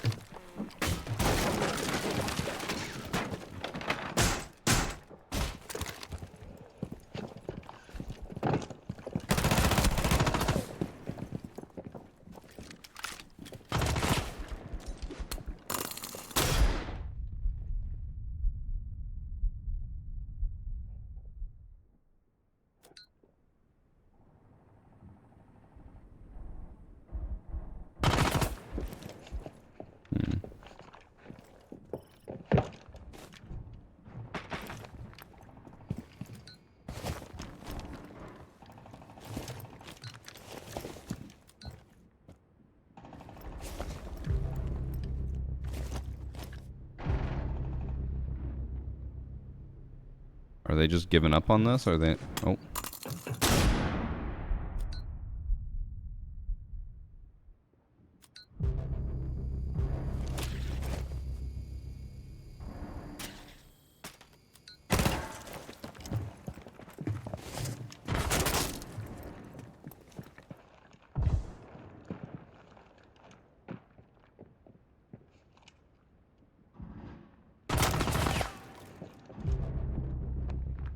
He's still fighting me here.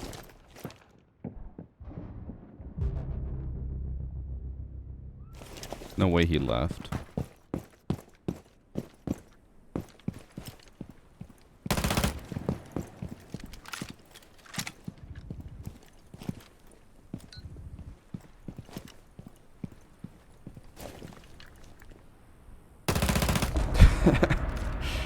Bro, I just spent the whole round sitting up here fighting this Hibana.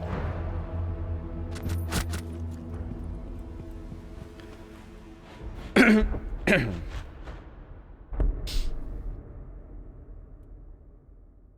watching on YouTube for years now. So what was each episode about? Was him just like chatting about random shit while he would walk? Oh, I didn't even realize it's hot and cold.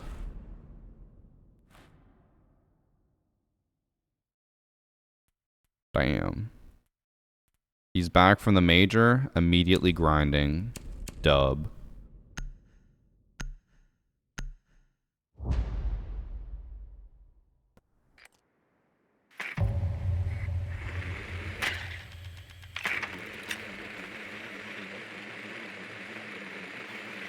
Tell him congrats on the major. I'm just a lowly nobody in the lobby. Also, I need to go back and watch the VOD. I'm convinced that Hot and Cold didn't even smile after winning. Because every time I ever see clips of him, especially like even when they lose a round or whatever, he's always like he's just so deadpan and focused. He's just like me.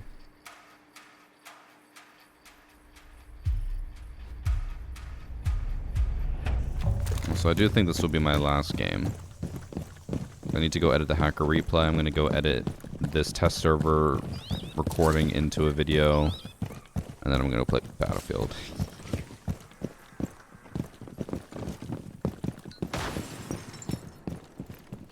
Oh, I wish I should have gone Ash to test this. I could have tested it.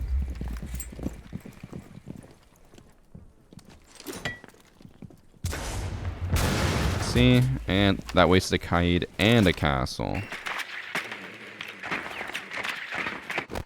Oh, he's just on the hatch.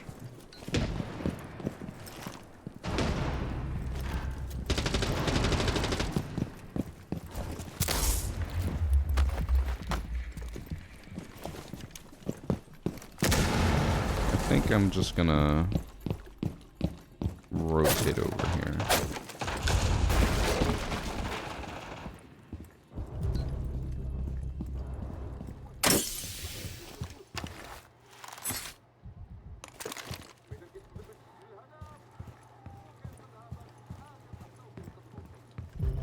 Oh, this is castled off.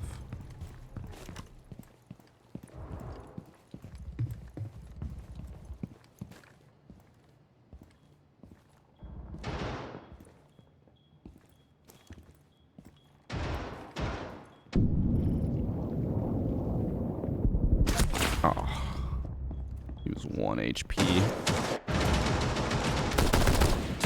I'm gonna say, they just had nothing on that side of the map. Everyone was holding this.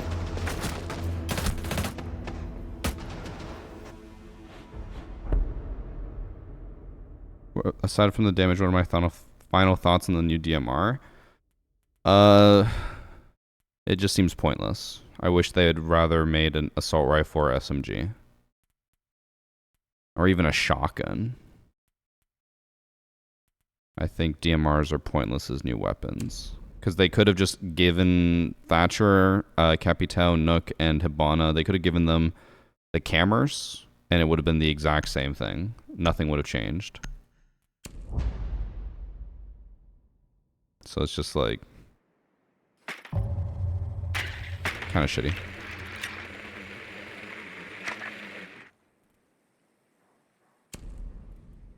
Maybe I'll stick with Thermite. It's because they're actually reinforcing. I should just try to go for an actual breach play.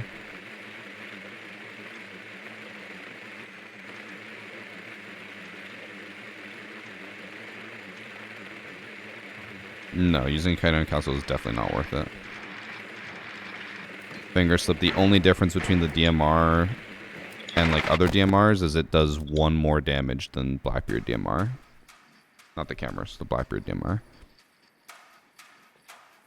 It is exactly the same otherwise. Same ammo, reload time's almost the exact same, so it's like,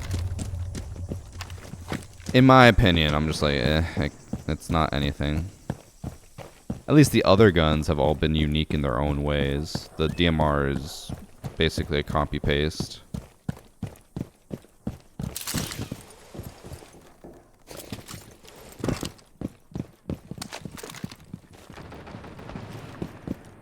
Oh.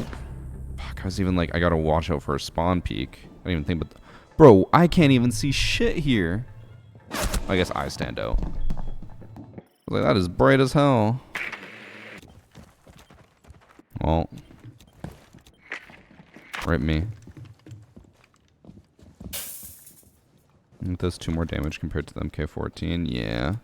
And 1 more compared to the SR25.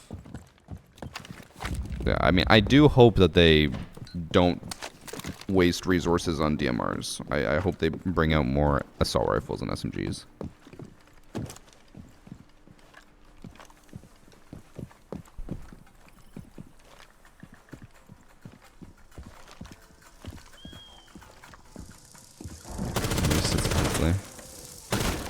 It was a lot uglier. Like, if you watch my early access video, I think the gun is way uglier in that than it is now. Oh my god. He dared to even look around that corner and just... So many bullets came flying.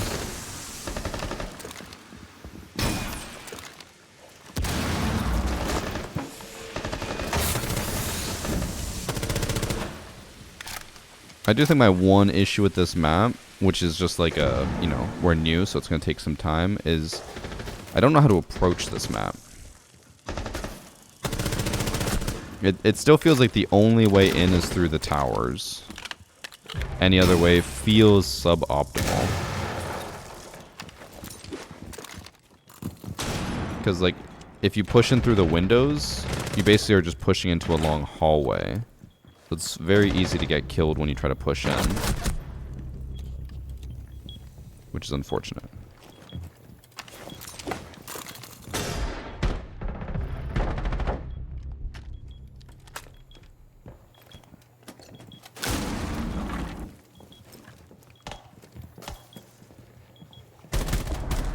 I was about to say there's no way Buck actually got that kill. It looked like he shot him in the shoulder.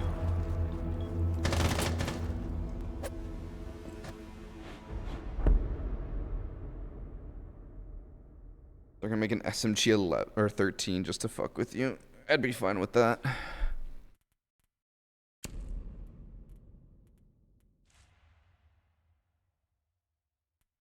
This is someone else said SMG 12 recoil changed. I don't think it actually did.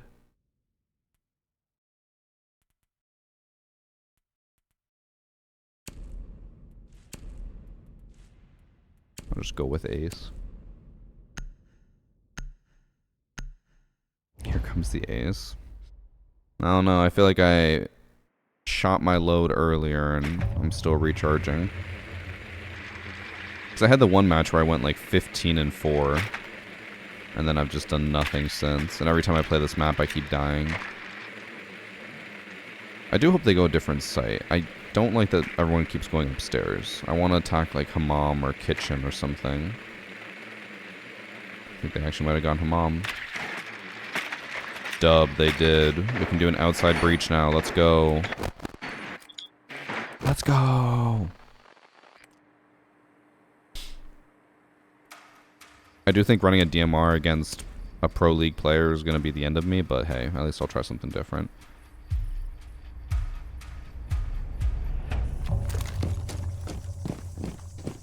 swear to God, if there's a fucking mirror here or hole in the wall and I get spawn peeked. Nope. We're good.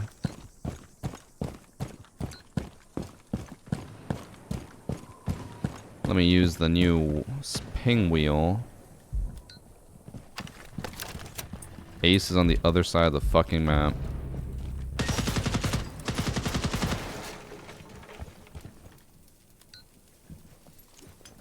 Come on, Ace.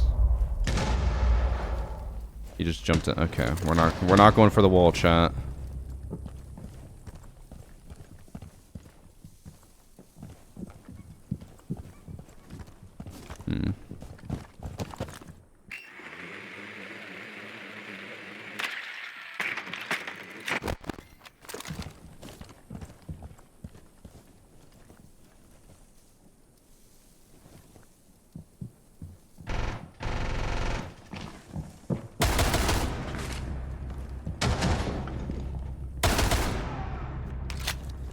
Got him.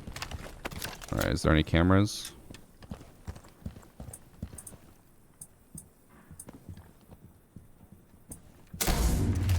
Camera there.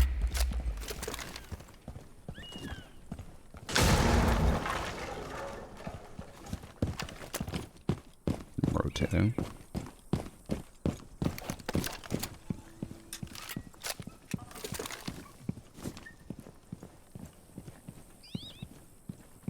I just heard someone run by.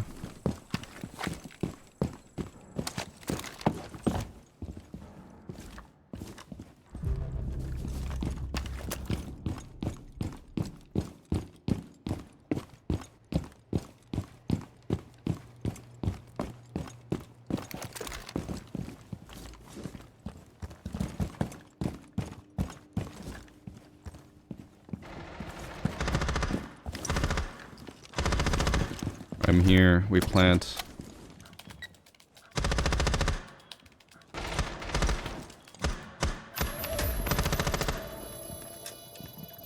No cameras. We're good. Chat, we did something on Fortress. Dub. Absolute dub. 3K. Didn't breach the wall. Didn't use my gadget. Dub.